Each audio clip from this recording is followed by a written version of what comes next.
as an actor, but you can't do that when your agency is essentially shoestring. So that's why we need to speak to each other more frankly about what is the nature of our institutions.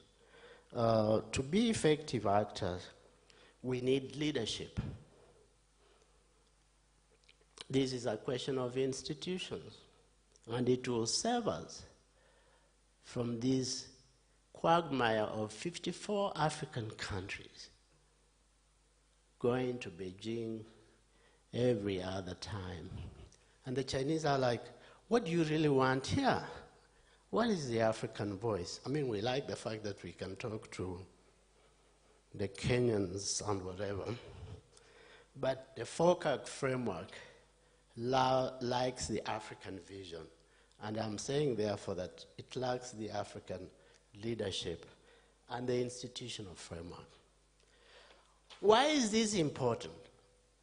It is important because in the early 2000s, the visionaries of the African Union were very clear about how they wanted us to define agency.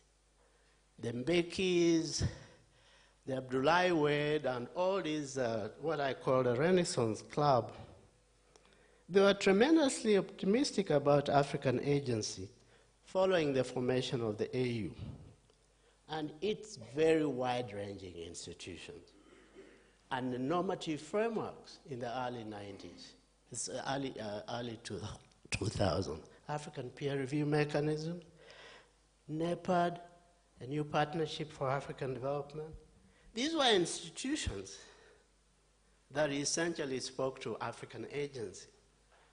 We need institutions that are going to tie our hands, that are going to make us govern ourselves better, and they are going to make us role models so that even if the Chileans want to have a partnership with us, there is something we are selling to the Chileans or the Argentinians. We are confident about ourselves. We know how to govern ourselves and so on. These leaders, therefore, mobilized organizational and diplomatic resources for continental renewal, because continental renewal to them was the stepping stone for agency. That means how then do you engage with the rest of the world? The other thing they insisted on, and it still remains a dream, and we should work at it, is the issue of equal partnerships. If you look at the Africa-EU debate, I'm almost done, Bob. The issue was, how do we forge better and equal partnerships? It still remains a dream, but what is preventing us from actually getting that agency that I'm talking about? I just want to mention two things here. One, in 2006, the African Union came up with what is called a Banjul formula. What the Banjul formula said, African countries going to forge international partners would have to go as one. And they actually signed up to that. And the Banjul formula simply said, we don't want you to bring your bilateral agendas when we go to Beijing or Washington. We want you to have an African framework that we can present to Washington. So what they are trying to do is to give the AU Commission more power to speak on behalf of Africa.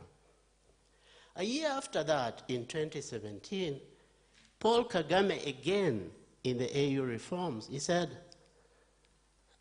we don't want 54 countries in Beijing. We only want the AU chair, the AU commissioner, the current chair of the AU, the future chair of the AU. Let's just get 4 people to Beijing, to these big summits, not 54.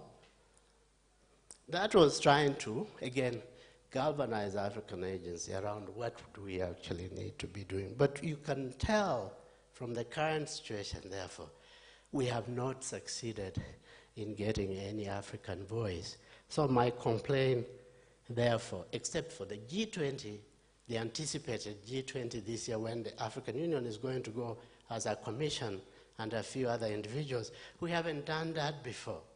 But this is what we've been promising ourselves since 2006. Let me end on what I call, what are the most useful partnerships?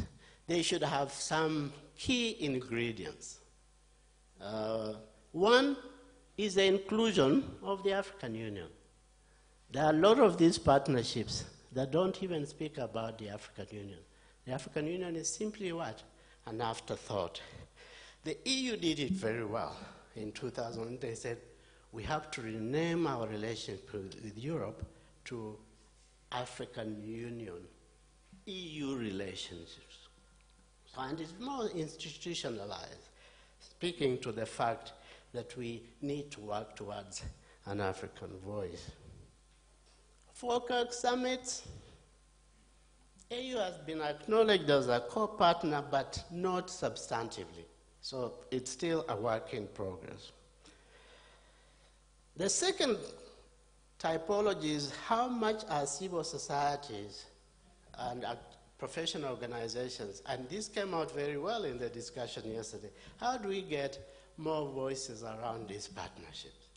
And we need them at the table, but I think yesterday's point was we need them as monitors of these pledges that these countries make. So it's important that we have the broader participation of other actors. TICAD speaks to the issue. Paul, you talked about it at some point.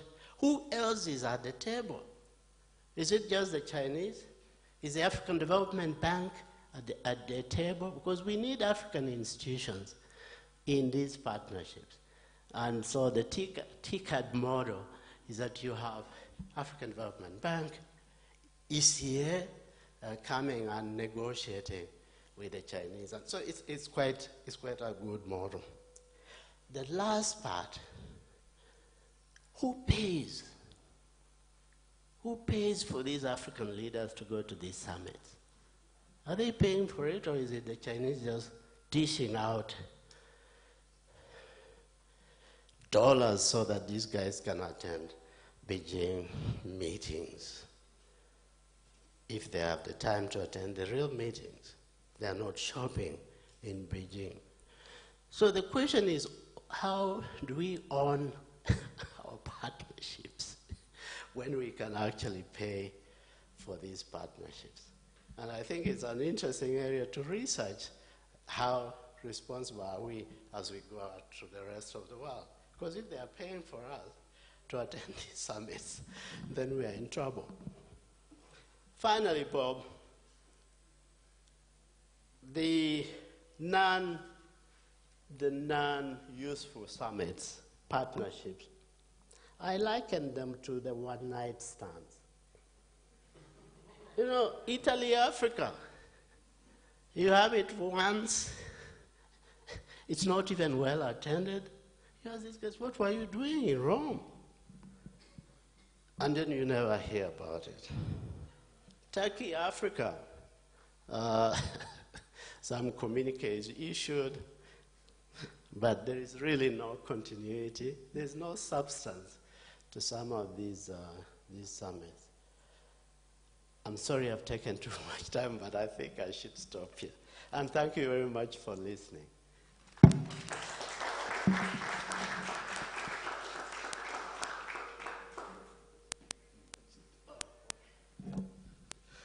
Thank you, Prof. I think another round of applause for him. I actually thought that among the non-useful summits was going to be included, he was going to include the Africa-US summit. Yeah, because one happened in 2014, another one 2022, and we are not sure when the other one will be held. There's no indication of, at least the FOCAC ones, you know, they are triennial. TICAD, you know, they will happen on time. But, I say this coming from African Center for the Study of the US, I think Americans are unpredictable when it comes to summits. And this is saying the truth, knowing that I'm a man of truth. I think Kenyans know what we are talking about. The impeached deputy president was called, he called himself a truthful man. But without further ado, I would like to invite Ambassador Paul Ndungu. He is the Director General of the Foreign Service Academy. We really want to appreciate Ambassador Ndungu for making it today, even as it is a public holiday. So a round of applause to him. I'll just mention very quickly that Ambassador Ndungu's immediate former station was as High Commissioner to Mozambique. So we are very glad to have you. He's going to share a PowerPoint presentation. Over to you, Ambassador Ndungu. Thank you very much. Thank you very much. Asante sana. Thank you.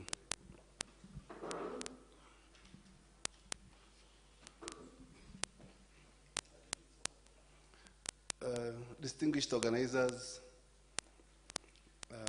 speakers, participants, ladies and gentlemen, good morning. Yes, my name is Ambassador Paul Ndungu. I'm currently the Acting Director General for the Foreign Service Academy. And I'm also a doctoral student at the University of Nairobi. But I wish to begin my presentation with a disclaimer. I did not come here to, in any way, present Kenya's foreign policy, although obviously I'll, of course, comment on a few aspects of the same. I'm coming here to discuss, like all my other colleagues, to discuss issues to do with Africa and its positioning in the global arena. And my topic, as I was made to understand, was Kenya's role in global affairs. Please, let's move to the next slide.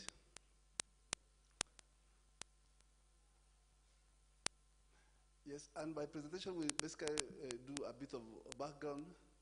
I will contextualize Kenya's foreign policy. I talk about the global operating environment in which we find ourselves in. And then I ask a question, is there a role for Kenya in global affairs? And I look at our global engagements vis-a-vis our guiding principles.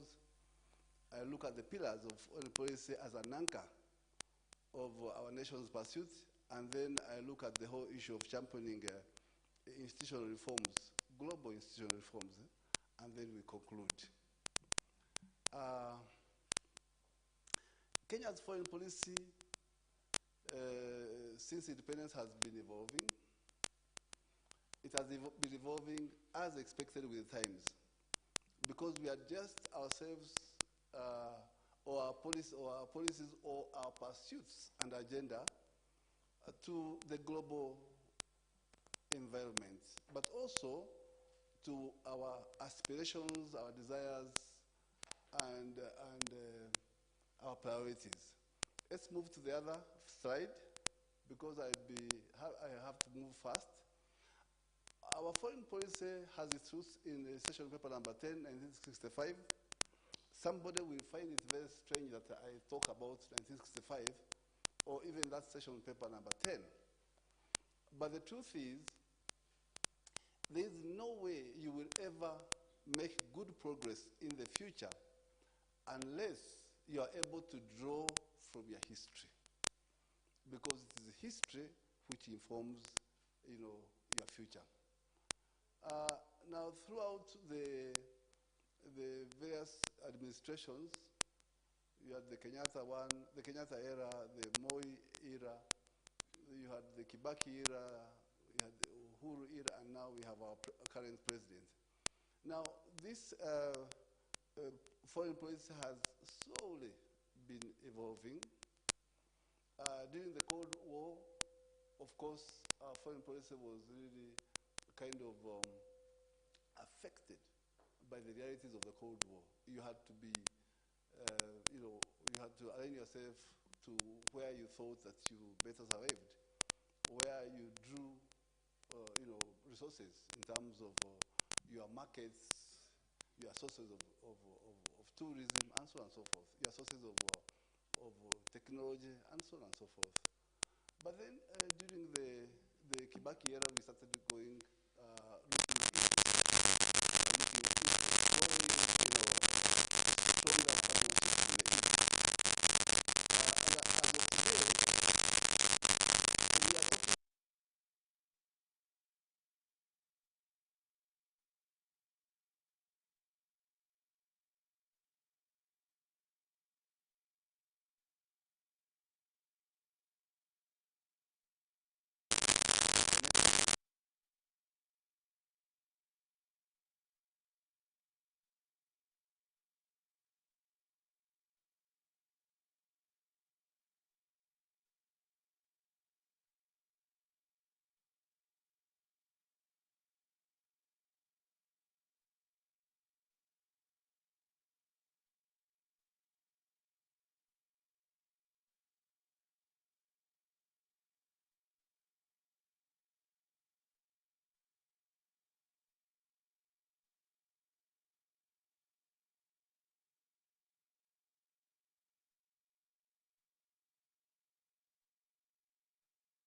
capital base, the enormous agricultural potential that we have, and our geostrategic position. All those reflect in the kind of foreign policy priorities that we have on our agenda. Now, the external environment is equally critical. Kenya's international engagements are driven by the ever-changing political, economic, and environmental factors, and the important role played by regional and multilateral institutions in pursuit of our national interests. We have talked about COMESA. The speaker who came before me, as he was talking about the partnerships, I was smiling. And I'll tell you shortly why I was smiling. So you have the COMESA, the AU, the ESC, and all those other institutions that we work in. And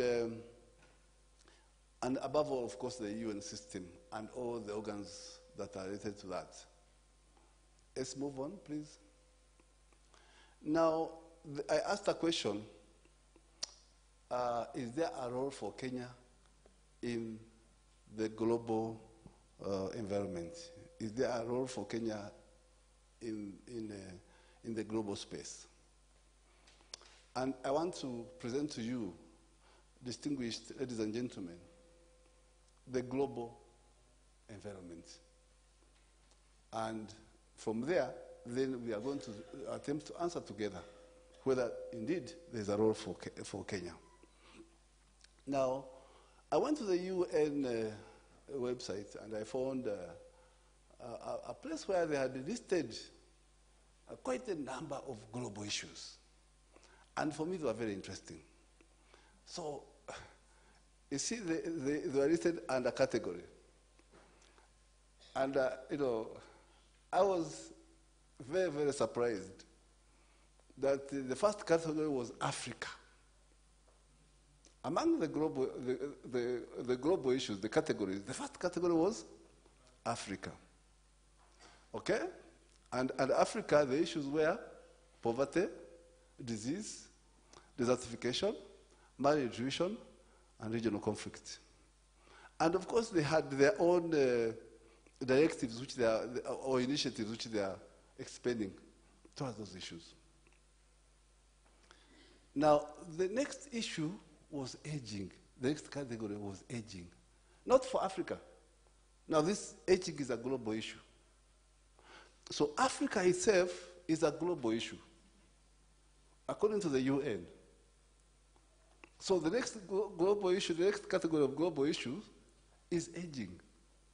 Aging population, demographic transition, and then, of course, they have talked about the interventions, Vienna International Plan of Action on Aging, and others.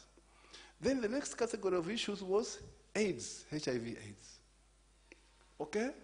Then the next category of problems was atomic energy. We can move on and on, please. Then the next category was big data for sustainable development. And then the next category was child and youth safety online. These are global issues now. Then children. And then there was climate change down there.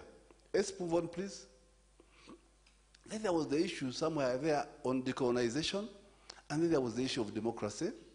And then there you have another categorization on disarmament. Here we are moving a little bit slowly. On food, there was world hunger, sustainable agriculture, food security, safety, and food rights. And gender equality, there was women's rights and global feminism as issues. Then there was the whole issue of health, global health, and then there was issues of maternal health and extreme poverty. And then human rights violations. Now, you can move on and on. I think we have come to the end now. Then you had another category there for international law and justice, war crimes, discrimination, state corporate crime, and so on and so forth. And there are so many interventions. Now, if we can go back, my technical assistant, please, let's go back to the first, issue of Africa.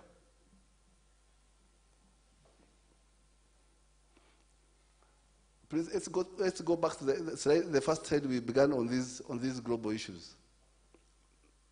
The slide which was Africa. Please go to Africa, where we had Africa. Move. Yeah, that one. Now, I want us to think and talk about Africa. And in Africa, we see, according to the UN, the issues, Africa itself is a category of a problem, all of its own. You didn't find Asia, you didn't find Latin America there, you didn't find the small islands which are fearing of sinking, because of, issues of global warming. But Africa is a problem according to the UN. And then, you have poverty, you have disease, you have desertification, malnutrition, and then regional conflict. And then there was the whole, in terms of initiatives, there was the Office of the Special Advisor on Africa. That's an initiative. And then there was the Africa Union, another initiative of the UN. Then there was the new partnerships for Africa's development, NEPAD, that is NEPAD, yeah? Another initiative, okay? By the UN. And then there was the United Nations African Union Mission in Darfur, okay? What this tells you, distinguished ladies and gentlemen, that the world is not thinking enough about Africa. And you can say this without any shame, without any fear of contradiction. Because if these are if Africa itself is a problem, and the issues in that problem are listed as how many? Poverty, disease, desertification, malnutrition, and regional conflict. And those are the only issues, which are of concern to the UN, which make Africa a problem. And then when you look at the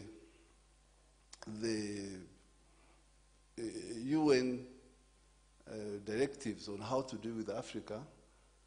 And also, when you look at the kind of resource, because initiatives go with resources. The kind of resources which are directed to Africa, then it tells you that those resources are not adequate. They may look like they are doing a lot, but the resource base is small. Because the world, especially the funders, people who produce the money that is used to address global challenges, they have their own other interests.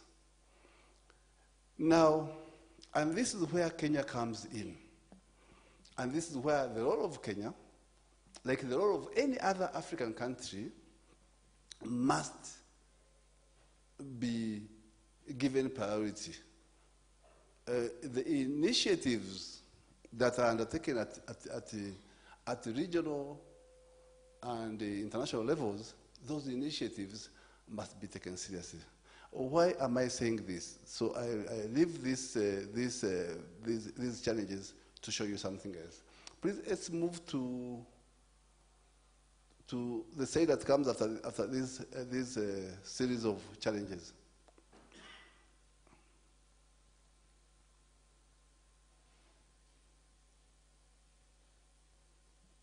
Yeah, that one there. Thank you. Now, you see, the summary of the most enduring global challenges can easily be listed as, first of all, food security, poverty and inequality, unemployment, climate change, financial exclusion, especially for Africa, issues of cybersecurity, and the whole area of internet governance. You have issues of gender equality, issues of unfair global trade and investment regimes. You have issue of political instability and conflict. And of course, you have the issue of challenges or concerns about the future of our health. The pandemics, and we are told that there are many, and they are coming. In fact, they are saying that COVID is, when the next epidemic comes, COVID will look like a child's play. Now, please, let's go back to that list. Now, when you are a country like Kenya, faced with these kind of challenges, it begins drawing for you a village to where the world is a global village. And then in that village, there is one polygamous family.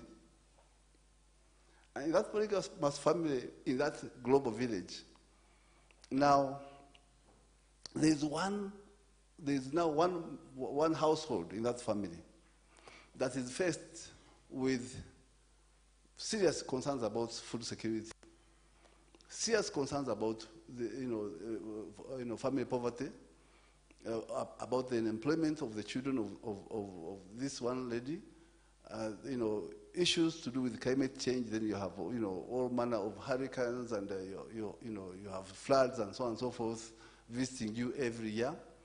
You have issues of lack of finances. You can't access loans, and when you access them, then you pay 10 times more than a richer household. You have issues of gender equality, whereby your kids are being discriminated because of gender, and a family which is facing all these issues. Then the question will be, what do you do to lift yourself out of that? And talking is one thing that you have to do. You have to talk to your neighbors. You have to work on the unity of that polygamous family. So that instead of fighting, you are collaborating. And you have to begin initiatives whereby you even build partnerships with other families. For people who have not come from polygamous families, they may not understand this. I'm sorry. I'm talking about a polygamous family because that one, you may find that a man has like 5 wives and each one has about 8 or 7 children. And therefore, the family itself is like a village. So I'm talking about that household. So Kenya is that one small household which has to champion, to take leadership on issues which concern it.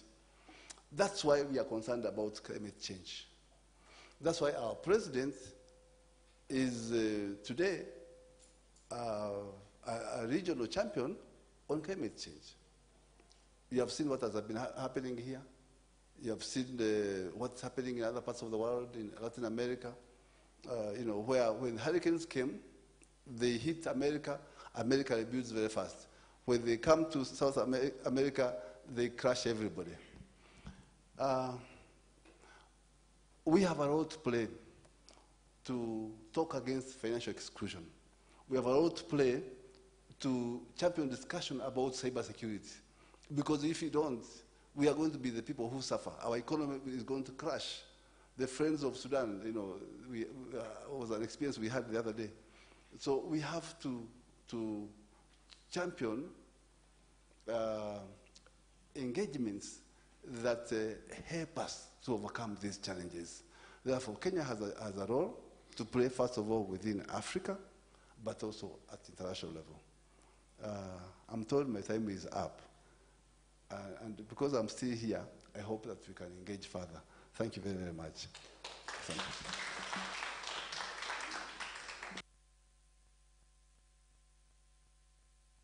Welcome to Yeah.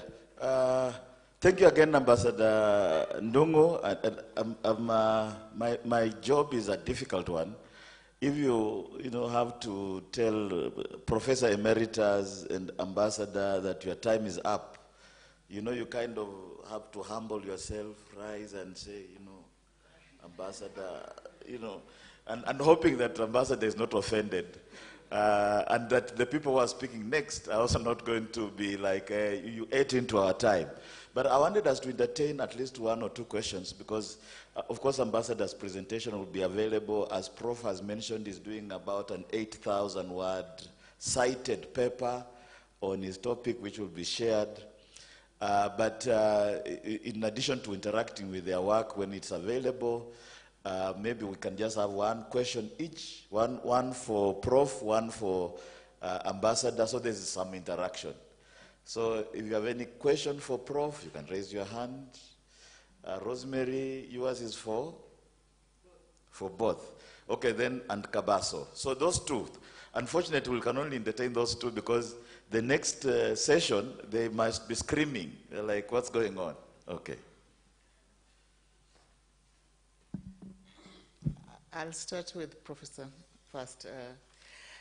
Your presentation about the Africa, on Africa partnership, Africa AU. And I wanted to ask about the kind of partnership that AU has been building, especially even the framework that they did, the white paper on 2063.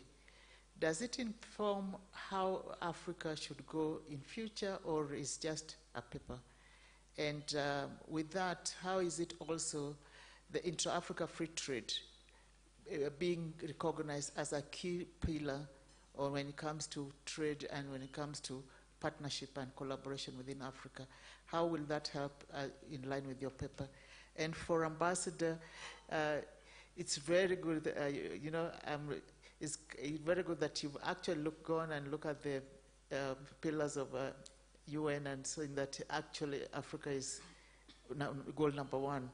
But is it because they don't have proper information? Because being in that, having been in that area and in that role, so they don't know what Africa is all about. Because when you ask the AU to explain what poverty is all about, they think that poverty is somebody who don't have, is less than $1 a day. But within Africa, everyone is not less than $1 a day, even if it's the woman in the village. Is it the lack of amplifying our voices that has made the UN put Africa first? Thanks. Thank you. Thank you, Prof. and Ambassador, for your wonderful presentations. Mine is a quick one for Prof.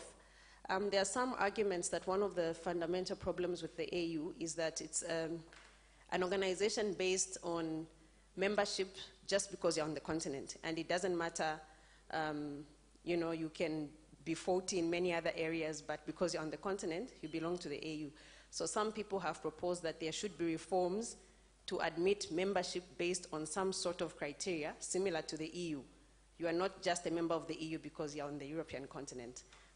What are your quick comments on that? And if there was such a criteria, what would it be based on? Thank you. Thanks. I think I'll take this opportunity to also pose a question to specifically to Ambassador Ndungu. What are some of the capacity building, training, aspects that can help us address these problems of misrepresentation, weaknesses, and so forth? I think not beyond even just the Foreign Service Academy, even in our universities and education institutions. We'll start with Prof. Kajagala, and unfortunately I'll have to ask you to summarize.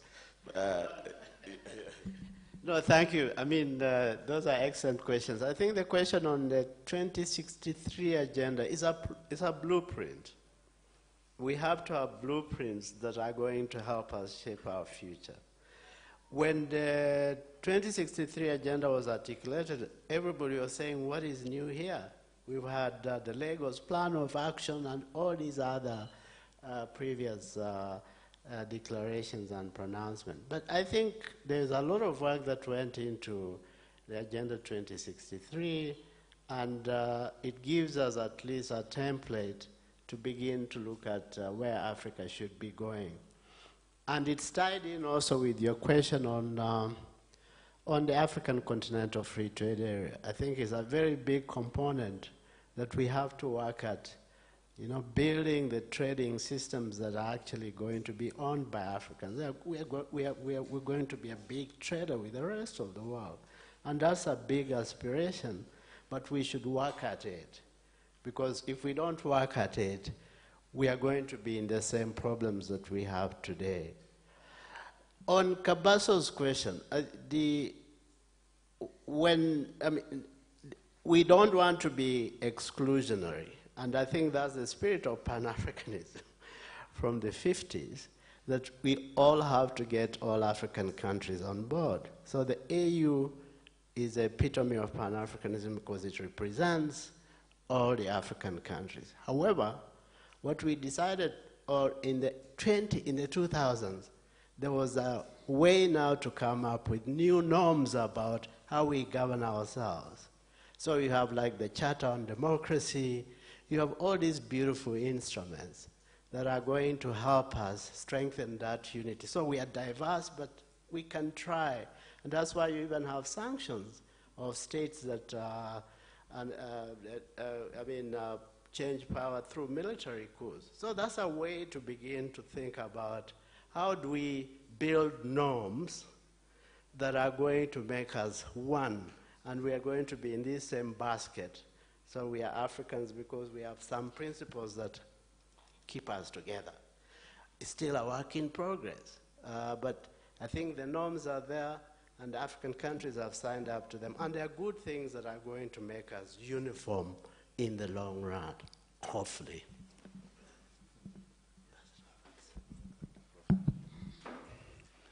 Thank you, Prof. My response will be very, very short for your question. It's not lack of information. It happens that whenever systems are stacked against you, you find that even your own children will start blaming you, maybe for your poverty or maybe for another problem. So the most important challenge for Africans when it comes to training is to train and prioritize issues of international negotiations. Because that's the only way you can be able to reverse a situation whereby you find a country which has the biggest amount of very precious resources is not enjoying the benefits of those resources. So diplomacy and the skills of negotiation, international negotiation, they are key. I'm not sure that I got her question proper. It was, thank you. But for training in diplomacy and especially in international negotiations is very, very critical for Africa to begin changing the way it approaches its issues. Thank you. No, I think a round of applause to our speakers. Greatly appreciated. We've learned a lot, and there's a lot to build on. As we've kept repeating, this inaugural Amplifying African Strategic Action Conference is just the beginning, and we'll be drawing on your wealth of experience and in your networks as we build momentum towards the next event. But thank you very much. Yeah. So I think we now have to try and recover some time, but it's not as if we've lost it's not that we've lost time in a negative way. This was very critical and important conversations. But now we are going into breakaway sessions. I don't know why they are called breakaway sessions or parallel sessions, but that's the nomenclature in our practice here. But first, we have Dr. Kabaso Kabwe, who is moderating a session that will be in this room. And this session is African Agency from the perspective of treaties and negotiations, evidence from regional economic communities. In other words, there are colleagues here from the colleagues, scholars, researchers from the 5 regions of the continent who have done some initial work, and they want to share those. So those will remain here, if I'm not wrong. Yeah, and the next group is a topic that we have been skirting around, but which we might now, get into in more frontal ways, which is African Agency in International Relations and Diplomacy. I think we've been touching on matters IR, diplomacy, in some guises, but now we delve in, we jump in a more deliberate way. And this is Dr. Anne Maureen Sialo. Is she here? Okay, so Peter Mwenja, who is from the International Relations Society of Kenya, is going to moderate that session. And that session will be in the adjacent room, just right outside this auditorium. On your right, you will find the room for international relations and diplomacy. So I think at this point in time, those who are interested in matters to do with IR and diplomacy more broadly, you're welcome to follow Peter. I think he's rising. Just follow him. Wherever he goes, you go also. Yeah. And those who are interested in REX, in the Arab Maghreb Union, ECOWAS, ACSUS, SADC, EAC, you can remain here. I know that sometimes when people are in their seats, they are very comfortable. They don't want to move an inch. But we also want some good distribution of people here and there. Yeah. Okay.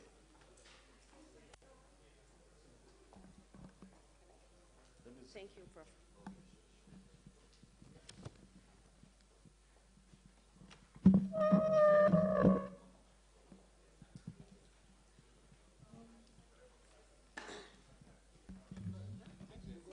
You need in the center? Really? Isn't that gender bias? Is that discriminatory? No. Okay.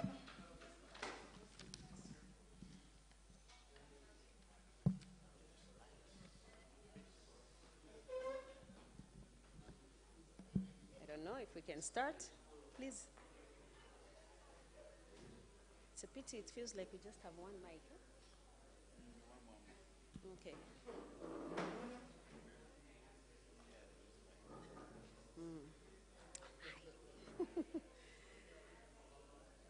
Okay, good morning, colleagues.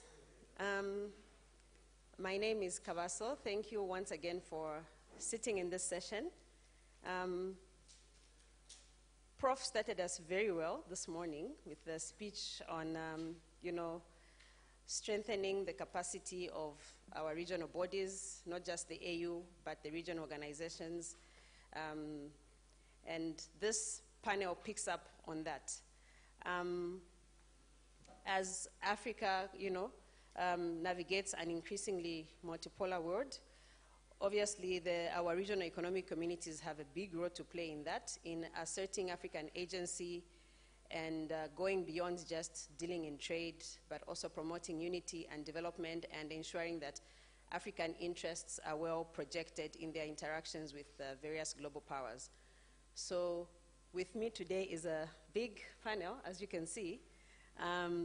These are researchers who've done empirical research on the various roles of the regional economic communities on the continent.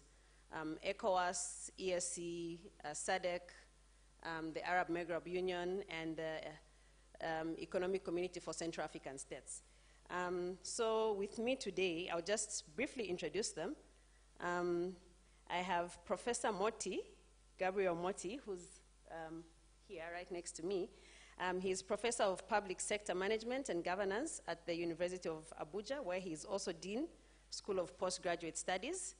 And then next to him is Prof. Niza Messari, who is a professor at Al Qawan University in Morocco. And next to me is Dr. Lotshwao, who is the head of department and a senior lecturer at University of Botswana in the Department of Politics. And next to him is Dr. Gabriel Nguijo, who is a researcher at the National Institute of Cartography and a lecturer at the Cameroonian Institute of Diplomatic Studies. And next to him is Mr. Romwad Achilles, who is a human rights lawyer and program manager at the East African Law Society. And Gabriel Akai, have I messed up the two names? Gabriel, oh, I'm sorry. So the next one is Gabriel Akaye and Romwad Achilles. Yeah, both of them are human rights lawyers, and they work at the East Africa Law Society, and they have done the research on the role of the East African community. So because these are case studies, I'll ask all the panelists to just speak to their research and their findings, and very briefly, I think I will allocate maybe 7 minutes to each one, and then we'll take some questions. I think I should start with the one who's right next to me here, Prof. Moti. Thank you very much. I was just wondering how you managed to get all these angels together. Gabriel. Yeah. Okay, thanks. I'm talking on ECOWAS. For those who may not be very familiar, ECOWAS is in West Africa, formed in 1975, 15 countries altogether, 10 Francophone countries, and 5 Anglophone countries. You begin to see the differences already coming up. These countries have had interactions with the global powers even before colonization. Before a lot of them became independent about 60 years ago. This was in the area of trade, economic activities, but most importantly, the transportation of enslaved people to Europe and the Americas. And that has been a foundation. If you go to Kenya, you see Ghana, you see the relics. In Nigeria, Badagry, Senegal, you see the relics there. So we did research, looked at some data that has already been there and made some interviews at the ECOWAS Secretariat based in Abuja and some NGOs in Nigeria and outside the country.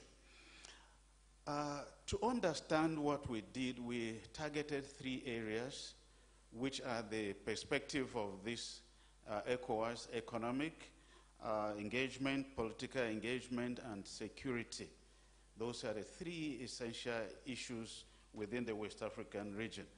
And some of the powers prominent there are the EU, USA, France, China coming in strongly, and Russia.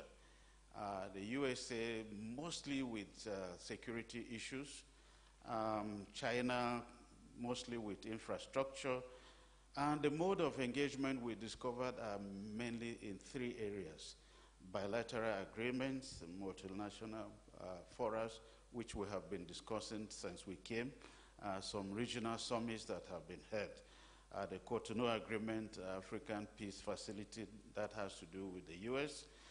AFRICOM also has to do with the US, the USAID, and recently China, the FOCAC and the BRI, which we have been talking about. So these are the instruments of engagement we found. One of the interesting things we also discovered in our research is the US, which had been a very prominent power in West Africa. There seems to be a decline in the US engagement with West Africa ECOWAS. I think they took it for granted that they are a superpower, and the security issues in West Africa have more or less overwhelmed them because that seemed to be their specialty, AFRICOM and the rest. For instance, when you had terrorism in the Sahel, in Nigeria, the US more or less was not steady in coming with what ECOWAS needed. And gradually, these countries started looking elsewhere. So what you find today is a declining, to the extent that Niger could tell the US to pull out from the military base they had, which they unfortunately have to do. And then many of the West African countries have discovered that the international bodies relating to the EU and mainly backed by the US, IMF, the World Bank, have had policies that have not helped our economies. And one of the issues we're looking at is economic prosperity of West Africa. So they felt, well, the US is not doing any good to us to promote our economic survival. One of the other issues we found is that ECOWAS themselves, itself rather, has little influence in this type of regional engagement. Because what we found is that it only coordinates regional responses to issues of political instability, and that is not enough. It has not done much.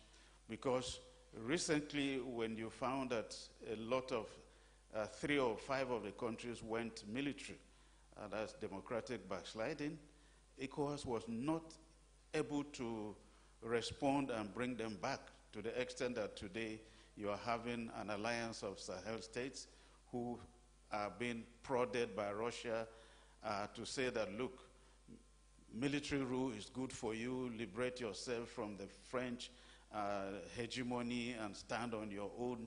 Democracy is not working for you, the military is working. And West Africa has been one of the regions that have had the highest number of coups in Africa.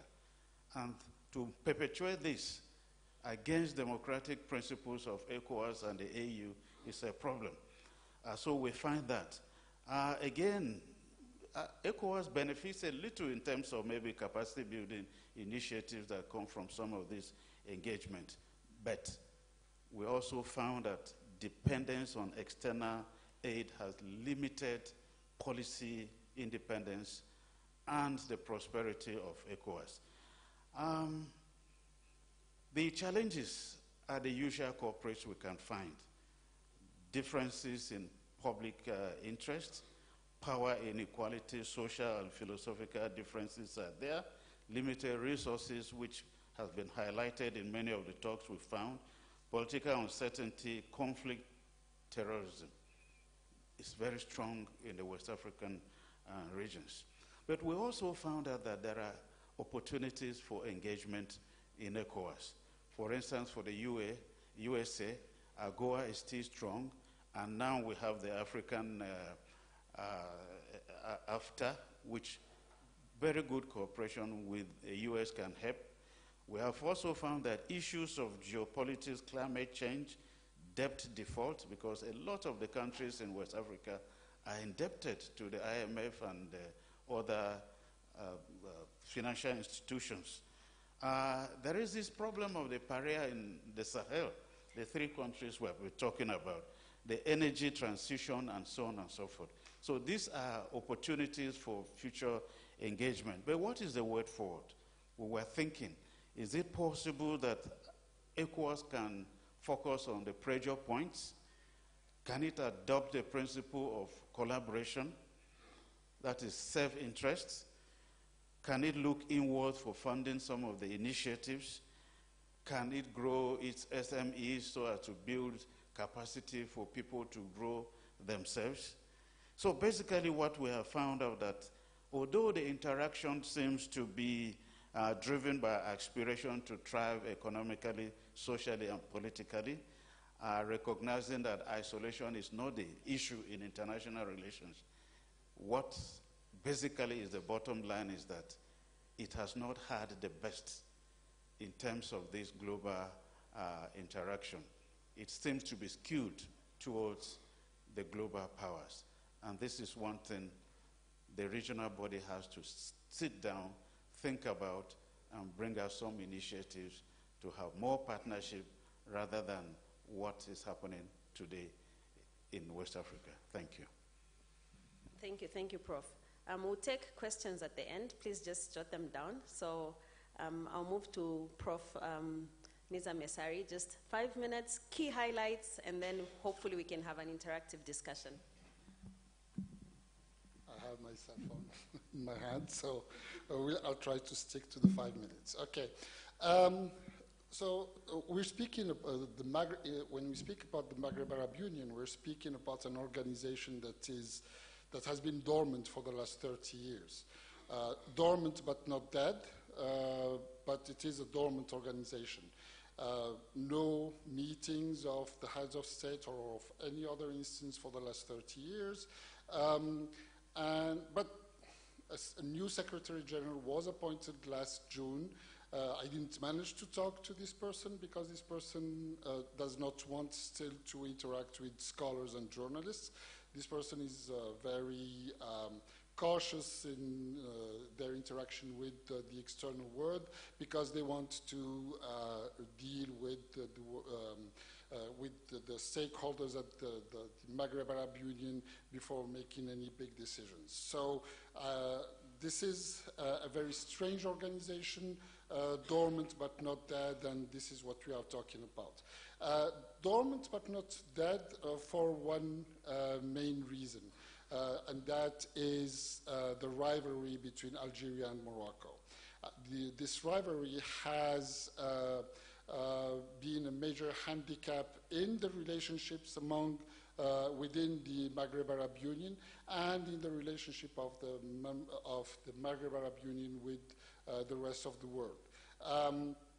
So when we have a state that is somehow close to Morocco, that state makes a point on keeping doors open and bridges open with Algeria, and vice versa. When a state or an organization is closer to Algeria, that state also makes a point on keeping doors open and bridges open with Morocco. So the countries among themselves and the rest of the world keep trying to balance their relations between these two regional rival powers, if I may, but even though power does not really apply to these two states.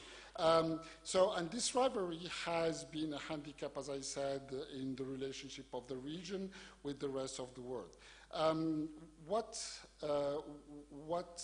are the big powers with which the region has been in relation with?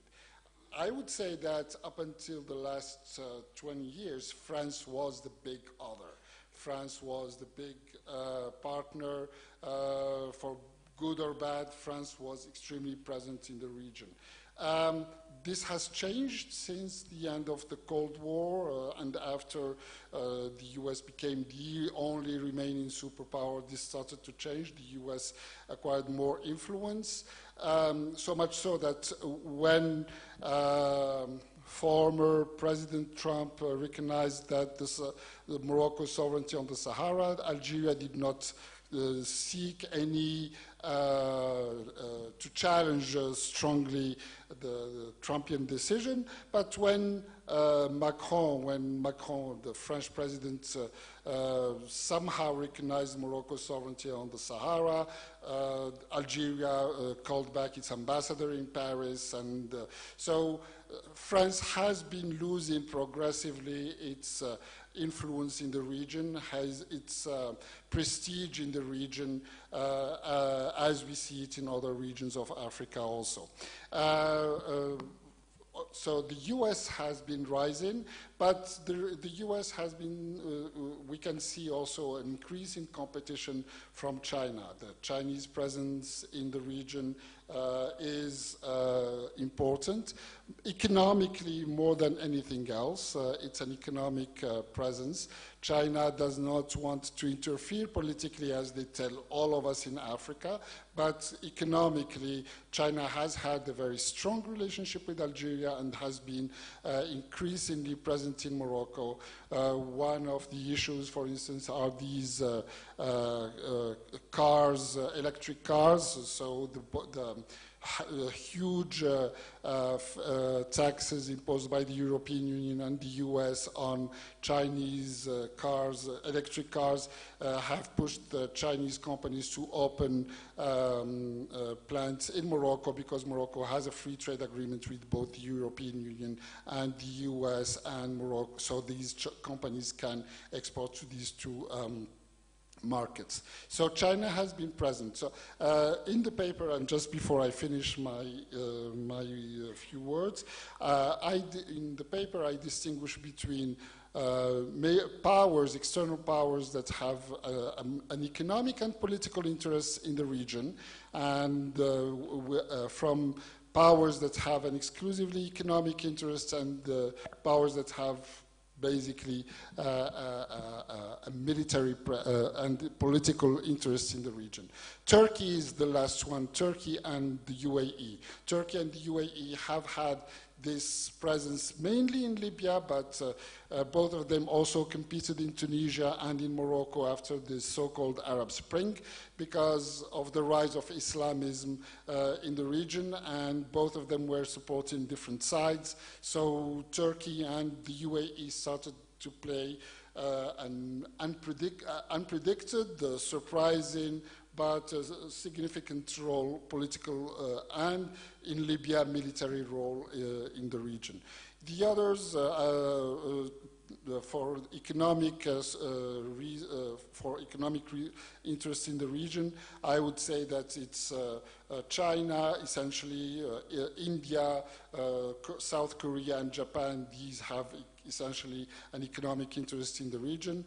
Political and economic interest, the US, the EU, and some of its southern member states, France, Spain, mainly France and Spain. So I would stop my remarks here and open for questions. Thank you. Thank you very much, Prof. I'll move to Dr. Lotchao from representing SADC. Thank you, Kabaso. Good morning, everyone. I will start off my presentation by actually talking about the elephant in the room. Since yesterday, I think we have been avoiding to talk about the concept of the state. You know, a regional organization comprised of states. If you talk about SADC, you are talking about a grouping of states in Southern Africa. There are 16 of them at the moment. But let us look at the nature of the African state. Is the African state designed to serve common good? Is the African state designed to drive development? Or the African state is the same state that was designed during colonialism to advance the interests of those in power? My argument would be that the African state has not transformed. It is still the same type of state that serves primarily to drive the interest of those in power. And then when that happens, it means that the region or the states they remain economically weak because the idea or the main driving force is not necessarily to develop and accumulate wealth for the benefit of everyone, but instead for the benefit of a few. That results in a situation where you have a regional organization which comprises of weak countries. In the morning, there was talk about African regional organizations as being empty shells. Why are they empty shells? Why are they not able to pay their membership fees such that they become dependent on outside actors, the collaborating partners? I think those are the questions that we have to talk about. Now, when you talk about SADC, as I said, it comprises of 16 countries. SADC is a successor organization of an organization that was formed in 1980 for purposes of mobilizing development assistance so that the region can reduce its dependence on apartheid South Africa. The organization was transformed in 1992 at the end of the Cold War, focusing now on what they call deeper integration, which focuses on economic growth, alleviation of poverty, promotion of peace and stability, and the like. But what has happened is that SADC, just like its predecessor, it operates more like, I would say, a transmission belt, whereby the leaders actually just use the organization to extract and negotiate with the partners for purposes of funding the projects that the organization would have identified. And those projects are in the areas of governance, infrastructure, peace and security. But the reality is that because SADC member states are economically weak, SADC is also weak economically. And when SADC engages with international collaborating partners to get development assistance and the like, it negotiates not as an equal partner, but as a junior partner, because of the fact that it has a weak economic muscle compared to the global powers that it does business with, which, by the way, have their own interests, which are primary in the interactions between them and SADC.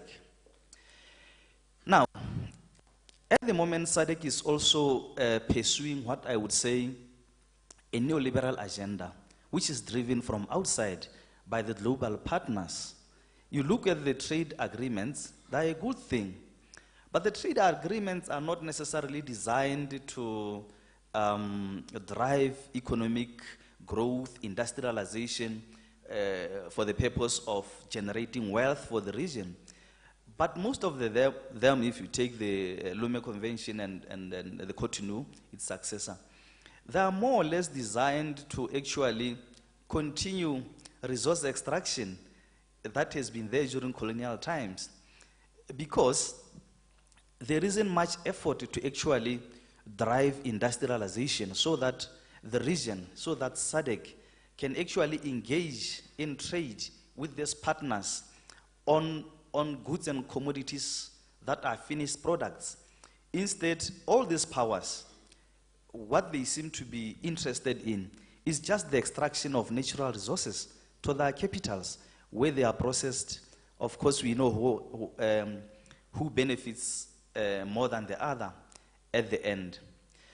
So, to conclude my presentation, I would advise or argue that, the African voice is not going to be amplified until we also focus on the nature of the African state, so that the African state, which is the building block of the regional economic organizations, is an entity that serves common good, not the interests of those in power. If we remain with states that serve the interests of those in power, regional economic organizations are also going to be the same, because those are nothing but just a grouping of states. And I don't know how I'm doing with time, but with those few remarks, I wish to thank you for your attention. Thank you, Doc. I'll move to Dr. Ngwijo. He'll be speaking on the role of ACSUS and its engagement with the global powers. Thank you very much. What I can say about ACSUS is that it is an organization that is found in Central Africa, that was formed in 1983, made up of 11 countries, among which 8 are French-speaking, and others like Angola are Portuguese-speaking, Equatorial Guinea, Spanish-speaking, and so ACSUS has been dormant for since its creation in 1983.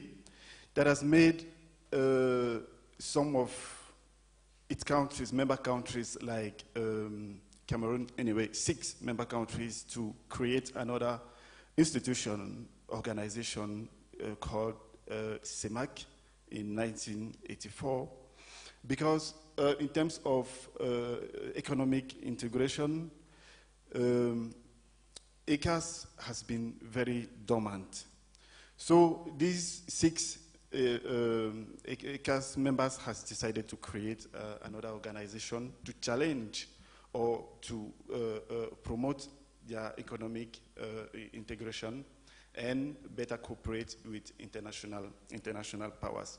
But in order to align with the African Union 2063 agenda, the 2019 year has been very determinant for ACSUS country, or ACSUS, that has decided to revise its founding treaty. So in 2019, ACSUS has decided to revise its founding treaty and included a certain number of prerogatives, decided to revise its security cooperation protocol, the protocol that founded COPAX, and decided to rationalize the 2 institutions. So since 2019, there are negotiations that have been going on between CEMAC and ACSUS to form one institution in order to better promote and speak with one voice in the international scene. So these negotiations are still going on, and ACSUS has been facing many challenges in order to attend these negotiations, because there are internal challenges and external challenges. Internal challenges, we have political instability. There are certain countries in the region that face political instability, like Central Africa, Gabon with the recent coup d'etat, and the DRC Congo. So we also have this overlapping institutional partnership, because some of the member countries of CEMAC are members of other economic communities like COMESA, SADC, and others. So this institutional disparity renders its ACSUS institution very difficult to speak in one voice and to negotiate in international, global in the global scene. So,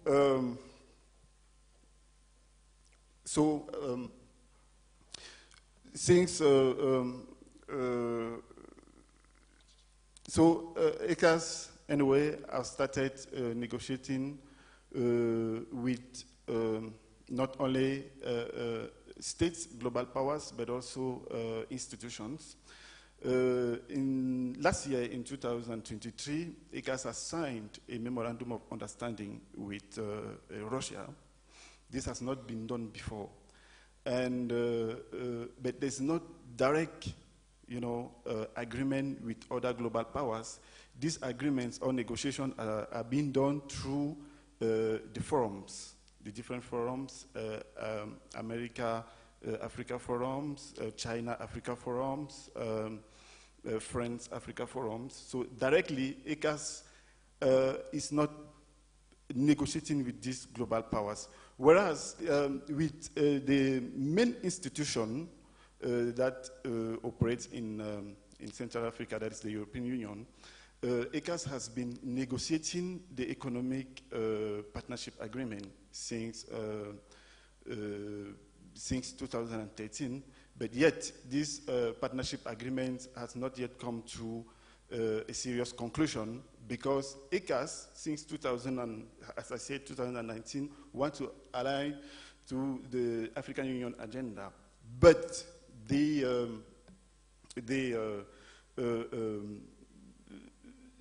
institution, these problems, these internal and external problems, don't.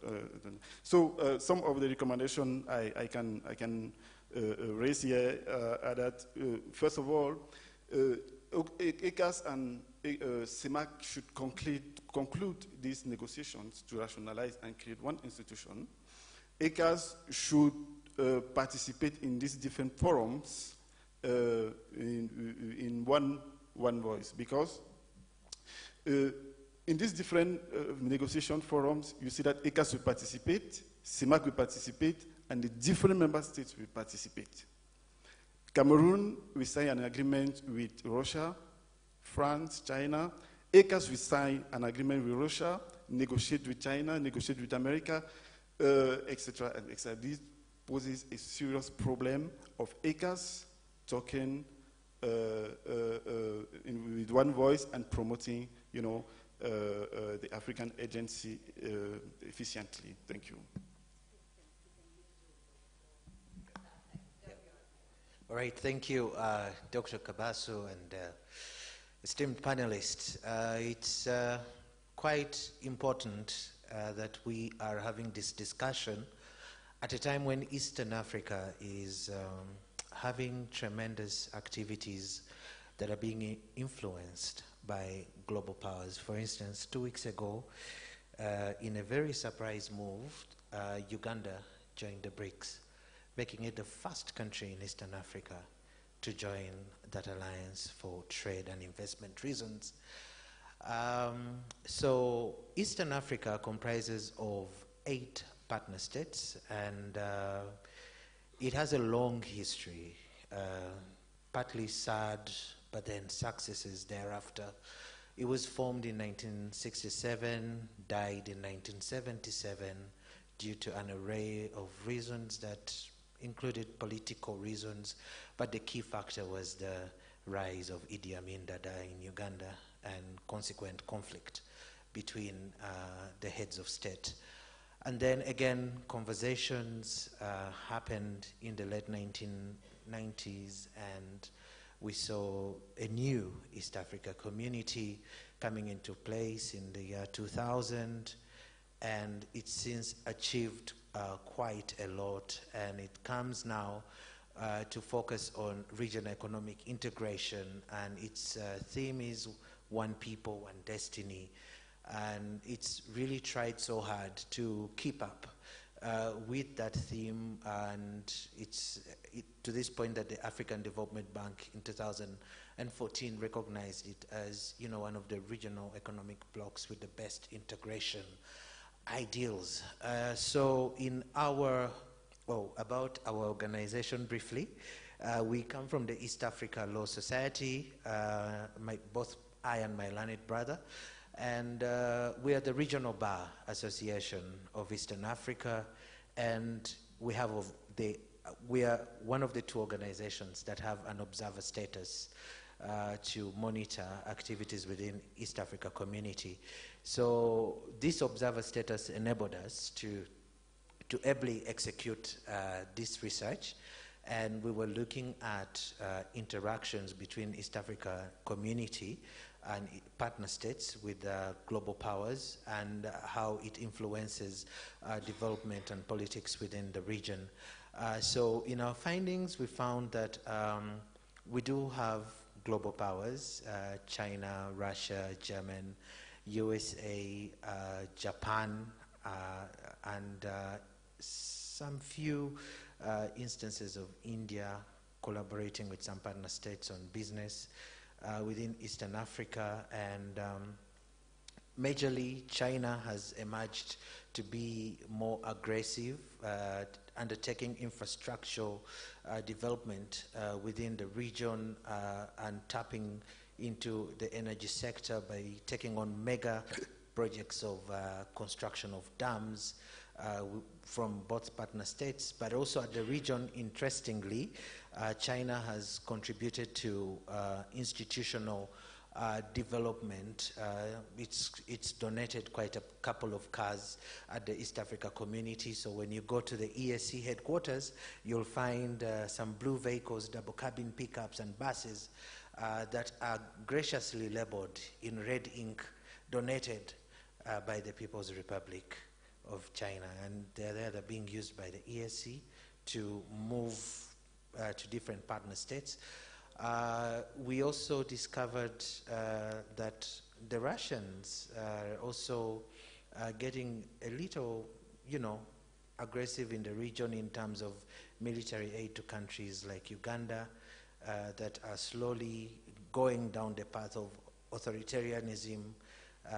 Rightly so, because it seems the US government now has sort of fallen out with the authoritarian regime back home in Uganda, so he has to now run and find new allies. So you'll find Russian soldiers coming in to train the Uganda People's Defense Forces. You do have instances of Japan channeling aid through JICA. It's given aid in terms of infrastructure, but also it's contributed to peace and security in countries like in countries like Somalia, South Sudan, that are now sort of getting stable. And you all know that Somalia has now joined the East Africa community, so Japan has played a role, but also in terms of infrastructure, we see a lot of Japanese infrastructure projects being moved within the region. We also have the United States of America, whose goal looks towards, betterment of livelihoods of people and rule of law, democracy, human rights. And we've seen them strengthening institutions both at partner states but also at the region. It's channeled aid through US aid that has supported quite a number of initiatives on rule of law and human rights. And now I'm being told to wrap up, so I'll give my colleague Achilles to continue with Germany and talk about challenges. Well, thank you, Mr. Achaye, and thank you, my fellow panelists. I think most of the issues have been discussed, and I tend to believe that African countries are not poor. We are poor by design, and we have been following the systematic colonial legacy that our colonizers made us to believe that we are poor. In fact, African countries trade more with the global powers than any other partner states within the continent. And most of what we trade is to export raw materials and our natural resources. And we are big supporters of importing foreign goods. So without adding value to our goods, we are systematically meant to be poor. Our theme, as my brother said at EAC, is one people, one destiny. We are alive to the fact that EAC is not an island. We need to cooperate with other agencies.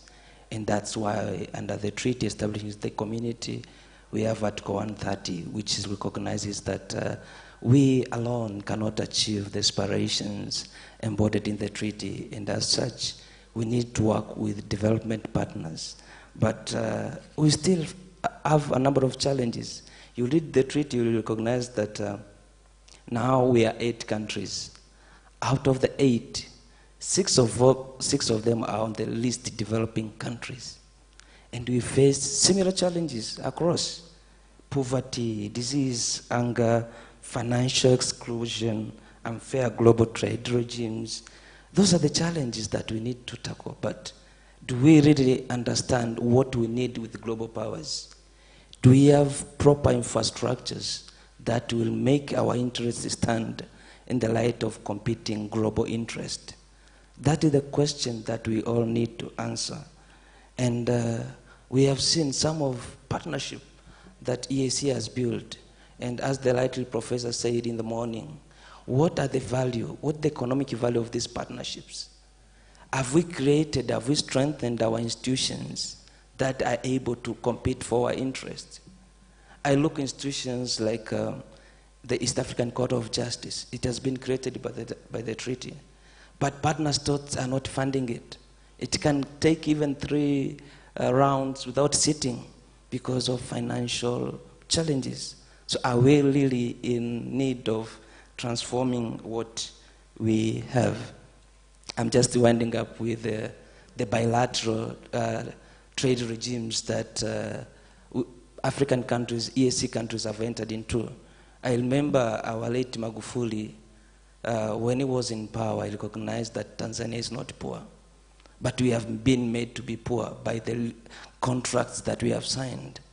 And he was courage enough to establish, to have some legal reforms by enacting laws that were to the effect of renegotiating the unconscionable terms that the country has entered into. So we see large mining companies being affected, and we saw them come to the table to renegotiate for the common good. So we need charismatic leaders who are able to see the interest of the community as opposed to the interest of the few, as my colleagues have said. Thank you. Is this mic? Okay. Thank you. Doc, I know we're very much behind time, but please allow me to just entertain a few questions, and then we can, I'll start with Amandine, 2, 3. Is there another one, the 4th one, so that we can answer all of them at once? Okay, we'll start with Amandine. Is there a mic for you?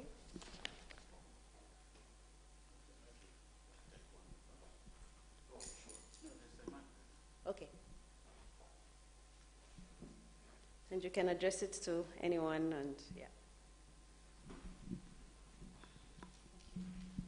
Thank you very much for a very insightful presentation. I have a very basic question. We are talking about African agency, so do you think that the regional organization can support or maybe improve the African agency agenda? And if not, do you think that regional cooperation, and especially I'm thinking about a coalition of states, it is the case in West Africa with the Alliance for Sahelian States, but we can see also coalition of states within the organization. We know, for instance, for ACSUS that, that we have very strong collaboration between Central African states. So I'm just wondering, of course, African agency can be at the African Union level, at the national level, but I'm really curious to have your views on that. And just to tell you why I'm asking this question is because we know that this organization has been built around a very strong historical context, and we have with the professor this morning with the African Union, we know that this is the case. But my impression is that now some states are challenging this basis built around values, norms. This is the case for ECOWAS, for instance, but I'm curious to see if it's the same for other organizations. And I'm saying that because one of the lessons we had yesterday is also that African agency is an opportunity to be revisited when we have change internally in the continent, but also at the international level. So my question is around this. How can we build this African agency at the regional level, having in mind that now we see a tension inside or at the regional level between countries who want to consolidate or pursue the initial perspective of what this regional integration has been built, and maybe new way of thinking about African agency, and I'm especially thinking about the Sahel Alliance for Sahelian States. So what is the compromise, I would say, at the regional level? Thank you. Thank you. I think here, and then the last one is there. Thank you very much. We've been talking about issues to do with development, various regional entities formed, because the focus is on how we can move the Africans to be serious global players. All these regional institutions are there. The infrastructure is there. The will may have been there. The process is perhaps convoluted. You talked about, one of the presenters talked about Africa not being poor, and that is true.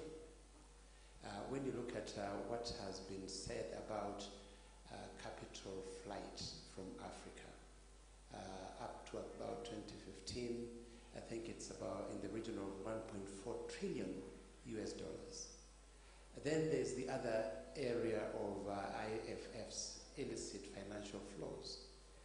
And to make my question very brief, what then this tells us is that really Africa is a net creditor to the world.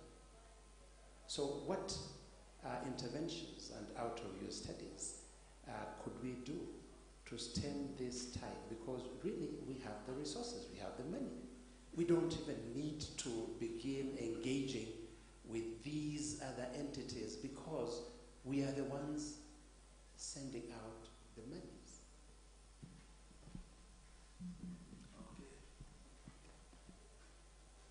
Good morning, Dr. Gildo Dera here. I like the way Doc next to you brought out the issue on the state and the last speaker, and I just wanted to pose a question and to you, Doc, maybe the last gentleman as well. If anything has to change, it's got to be radical. That's what I believe. It's got to be organic. I think for the longest time we have spoken from the top and then bringing it down. The population in Africa is a young population. Their thinking is very different. And my question is, how would you speak on or research on the 20 to 30-year-olds, their thinking, and how they would turn around Africa? Because by default, there's a certain way that we have been used to seeing things. And I'm not pouring down cold water on the AU, but how would an AU with the 20 to 30-year-olds look like to come up with how they want Africa to be? Because to me, that is where the answer is. Thanks.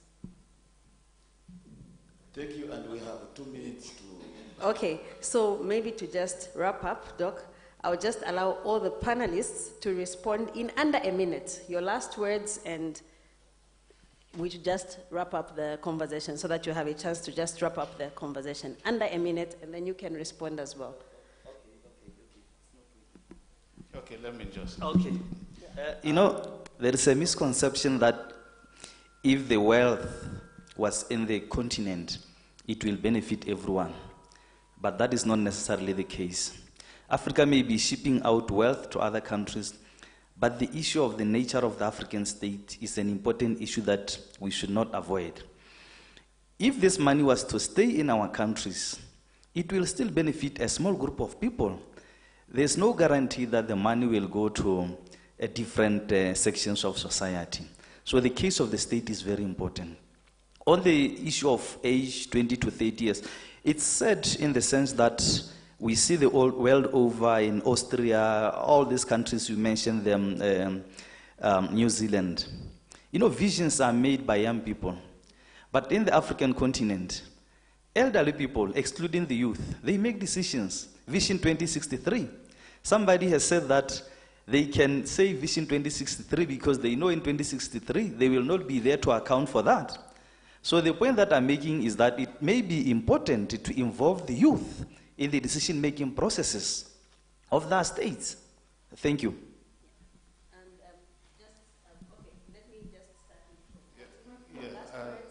My last, maybe I just attempt what Amandine was talking about. You know, for ECOWAS, for instance, ECOWAS has been very, very powerful, one of the most vibrant regional powers in Africa. Remember, in terms of security, and I say three things are important in West Africa, issues of conflict and security. Remember the case of Liberia, the case of Sierra Leone, and I've been to these two countries in the course of these two. Nigeria and Ghana and others were able to calm this down. But now it's a case of interference which is aimed at perhaps trying to break the hegemony that ECOWAS has built over this year. In fact, it has a standing army that can intervene. And the chairman, who is my president, Tinubu, almost deployed it.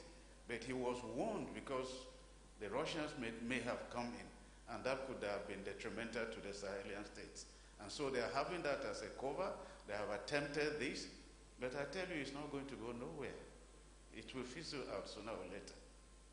So my conclusion is that, yes, AU is there, but you still need these regional bodies to be able to congregate together, talk to each other, and at the same time make sure that this agency triggers down to the younger people to understand.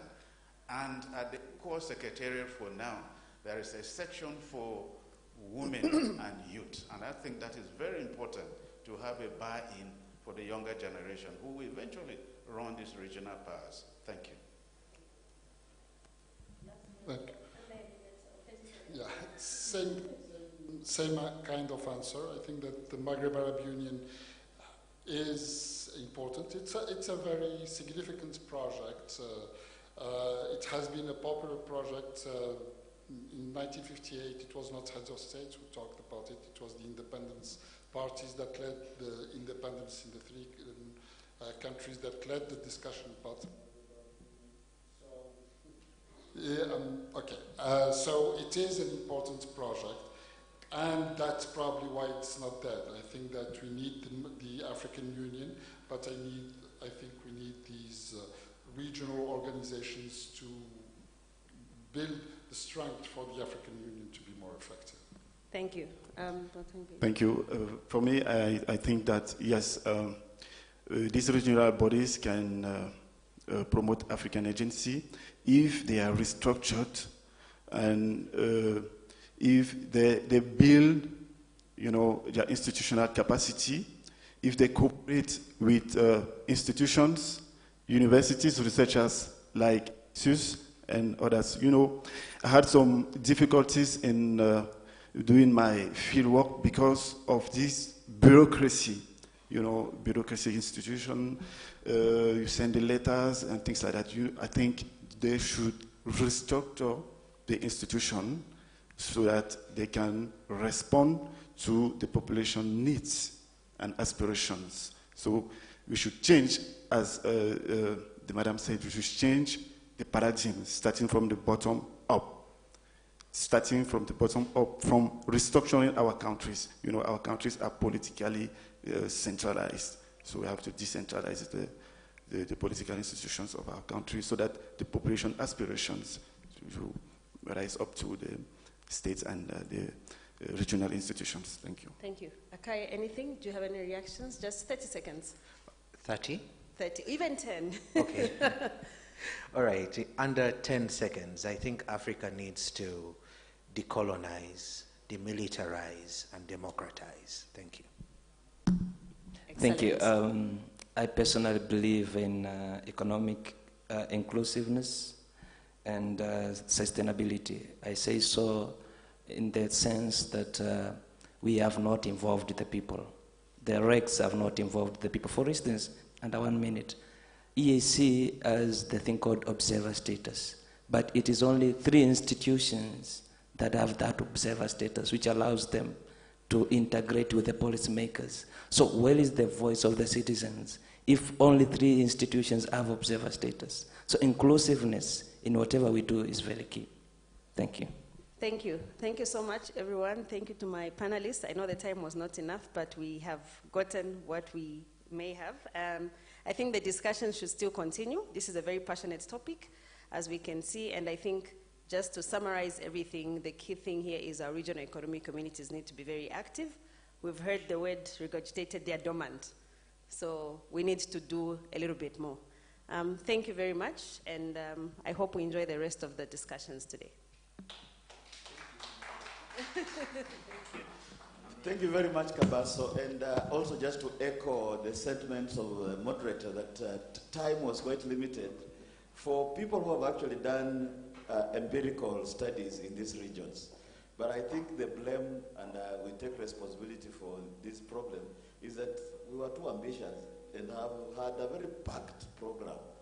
When we go to the next conference, you can be certain we'll be mindful of that so that people are not rushed. But in any case, our researchers from the 5 regions are here in person, so we're going to have a separate, caucusing discussion, and we'll go forward. At this point, I want us to transition to the next set of sessions before we break for lunch. And I'm saying before we break for lunch, you might wonder, where is the tea and coffee? We wanted to propose that because we are running behind the program quite a bit, feel free to step out in some foyer or open space there. There's tea, coffee, and some bitings.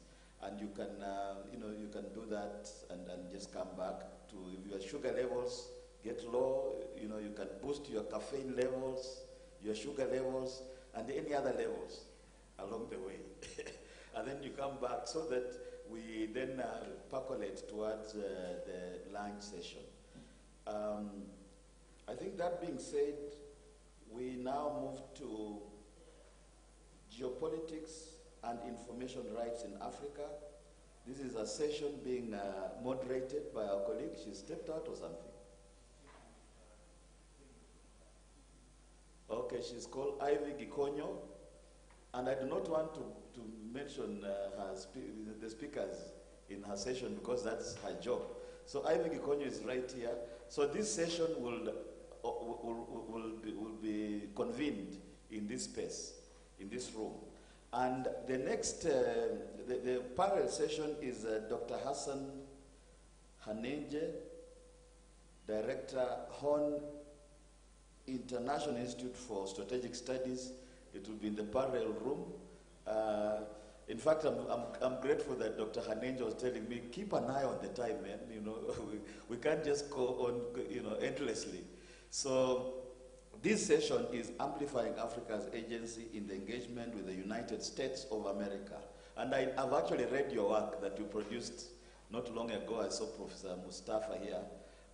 You produced some paper not long ago. I'm sure it will be subject for discussion, because since you produced that paper, things shifted quite a bit fast. Yeah, so the people interested in African Agency towards the United States of America, moderated by Dr. Kanenje, is in the next room. Those interested in geopolitics and information rights, moderated by Dr. Ivy Gikonyo, I'm conferring her the PhD in advance, can stay here. And I think we take it from there. Thank you. Yeah.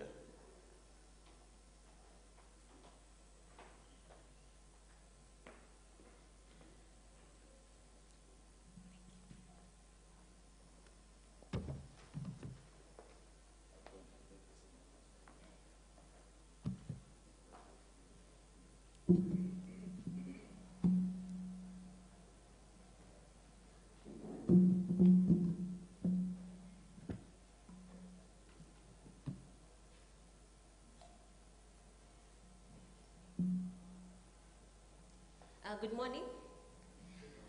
Yes, we are at a conference where we are talking about amplifying African voices. And the question that we are asking is, but what if we are not allowed to share our voices? What if your right to receive and to share that information is actually curtailed? What if the African voices that we are so passionately talking about in this conference we've been talking about since yesterday morning were to be silenced in whatever shape or form by foreign actors? So today, those are some of the questions that we'll be asking and answering. And we have an interesting panel that we will be having. Just to introduce them, we have Tlengiwe Dube joining us online. Tlengiwe, I hope you can hear us. Just to introduce her, she is an expert in information rights. That's including the freedom of expression, access to information, and data protection, with a focus on the intersection of technology and human rights. She is finalizing her doctoral studies on state surveillance and human rights. And as project manager at the Center for Human Rights, she oversees initiatives on digital rights, on elections, and democracy. She also provides technical assistance to the African Commission on Human and People's Rights and holds a master's degree in human rights and democratization in Africa, which underscores her commitment to digital rights and human rights. To my left here, we have Christopher Muswaza. Chris is the co-founder and executive director of Fungai Africa, bringing over 18 years of experience in cybersecurity, artificial intelligence, and internet governance. He holds graduate degrees in computer science, artificial intelligence, and law.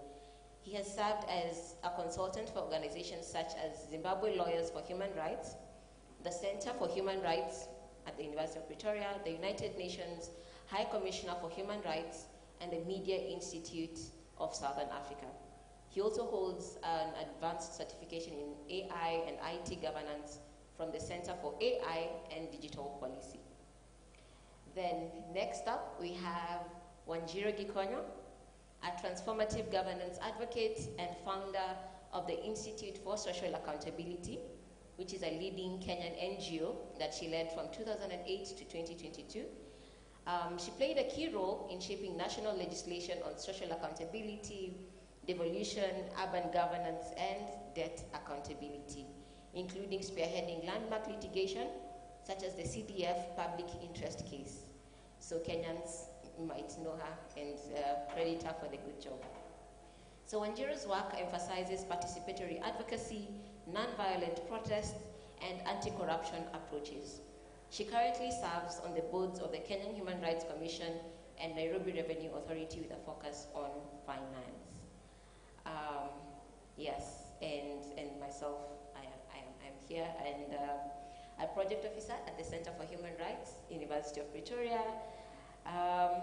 master's degree in international law from Oxford Brookes University, currently pursuing my PhD at the University of Pretoria. And we are all, in our different fields, passionate about information rights and how it is being shaped right now by the ongoing geopolitics. So to start us off, I'll ask Tlengiwe Dube to get the ball rolling for us by giving us an understanding of how foreign powers actually influence and shape information spaces in Africa. We have had issues of surveillance that we are, our activities are online and offline are being checked. We have had issues of censorship, so that we are not allowed to speak of some things in our very own spaces. So maybe just give us a background on that.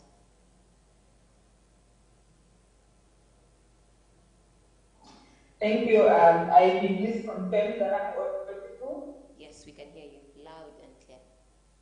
You can hear me. So yes, thank you very much. And I'm delighted that we don't have much time. So thank you so much for the introduction. Yes, you've asked a question around foreign powers and impacting on information rights in Africa. I just want to preface my reflection with mentioning that we, as the Center for Human Rights, we undertook a project which recently concluded, where we were looking at specifically the piracy in Africa. And the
you so much, Levieux, for giving us that background.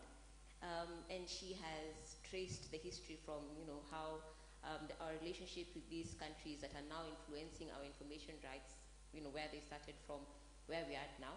The research that she has mentioned is an ongoing project that we are doing, looking at how foreign powers are influencing, unfortunately, mostly it's negatively, where our information rights are shrinking.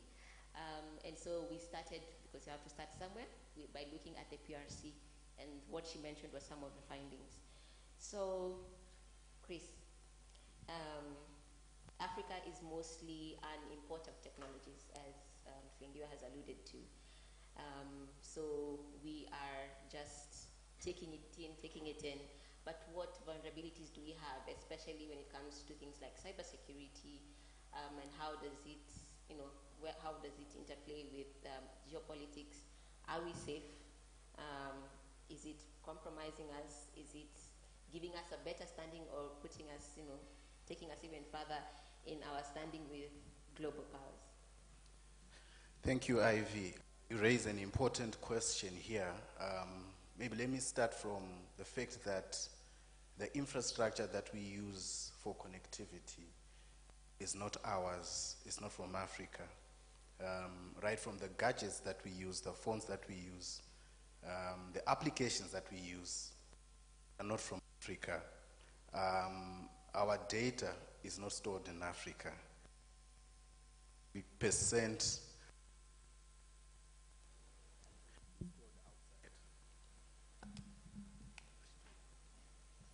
maybe 90% of our data is stored outside the country. You have your YouTube, you have your Gmail, you have your Facebook, you have your Netflix, you have your WhatsApp. All that is not controlled within our jurisdictions. So from infrastructure, let's start from the telecoms infrastructure, the cell towers, what we normally call the base stations. Most of them come from China. And we've had stories about backdoors with 4G equipment. In the US, they've raised concerns about the infrastructure that the Chinese supply, and they are a dominant player in the telecom sector supplying these cell towers. In Uganda, we have examples of those cell towers being tampered with and information being supplied to the government. In Zambia, we have such examples as well, in Zimbabwe.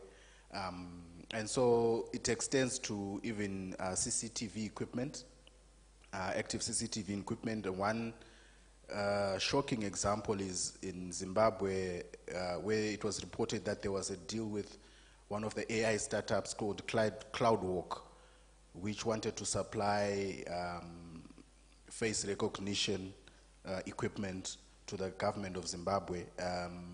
And the deal was such that Zimbabwe would help them with data for their system to be able to recognize African faces. And so I don't know whether they would get a huge discount if they supply sample data from the Zimbabweans, but of course there was no consent. We then saw it in media reports. So most of these deals are opaque.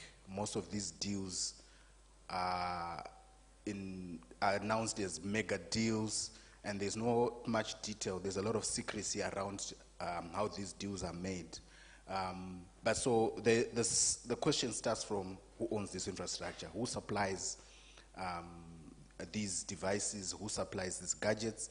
Some of the phones that we use, like I hope I won't name a phone that is here, some have been reported to have spyware, like the Techno phones, the group with the Infinix, Techno, Itel, the cheap phones that supplied in Africa.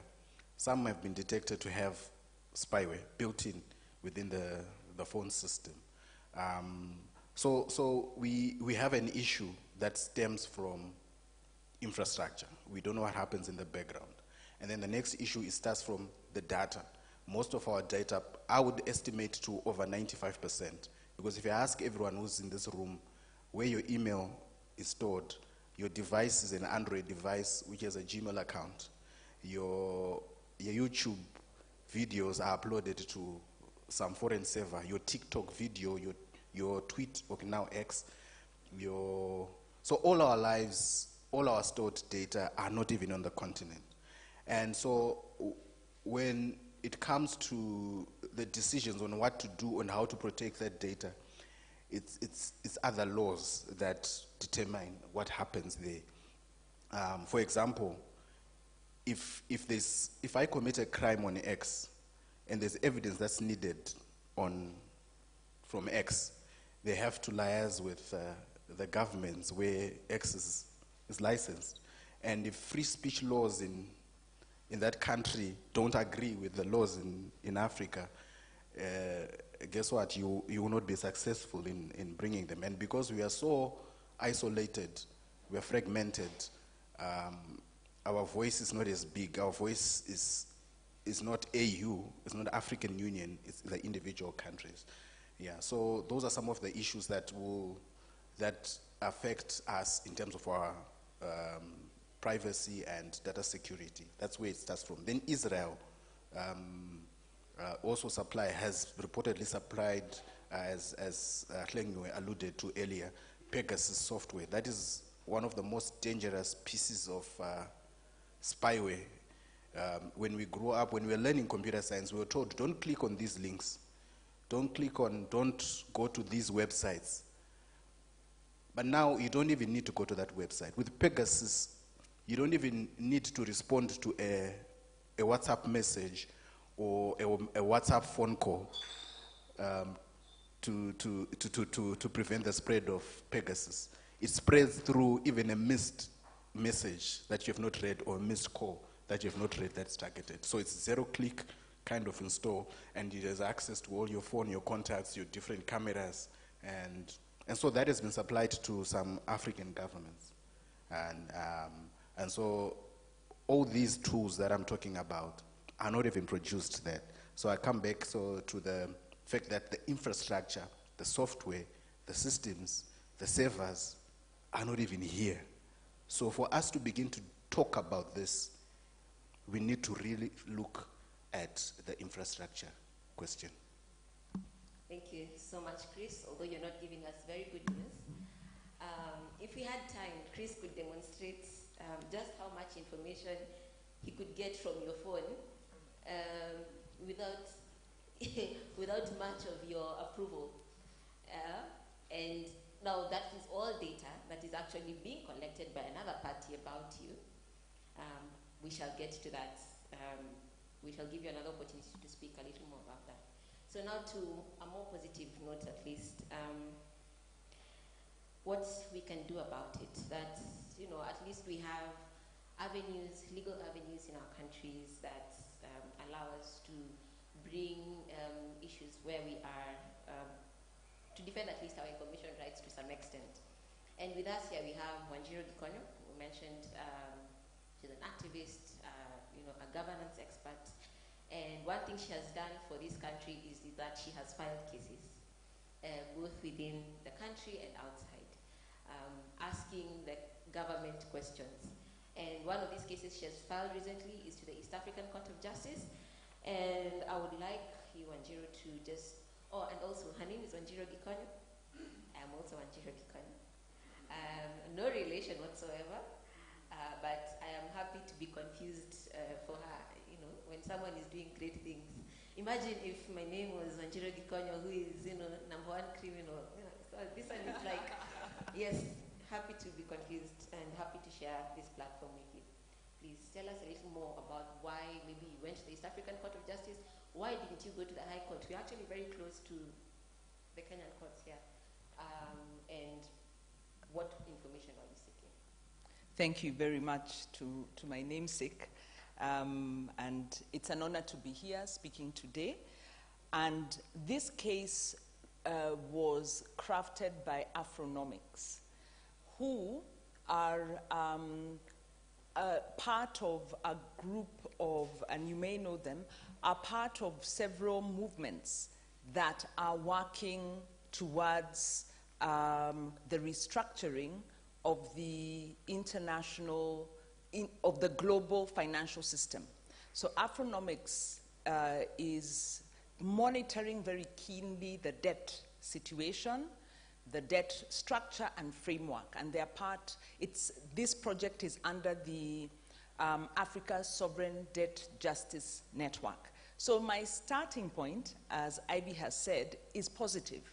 It's saying that there are institutions and formations that are already occupying the space and are advocating, are researching, are using that evidence to then engage the various formations with an agenda to restructure. They've identified the problem.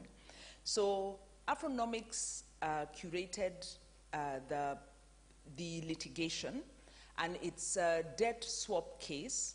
And what we have done is we have sued. I'm the petitioner on the case. They invited me to petition, and I was very happy to sign on. I'm also a co-petitioner on a case that was determined in our favor against, again for access to information on the standard gauge railway, the SGR case in Kenya. And so because of my interaction with them, they invited me to petition. I was happy to, and it's an access to information case. And why this case? This case sues the government of Kenya on account of them advancing to get into an engagement around a debt swap. Now, a debt swap is quite a complex form of restructuring of debt. Ostensibly, a debt swap is supposed to allow a country to alleviate some of its debt pressures. But the research shows, and Eurodad has a report from 2023 that shows in the past 30 years, there have been numerous cases of debt swaps, and the impact of those has been about 0.1% of the overall debt burden of the continent. So the impact is minuscule in terms of dealing with the debt burden which our countries are bearing, which affects the ability of countries to then provide basic services, to advance their own development agendas. And as you know, as has happened in Kenya, in other countries, this leads to political instability because, especially from the youth side, they can't see a future in a country that's not able to fund its very basic necessities. So the case, the positive side to this case is that the East African Treaty provides a locus for individuals, institutions, and other actors to sue their government on the basis of breach of the principles of the treaty. And this principle in this case is on accountability, transparency, which are provisions that are ingrained in the treaty. And there is also a chapter on environmental accountability, environmental management. And so strong is the treaty that it says a country need not have signed on to international environmental protocols. Because of the urgency and importance, primacy of environmental issues, all that has to be shown is that a country is violating the provisions of the East African Treaty. Then there is recourse to the court. So number one is we have an arena in which to act. So the case asks the court to compel the government of Kenya to reveal information about the swap. And it's basic. One, the contract. What are the terms of the contract? What is the amount of debt that is being forgiven? Because in a debt swap, an amount of money is forgiven, and that amount is then put towards some other purpose that is environmentally, an environmental contributor. So it could be food security, it could be some climate change program. But what is the value of this? Debt swaps, the Eurodad report has done a review of the debt swaps that have taken place in sub-Saharan Africa, and they are numerous, and shown that they have very high transaction costs. So you may be talking about an amount that will be swapped for a project, but in the process, the intricacies of just contracting this is so expensive that does it really add value? Then what are you swapping? Because in our case, we also say that a lot of the debt we procured in Kenya was done in violation of our law and in violation of the international standards on debt procurement because of lack of transparency, opacity around it, the value, the choice of vehicle, the choice of project, you know, would not have yielded returns. So because of that, our stance is that some of this debt is odious. So are we now swapping, pretending to swap odious debt, which in the first place has an accountability concern? Also, the debt swaps as, not just Eurodad, because there are several reports on this, this is a false promise. And in fact, at its worst, it's being called green colonialism, because it's a way of outsurging the guilt or the burden that falls on industrialized countries to make sure they finance and take measures to reduce the climate risk. So in this way, they are undertaking some project that on the face of it looks good, but doesn't deal with the primary problem. So it's kind of transferring responsibility. The actors who then get involved, because once you're doing a swap, there's an organization that then needs to implement the project. Now, we found that in Kenya, because once we filed this case in the East African Court, the Treasury, the National Treasury, responded very quickly to provide some details. And when we looked at the actors, we found the actors who are supposed to then even implement are not Kenyan. So if there is a swap, we don't know the value. We don't know the interest. We don't know the indentures. We don't know what these contingent liabilities are. So we don't know all of that. Then the people who are coming to implement a project that we don't know, whose benefit has not been quantified, are not even Kenyans. That's not a Kenyan organization. So that means that money might just circulate and remain in space or remain with the lenders. The final point is that the debt crisis we have, this present one, because there was one in the 90s around the structural adjustment programs.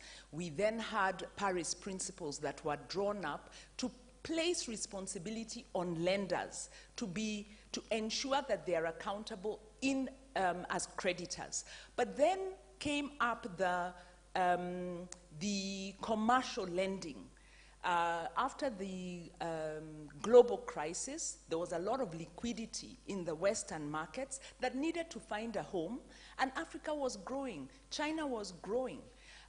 So this was a place for, some good credit investment and some good returns for Western governments.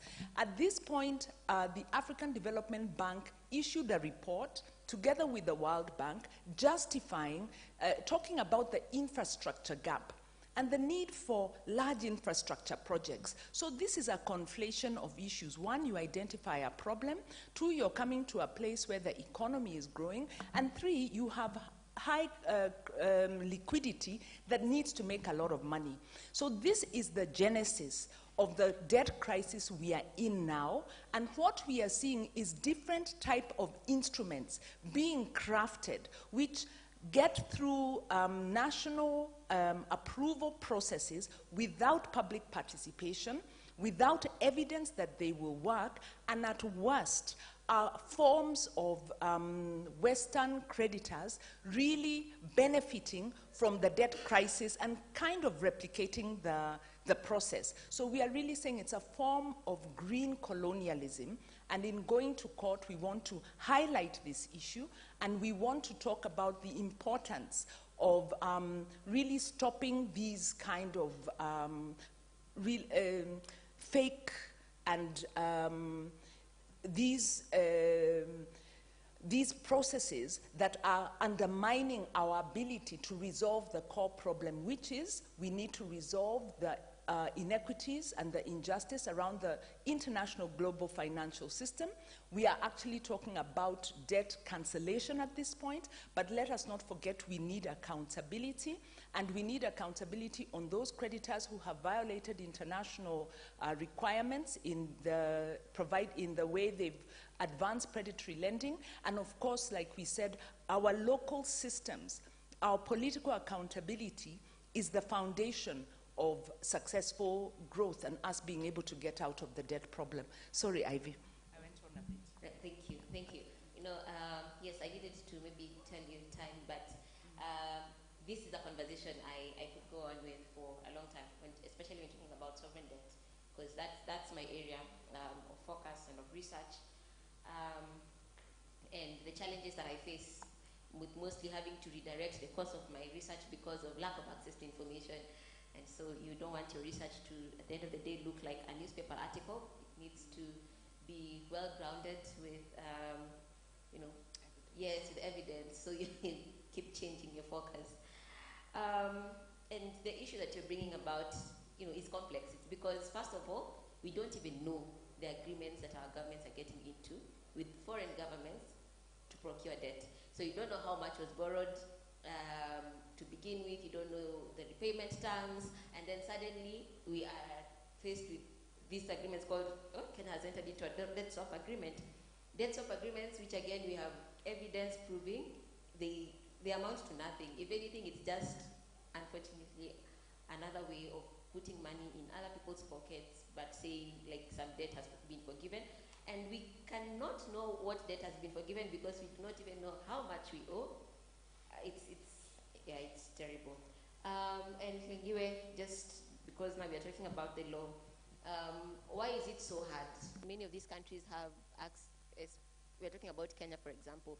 We have a very good access to information law, but it's like African nations in law and policy, and then what is in practice, there's just a big disconnect. And what are the challenges and it's just a comment on that. Thank you so much, Ivy. Yes, I'd like the previous question on access to information, because on the continent, really, we are lagging behind as far as the exercise of that right is concerned.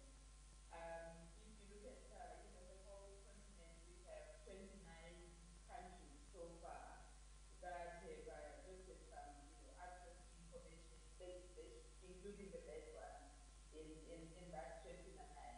And if you look at the countries that we consider as having the progressive laws on access to information, that is one that you have mentioned, the example of Kenya. If you look at the Malawi legislation, as well, the basic piece of legislation, and other few countries, South Africa has got legislation as well, although it's going to be going under, it's going to be undergoing review in light of the digital age. But if you look at implementation, you find that there is not much implementation that is effectively taking place. We have like nearly, I always say, decorating our legal framework, with a piece of legislation without really doing much to implement it. Just the other, 2 weeks ago, we were hosting a course on data protection at the Center for Human Rights, and one of the colleagues from the CISU indicated that the CISU has a data protection legislation. It's been in existence since I reached 2011, but up to now, the law establishes the data protection authority, but nothing has been done so far, and there's nobody that is responsible for the enforcement of that piece of legislation. And this is just the CISU, but it's not the only one that is in that category for which something of that sort is happening. So one, we have an issue where there's no safety. We end up getting our agent without anything having been done as far, or not much, having been done as far as implementation is concerned. Or we have a situation where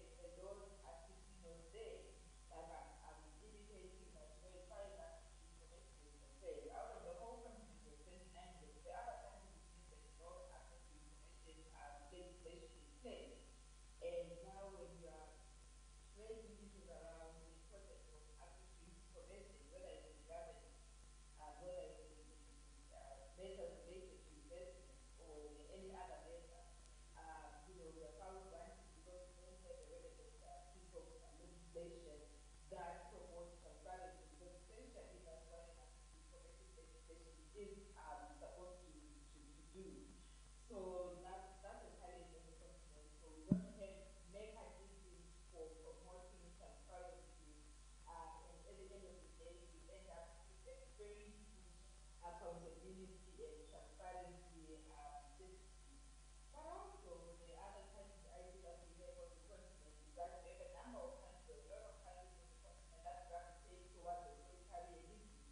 And as long as the country is gravitating towards authoritarianism, misinformation rights are going to suffer. Freedom of expression, access to information, protection of personal information, because an authoritarian system does not promote or is not based on promoting freedom of expression, but is actually anchored on, limiting such rights. The other thing, so, is the lack of political will, where we have political will and promotion of repression, where we see in several countries, there are many examples, just mentioning there, very often, but we see government prioritizing control over, dissenting voices, and where there's obviously limited political will, there is not much protection around information rights that have already indicated. And what we really see is that our governments or our leaders view independent media, for instance, or free expression as actually a threat to power.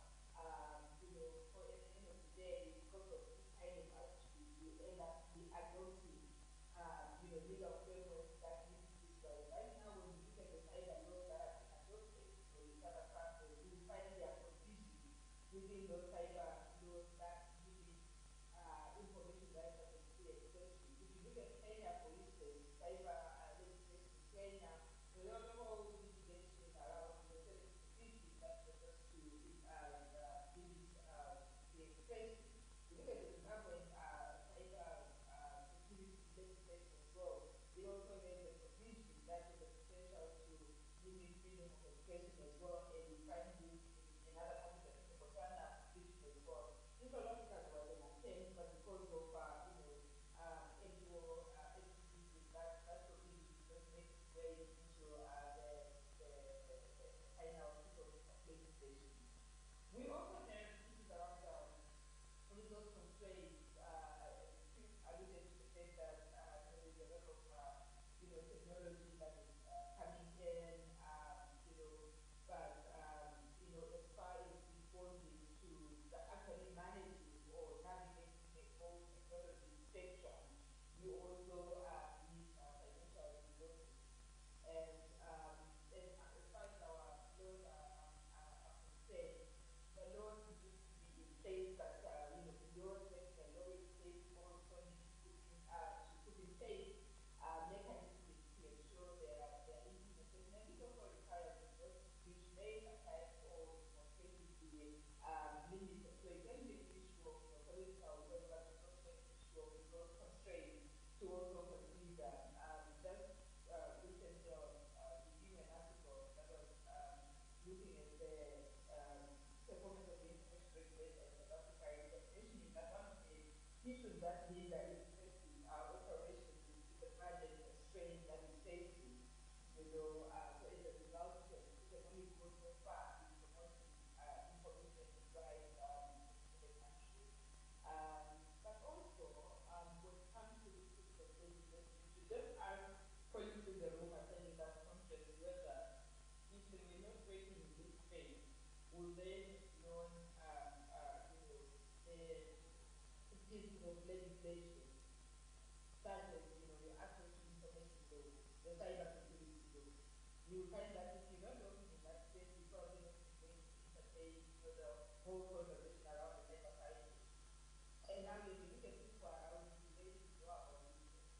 the reality of the country, there's information gaps that we have around the world. So it's difficult if you don't know then to demand accountability if you don't know, what the law is. So that's how we really have a right of access to information. That the government owns information in trust, for example.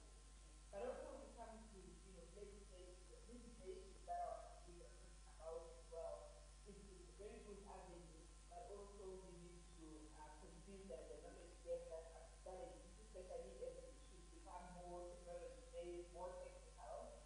There is also that knowledge gap in the legal profession. I feel like we are reading the mic.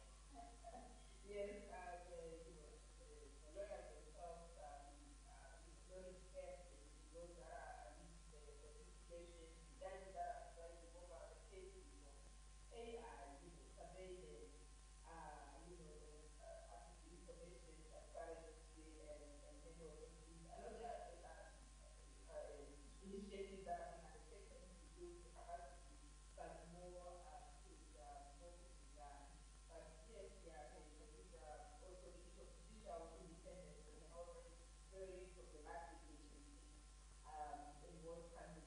It's a lot to have, and I can say that let me talk about what's happening. Thank you. You know what they say, time flies when you're having fun. So our time is moving fast. So I'll just ask, maybe the issue that you're talking about is just that there seems to be a gap in, even in lawmaking, because it's one law that gives you full access to all information that's held by the government, and then you have another law that takes back 90% of what was given by the other one. Chris, please help us just in a minute or two to understand how then should we strike a balance between then security and the need for our privacy. That's a difficult balance to strike. I'm just going to show you an example of some of the data that we are not aware that's being collected. Data is a big currency in tech, especially with the AI. AI functions on the basis of data, and data is power, and who owns it is most powerful. If you have your phone or your gadget or your computer, if you're on a browser, if you go to Google, just type any letter or the letter P and see what it auto-completes. Trust me, to be different from the person next to you, because there's an AI system that has been learning what you search on the letter P. Don't ask me why I used the letter P, but I did mine. It showed me Premier League and some, in the Bible. If you want to go in depth with what Google has collected, we call that metadata, data about data. And it also extends to the people who own infrastructure. Even when a parliament building, an airport is donated and so forth, we should be aware of data collection and its significance, even if it's metadata. The fact that you entered a room and you had access control, that is data. If you look at your call log, you can paint a story on who you are, the relationships that you are in, because on your call log, there's a 9 p.m. call that lasts 30 minutes minimum every day. That means there's some form of relationship there. And when that call is no longer there, it means that relationship might have ended. I hope you get what I mean. So all that is metadata. And a few months ago, my grandmother just phoned me, I'm winding up, and says, I no longer need you because I used to be her source of all information. Suddenly, there was Meta AI on her WhatsApp, so she could ask any question and get prompt answers. I felt bad for a week or so, but then she phoned me and says, no, this thing is dangerous. What if he's lying to me? And so she was already asking about liability, legal personhood, and so forth. Where is she getting all that information? But they are wrong in this case, but they were right in this case. So that amplifies the kind of the issues that we have, and also the fact that this AI system was installed without her consent. She discovers it, but now she's now asking questions, and the data that is being collected, who knows about it? So as Africa, we are in the middle of powerhouses fighting for the internet space. We used to have one business unit that was existing, that was our ISP, that is being regulated by the different telecoms regulators. But now someone is also taking over that piece. We now have Starlink coming in and at a lower price. And so the control of the infrastructure is also extended to that bit. So when you talk about privacy, when you talk about security, you might put encryption on your, and put a good password on your email, but there is metadata that you can't put. You don't put a password on metadata. And companies are collecting that metadata and they're using it for different purposes. So we need, for our agency as Africa, we need to start to have a conversation on digital sovereignty. It might cost us, but we need to have that conversation because someone is collecting data on who enters AU building, probably. Someone has access to that data. The calls that we make, it might not be the actual data because we might be encrypting some form of information, or you might be silent in a donated parliament building and not say a word, but the fact that you were there for some hours and a decision was made there is probably something that people can piece certain information together. So until we start to have a conversation on digital sovereignty, and I don't know if we have capacity to have that conversation, that would be the next question. Thank you. I believe in us. I believe we do have that capacity. You've mentioned the AU building. I know there's also the President's office in Uganda that was constructed and donated, and eventually the President refused to move into it because of fears of it having also been backed. Maybe just Wanjiru in a minute to also just help us to understand how this lack of access to debt information, because how does it affect us? How does it affect democracy and our participation in governance in just a short? Oh, yes. So starting off is there was a mention of the rising authoritarianism, and this really goes to when you're looking at agency, who are the stakeholders and what are their interests? Who is it that is supporting this neo-colonial state? And really, that's very much to do with the commercial interests. So I think we've been analyzing that. But down to, so one, the impact is, when we are talking about democracy, it's about interests, and we are saying there is the citizen interests that we as academics, as civil society actors are championing, and the agency we need to advance is about having very effective movements that are able to challenge these powers in the various arenas, public interest litigation being one. The other is we have to get into political education, which is educating citizens and stakeholders on how to understand information and messaging in terms of the implication it has on its life. So we've moved beyond civic education, which is just understanding your basic rights. It's really being able to interpret world events and communication with regard to how that affects your life and what actions you can and need to take. Because we are in the struggle for a third liberation. Because we had the first, which is the independent, we've had a second wave of multi-party democratic liberation movements across the continent, but the third liberation is a struggle for sovereignty, which is what you're talking about, digital sovereignty.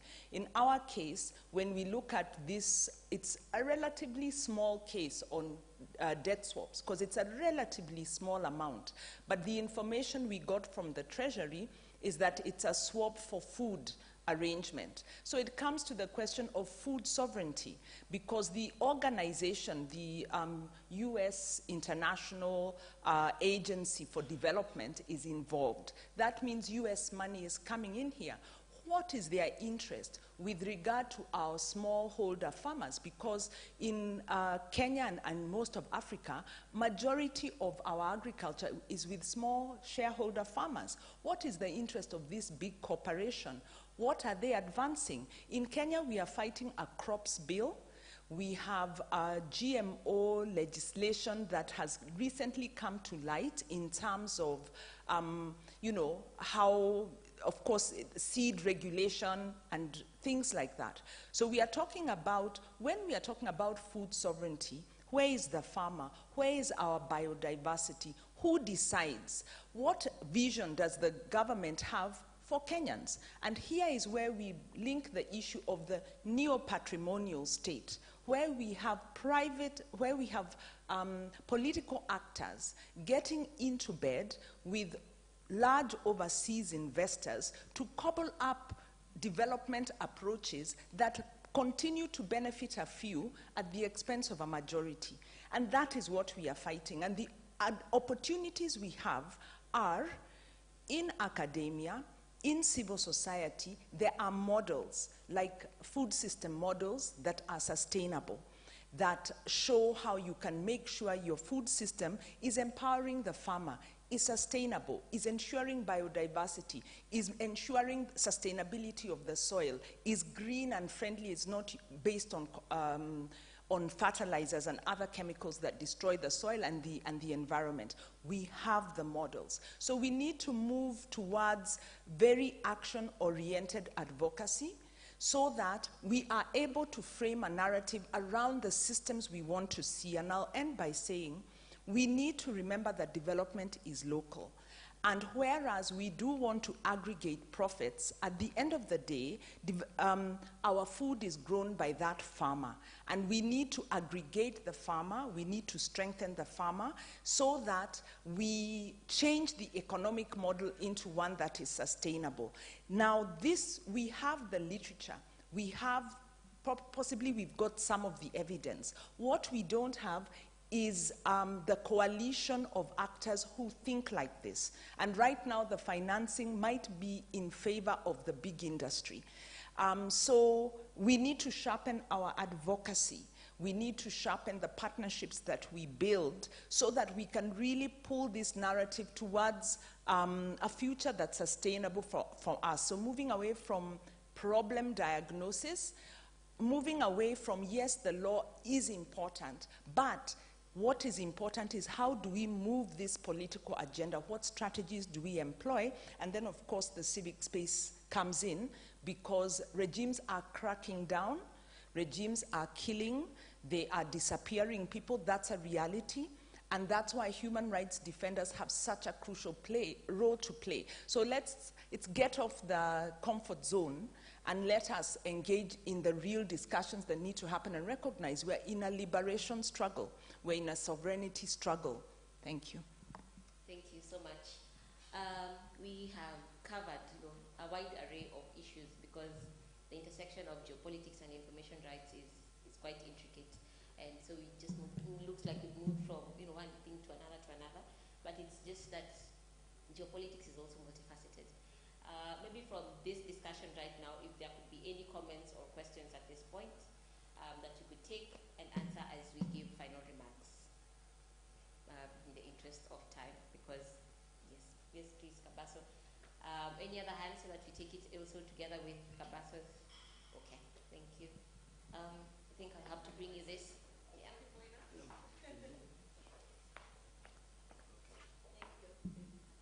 Thank you very much for the very, very wonderful and informative presentation. I think mine is really just a comment. I mean, just reflecting on what you've mentioned, I've always said to myself before that, how do we speak African agency when you have a whole building donated? Like you mentioned, the good example of the AU. We cannot even have secret conversations amongst ourselves without people eavesdropping, I imagine. So, I mean, what you just mentioned brings everything into perspective. That even as we speak advancing African agency, these are some of the things we need to consider. Information rights. How do we even, and maybe this would be a question, how do we think about, information and digital rights and sovereignty and protecting ourselves from external influences, considering everything that we have going on? Yeah. Thank you. Very good presentations. I wanted to just ask both the panelists, for the cyber bits, the infrastructure, what would you suggest Africa should really do? You know, this information is so critical, but I think, as you know, tech discussions tend to take place with tech people sitting in the room and people thinking it's a tech thing, and not attending such things to hear from you, whether it is business people or whoever it is. For Wanjiru, very briefly, thank you for really bringing that out. It's information that even some of us don't have. How can we bring out this voice even more so that we can help people know what you're talking about? It's so critical.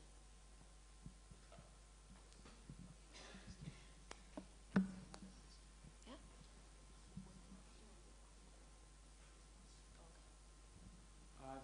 Thank you so much. My name is Minde, again, in support of what my immediate colleague has mentioned, to Wanjiru. These are things that are not just about Kenya, but also reflect a lot in other African contexts. So I don't know what lessons, especially in this litigation that you're doing at the East African Court of Justice and other courts, what other lessons could other countries, for instance, in Tanzania, who are also facing similar challenges, do, or what does your work also speak to these other countries? Thank you very much. And again, it was excellent. Thank you for the comments and questions. Oh, there's one more.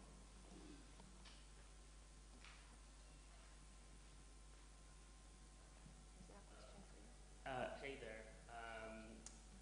I'm just asking this question in part to maybe potentially put some of the panelists in conversation with each other. And what do you see as the relationship between tech and debt in light of the fact that majority of the technical infrastructure in Africa is procured on the basis of loans directly coming from China, and that China in itself now is promoting a construct called cyber sovereignty, which is kind of equivalent to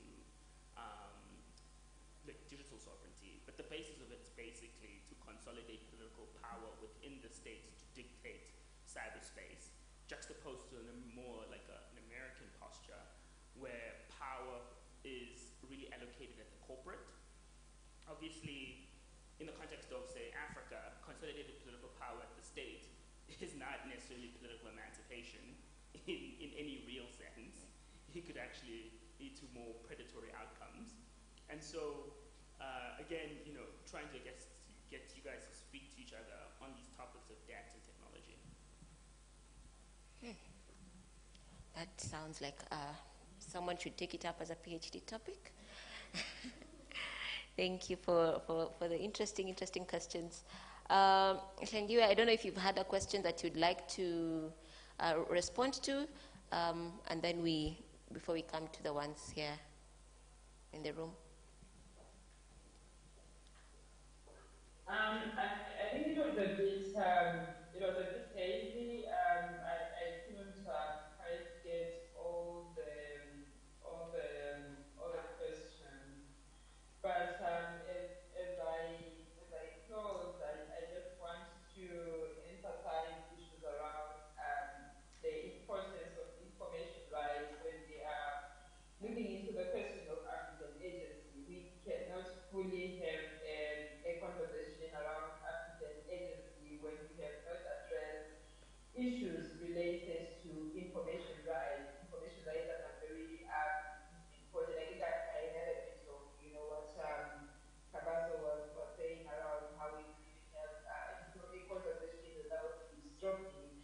So we need to actively engage on issues of information rights, because in the context of our relations with foreign powers, the information is a cross-cutting issue. It affects the late issue that was being spoken about. It affects sustainable development. It affects the technology transfer.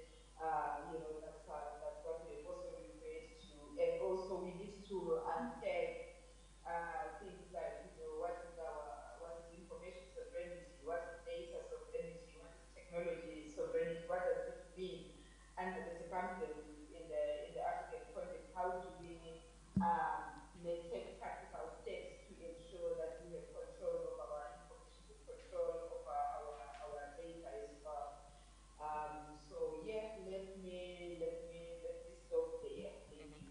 Okay, thank you very much. Moving on to Chris, even as you answer some of the questions that have been asked, maybe you can also give us, help us answer what's the way forward then for the government, for governments in Africa. I think first, just to comment on the loans and in relation with tech. So what happens is technology is brought to a company, private or even state-owned, and it's a loan. And they are told now there's a latest, there's 4G, you can roll it out immediately. But before you even pay the loan as a private entity, they are saying, now we have 5G. We want to give you 5G on a loan. And guess what? Our bandwidth fees, our data costs become even higher as it were. I'm just trying to emphasize the point that was raised earlier. So I think what the governments should do, first we should realize that as Africa, we have the data, we've got the numbers, we've got the critical mass. All these entities would take a knock in terms of their revenue if Africa did not exist. But if we decide as Zimbabwe or as Uganda or as Kenya or as individual countries, they can do without us. The 8 million population that is reported to be connected to the internet in Zimbabwe, or the 1.2 million Facebook users, they mean nothing to Facebook. They mean nothing to Meta. But as a bloc, an example is EU. When they say that when a court makes a ruling about the right to be forgotten, for example, when it made that ruling, it became case law, and now it's now even codified in the data protection regulation laws in the continent. Africa, we don't have such an entity like EU. I think that's where we need to start, because we've got that power. And when we do that, we can become deliberate. Setting up a website or hosting our own search engines and our own server systems, I don't think it requires as much capital as we think it does. I think it requires more willpower and more, from effort from our leaders to really understand that we can do better and we can promote our own infrastructure and our own industry. To make it worse, Starlink is testing satellite to phone. So it means there is going to be elimination of the mobile network provider, job losses, and you are still in debt paying for Chinese infrastructure. And so we will still continue to have a bigger problem unless we pause and think and really make decisions as a bloc. Now imagine if the whole continent says, Starlink, no, you can't do this. If you want to come here, you come on our terms. Because the market is already saturated in the other countries. Africa is where they are looking at. Thank you. Maybe Andrew could help us answer. Thank you. And I really think that's the main agenda. So there were 2 questions, I think, that have to do with how to get the information out. It's in advocacy, you're really talking about working across movement building, which is different actors coming together and shaping narratives. So it's campaigning, and campaigns are fielded all the time.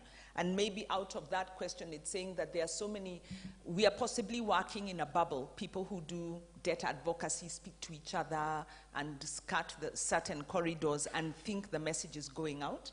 But I do know, for instance, in the debt campaigns that we've done, we haven't really reached the citizen. So we need to expand our advocacy. As we are telling government to do bottom-up, or go to the bottom, we need to do the same, because we tend to do advocacy with like-minded and over-focus on policy and legislation, and so we don't make it the dominant narrative. What are the lessons coming out? Like I said at the outset, there are platforms, and one good example of agenda setting is the illicit financial flows discussion, because we've been talking about corruption for the longest while. And then through a collaboration between local African NGOs and a network, and also international NGOs, through analysis, they realized they need to recraft this narrative into illicit financial flows to show how Africa is expropriating its wealth into Western countries. Really, it's the corruption conversation, but it's been framed in an actionable manner, where you place the responsibility not just on the corrupt local leader, but on those corrupt business enterprises. So we need to do something similar around the debt conversation, really emphasizing on sovereignty. And I believe this is in the process of happening, but maybe the efforts are too fragmented. So there is a need for more collaboration. And that's why I think these kind of conversations are really important. And also, the discussion really needs to focus on action, what needs to be done. We've really done good diagnosis of problems. It's how do we move the agenda? How do we finance the agenda?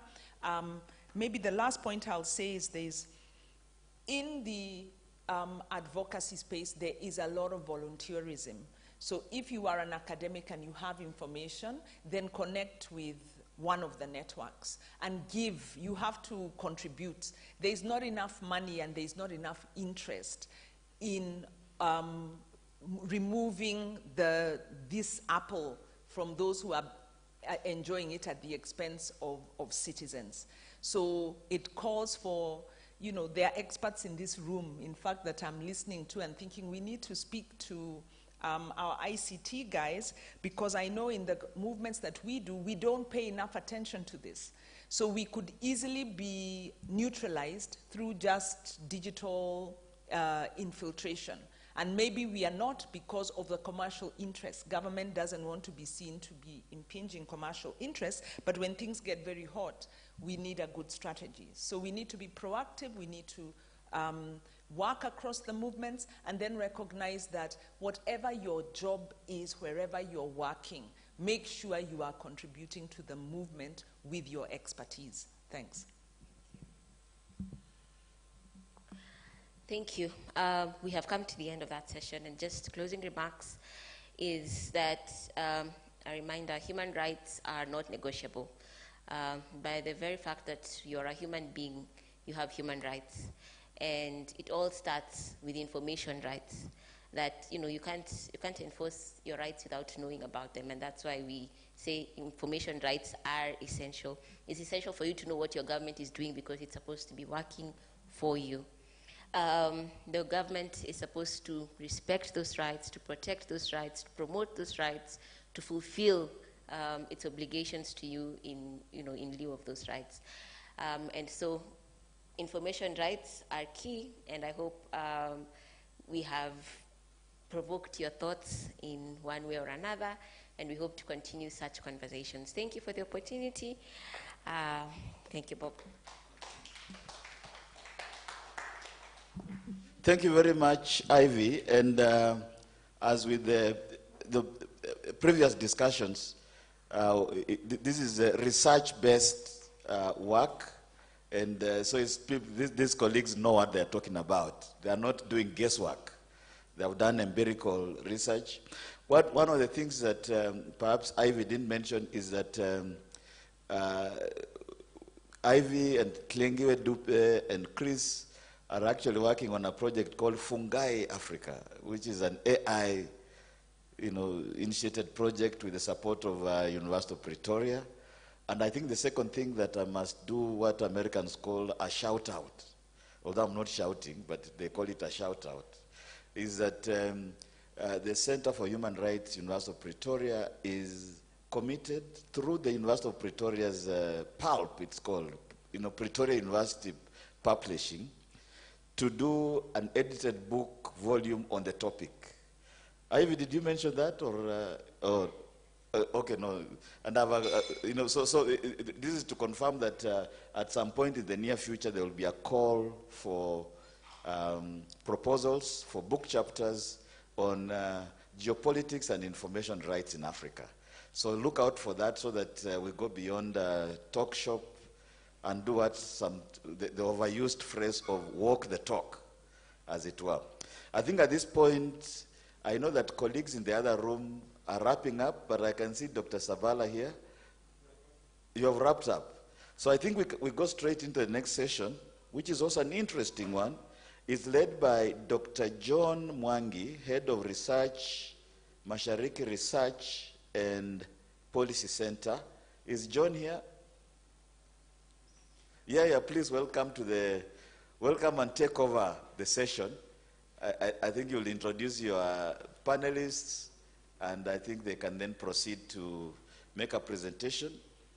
And from this point, the other session that is called The Role of African Media in Amplifying African Voices actually has collapsed on the basis of today being a public event. This session was to be led by media practitioners. And you can see, once they say today is a swearing-in ceremony at the Kenyatta International Conference Center, Churchill Otieno, Kennedy Wandera, Douglas Okwach have all abandoned us to go and cover this momentous event, ceremony. But I think so from this point onwards now, we are meeting right here as plenary, which actually helps because everybody gets to listen to everything. But over to you, John.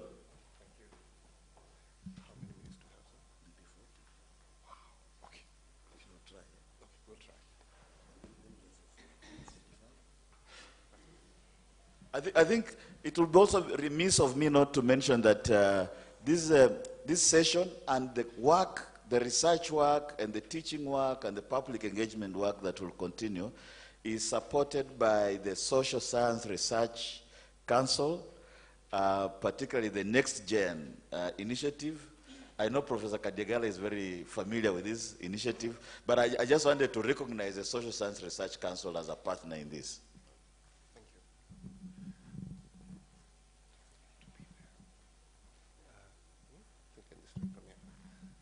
Good afternoon, colleagues.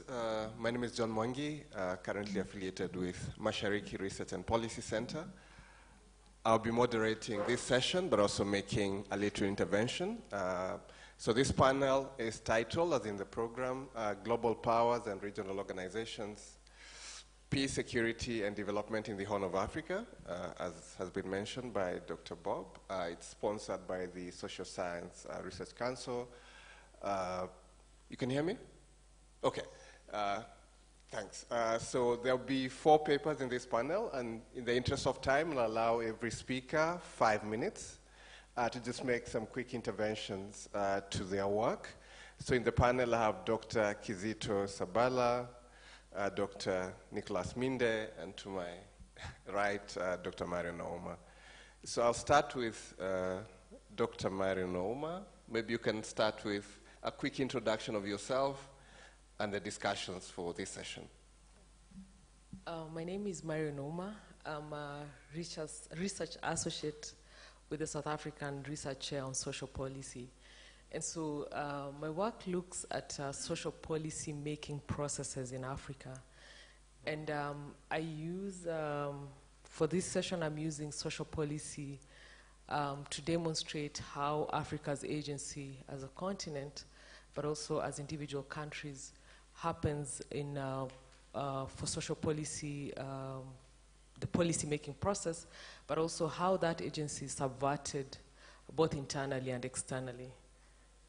And so I think just a brief introduction. I mean, social policy is usually, I know it's not a very common topic amongst, I think, this group of people. But then social policy is basically the collective efforts that governments put in place to affect people's lives, but also to stop and help people get out of deprivation and poverty. And the functions that social policy has is, first of all, redistribution of wealth in our country. We have the protection from the vagaries of the markets and also the life-changing circumstances. And social policy also enhances the productive capacity of people and is concerned with the reproduction role, especially that falls on the burden of women on reproduction, and also has a role in enhancing social cohesion and nation building. In 2009, the continent had its first social policy framework, which was the Africa Union Social Policy Framework. That's what it was called. It was actually a harmonized social policy that brought in different aspects of the subject. So there was health, education, social protection, housing, and so on. And it was anchored on norms of equality and solidarity. I think those are very key fundamental norms that then grounded the policy, and also was rooted in local history and a strong ideational grounding. And it focused on building a society in Africa that's centered on solidarity and one that sought to promote dignity. But then the policy never took off. It never took off as such. First of all, it was not implemented fully. It was internally, the AU did not have the mechanism to be able to follow on the progress of implementation at country level. It lacked a conceptual framework, and also there was lack of structures by member states to follow the progress. But one reason why it never gained popularism among the member states is because the whole social policy agenda was subverted by a cash transfer agenda. I'm sure in many countries now in Africa, we all have cash transfers going on. And so what happened is there was a very strong push by international organizations, the World Bank, UN organizations, UNICEF, and so on, which subverted the whole agenda and brought it back into a single instrument, the cash transfer. And that's what most countries now are implementing as a social policy, as their key social policy instrument. And later there has been attempts at the African level, which is, it's called the Protocol to African Charter on Human and People's Rights, on the rights of citizens, on social protection and social security. This was in 2022. And this is actually basically a watering down of the SPF, the AU SPF, because it has stuck on the single agenda of social protection, which is not anchored on any norms of, for instance, solidarity and equality and so forth. But the greatest challenge is this is where it is domiciled, because it is domiciled at the Commission for African Charter on Human Rights, which doesn't have the capacity to follow on social development issues. And still also, it faces the same dangers of not being implemented as the AU SPF was. Thank you, John. Thank you very much, Mariam. I'll now go to Dr. Kizito. You have 5 minutes. Thank you, moderator, and welcome participants. I'm going to speak to 3 concepts that are related. First, the notion of African solutions to African problems, how it relates to external interests, and located within the concept of African agency. But I'll also, all this is framed within the peace and security in the Horn of Africa. And therefore, I'll end by giving examples to demonstrate that. The first point I'm making is that if the African agency is partly defined as the capacity of the African states, and other stakeholders to actively influence global affairs. Then the notion of African solution to African problems either directly or indirectly speak to this. And I argue that actually the notion which is domiciled or grounded within the whole efforts of unity and making Africa self-sufficient in some of these issues provides to some extent the philosophical basis upon which the African agency is grounded. The quest for being able to tackle our own problems using our own resources and without undue influence from external sources is one of the underlying philosophies of the African unity. External actors come in because of the rationality that for a long time some of the interventions have been negative. And I look at external actors at various levels. Probably the most important level that most of us look at is really those extra-regional players. However, I want to pose that probably we forget sometimes the destructive nature of regional players who, in one way or another, intervene or distract peace and stability in some of the neighboring states. And I think in this case, DRC is a good example where not only we have the international regional connections, all of them converging to blunder the resources of DRC Congo, but explicitly making it difficult to resolve the DRC problem.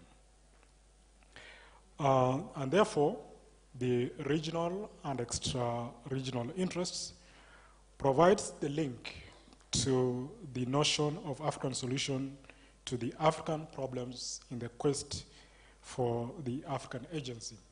In the sense that one of the things we are saying is that we are assuming that if we had our own solutions to our own problems, then these extra-regional interests will not count.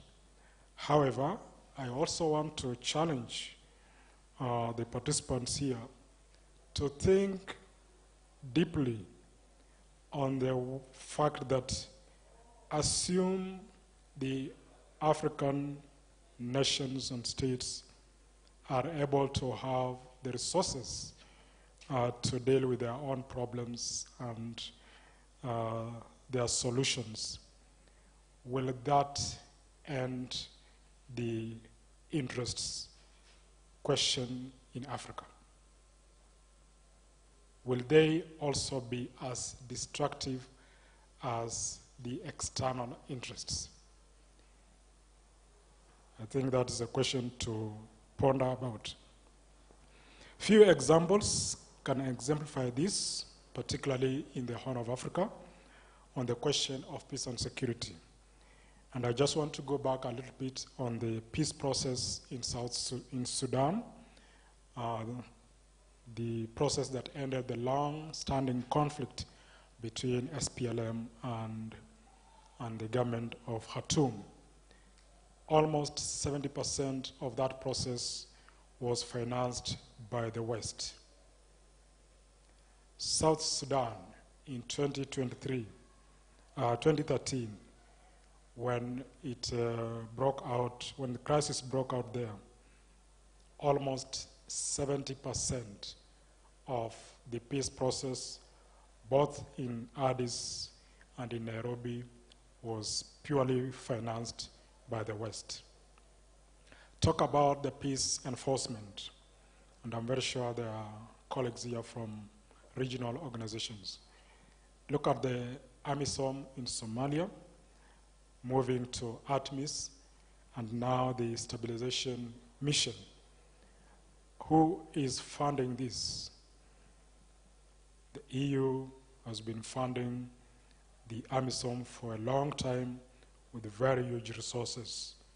Today, we cannot stand and say we can really finance even the stabilization mission. Sudan today, African Union has tried, IGAD has tried, and many other countries have been there.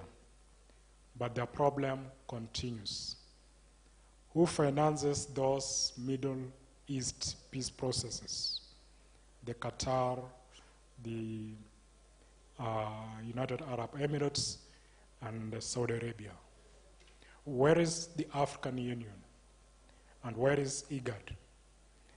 And probably I want to conclude by saying that the issue of African solutions to African problems links directly to issues of interests, both regionally and extra-regional, and this explains the philosophical context in which the African agency is grounded. Thank you. Thank you very much. Okay, this is fine. Let me also make a quick intervention.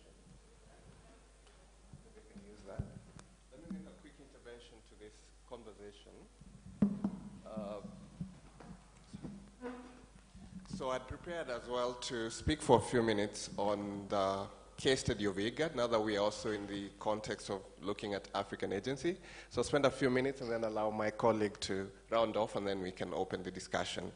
So for this paper, I looked at building peace in South Sudan, looking at IGAD's contributions and challenges, especially from the 2013 period and to the present.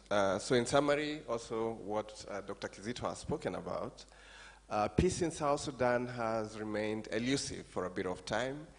Yet, when it comes to regional conflict management, we always, of course, go back to entities, such as IGAD in this region.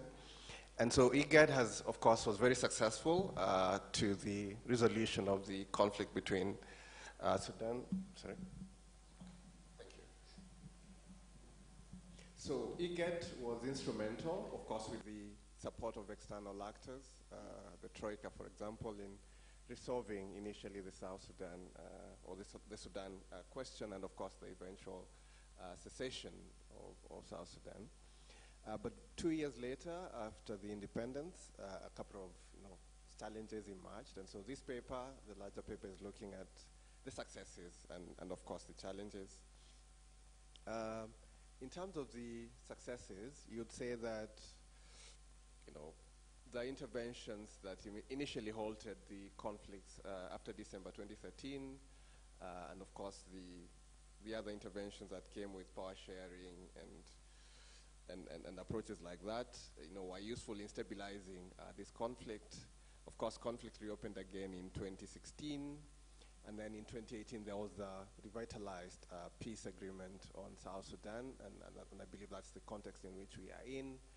And so one could say that IGAD has attempted to make particular interventions. One could also say that these agreements have been, in one sense,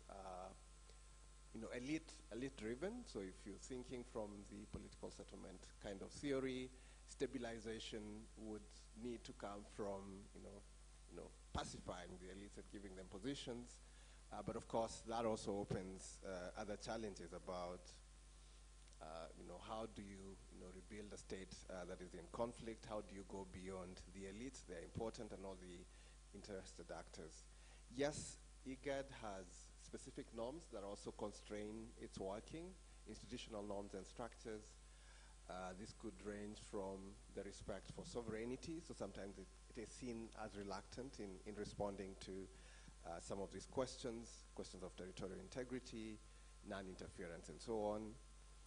But also one important conversation we should also have around African agency as well, and I think that was also alluded in the keynote this morning, is whether institutions like IGAD have established structures for peace operations and military options, for example. So is it just end at the point of preventative diplomacy? So in terms of moving forward, and again in the interest of time, again, I think one of the ways to overcome some of these challenges when it comes to building peace is to think about economic integration. So, what is it that you do beyond political settlement? How do you think about questions of, economic integration, questions of transitional justice, and so on? And then, of course, institutionalizing key questions that would determine a state, would work well. Security sector reforms is important, transitional justice. There's also the expectation recently that at the end of December 2024, that South Sudan was to hold elections, but that has also been postponed, now leaving a little dilemma about how peace, eventual peace will be found in the context of South Sudan. So I just thought I would bring a few conversations to the table around, how these regional mechanisms are operating with, opportunities and challenges. But we can open this to further discussions at the end of this. So now let me invite Dr. Nicholas Minde to speak for 5 minutes, and then we can open the floor. Thank you. Thank you very much, Dr. John. And my name is Nicodemus. I'm often confused. They call me Nicholas, but I've just come to accept that. But you can just call me Nico, in short. It's fine. But where I come from in Tanzania, we have a saying, penye wengi hapaharibiki jambo, which means wherever there's a congregation, everything will be well. And I think this is a good congregation for us to really discuss. We know sometimes academics sometimes can a bit be very theoretical, sometimes very abstract, but I think it's also a good way of organizing knowledge anyway.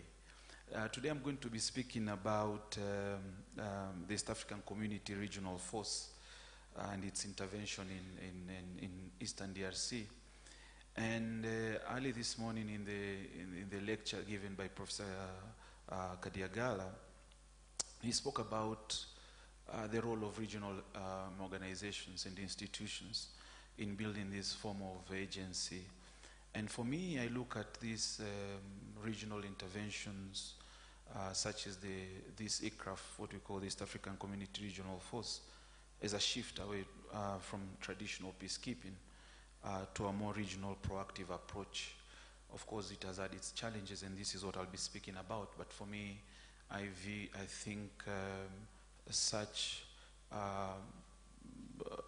shifts or such institutions, or the ICRAF, for example, really gives a new perspective to regionalized interventions.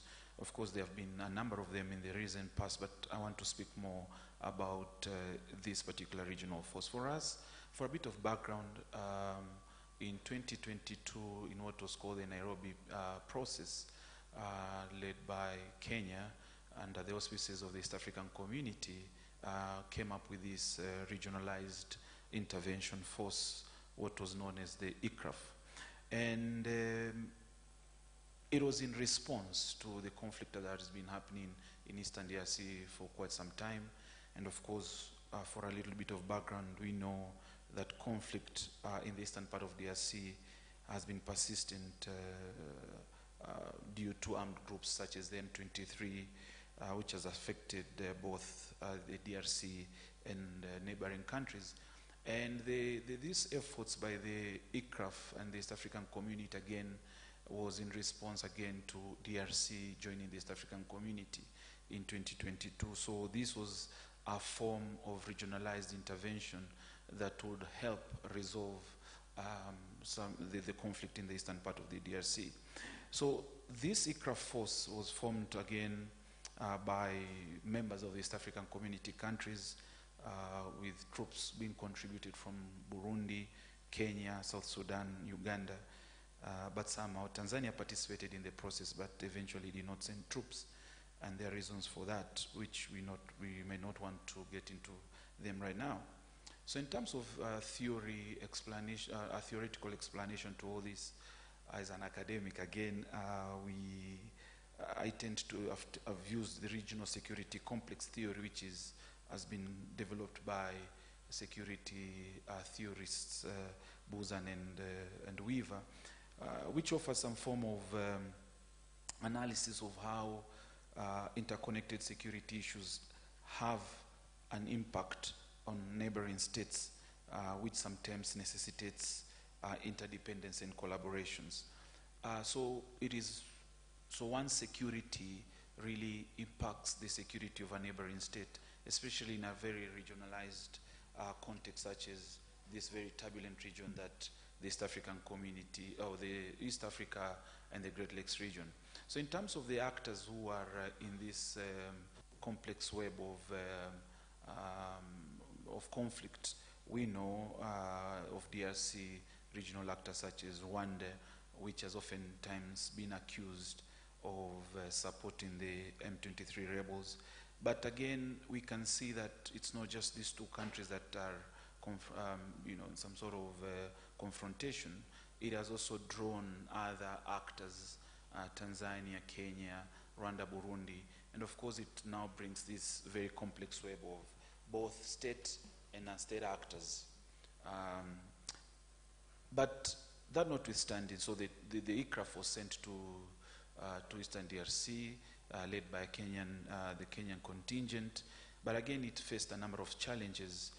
First, because of its ambiguity in terms of its mandate, poor coordination, especially you find that there's been a multiplicity of interventions from MONUSCO, the FRDC itself in DRC is also been involved in all this, but there is also differing national interest among the member states. And of course, later on, DRC opted not to renew the mandate of ICRAF. What therefore are the implications for regional security and integration? We find that in as much as I've mentioned in my introductory remarks, that ICRAF represented a step towards institutionalized security cooperation in East Africa, it failed to achieve these unified goals due to various national priorities of these member states, including Rwanda and Kenya. But again, there is also external actors, the likes of China, Western states also, who continue to play a critical role in that. So, as I conclude, what can we draw around the theme of African agency in view of ICRAF intervention in Eastern DRC? Yes, that I've said that ICRAF, and now we also have the SAMI DRC, which represents some form of a shift from the traditional peacekeeping operations to a more regionalized proactive approach.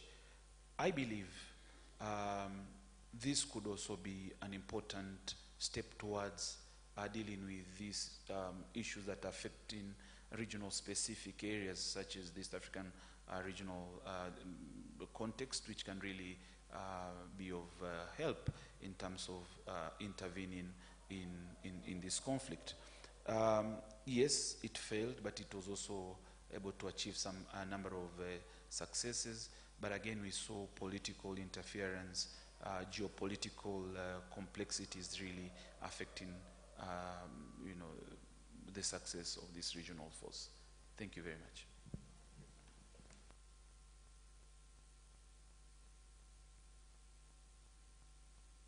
Very much to all a bit of echo.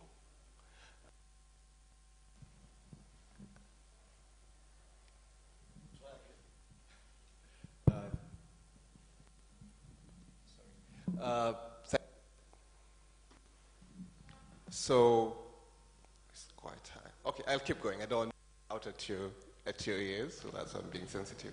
So we've had good discussions here around peace, security, and development, looking at different actors within the room. At least the 3 papers from this side are looking at, the place of African agency, looking at case studies, IGAD, looking at the East African community, but also, probing broader questions that were, advanced in the keynote this morning, the question of African agency. And of course, there's a sense in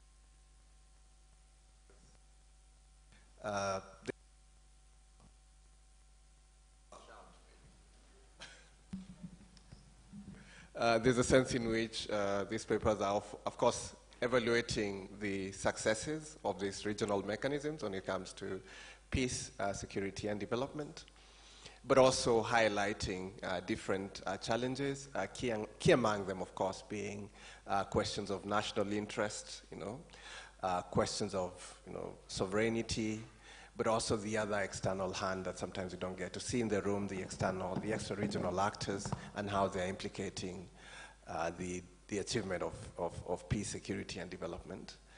There's also the conversation around social policy, which also speaks to questions of social protection. So at the domestic level, what is the value of social protection, and also at the regional level to ensure that as people develop, then there can also be peace. Given the timelines we have, we would like to open the floor for a couple of discussions. I believe we have about 10 minutes now to wind up everything. So I'm opening the floor for any questions or comments you may have on this panel. We can take 2 or 3 at a go. Okay. And please keep them short. Thanks. Thank you so much to the panel. Just a quick one in terms of really supporting the discussion on social policy and the concern that social protection has been used to mask the fact that African governments are not investing in social services. And so maybe I didn't get quite clearly. I'm an advocate, so I always look at, we have some evidence. What is the recommendation that, how do we put center stage social policy? Because a lot of African countries are reliant on external financing for their basic social services, and that is a total vulnerability. And then, Dr. Nico, thank you so much. What I didn't hear is when you're looking at, you're calling it ICRAF, and excuse my ignorance on this, this is a new area for me. These countries in the East African community are part of the interested parties in the source of the conflict, which is the resources. So we have a new scramble, or maybe I should ask, do we have a new scramble for resources? And how does the East African community, this part of which we've talked about the neo-patrimonial interests, so those people around the table negotiating to go and rescue DRC have interests, and we've had that, at least on the Kenyan side. We know there's a lot of political interest in the resources. So how, in your research, how have you dealt with the issue of political interest within the community, and maybe the rush to get DRC into the EAC, even when some of the conditions it needed to meet were not met, maybe those also had an interest. So maybe that, for me, it didn't come out quite clearly. Thank you. Thank you. Was there another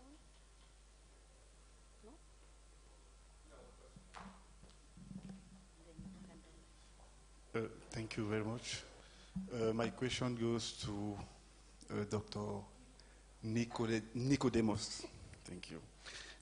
I was really interested with your presentation on regional organizations and intervening on peace and security issues.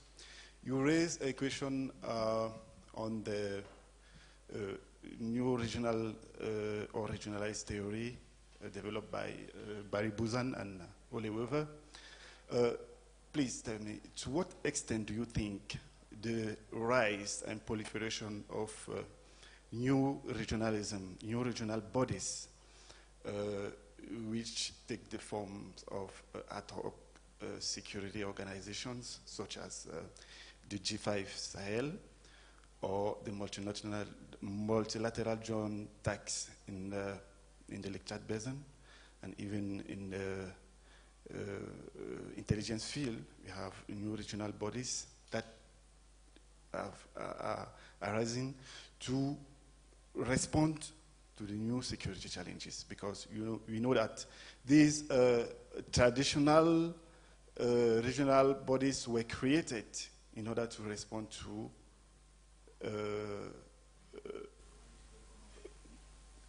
regional security bodies were created in order to respond to the oil crisis that the African countries had in their post-independent period. So since 2000, 2001, there is a rise of new security challenges.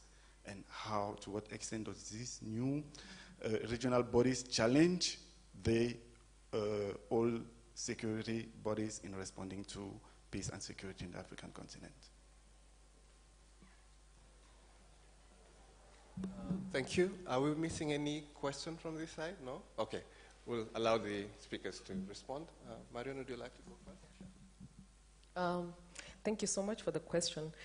And I'll go back to history in responding to your question, how do we center? And looking at the post-independence era when African governments then went out and actually invested, made huge expenditures in social policy interventions like education, health, and so on. And so that vision is what we need to return back to, yeah?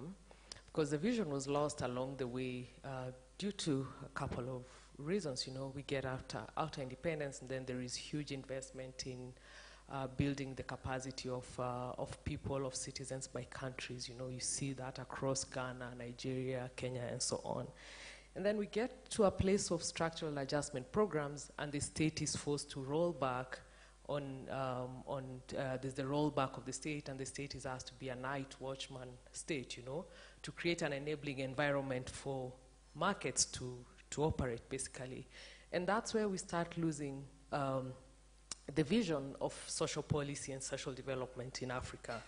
And this is forced onto the continent by external agencies and World Bank and so forth. And then we have another area where we're feeling a bit more of the state in terms of investment in education. We have free primary education and so forth.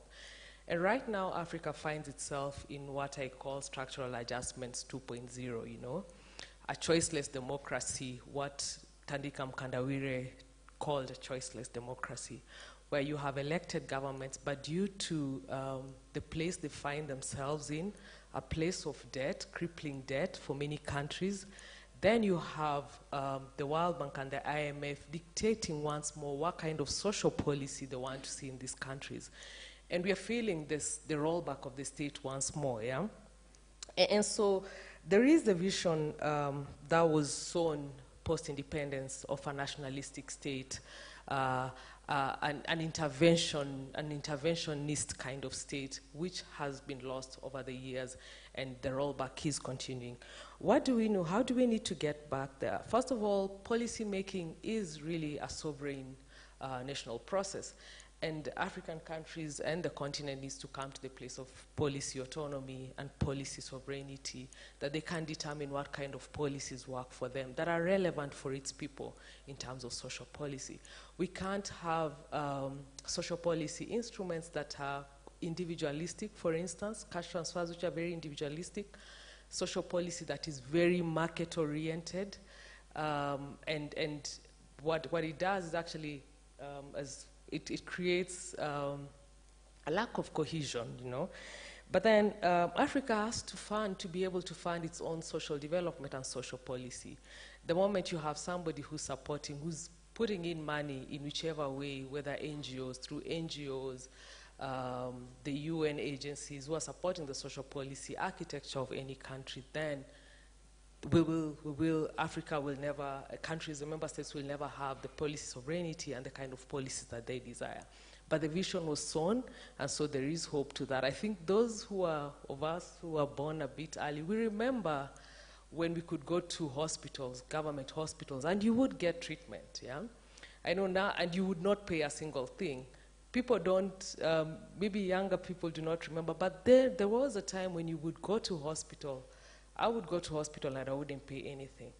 There was public schools which were really free, you know, and that, and I think at a thinking level, we've been made to think that we cannot get back to that, but we need to come back to that vision and tap into it to build our social policy architecture.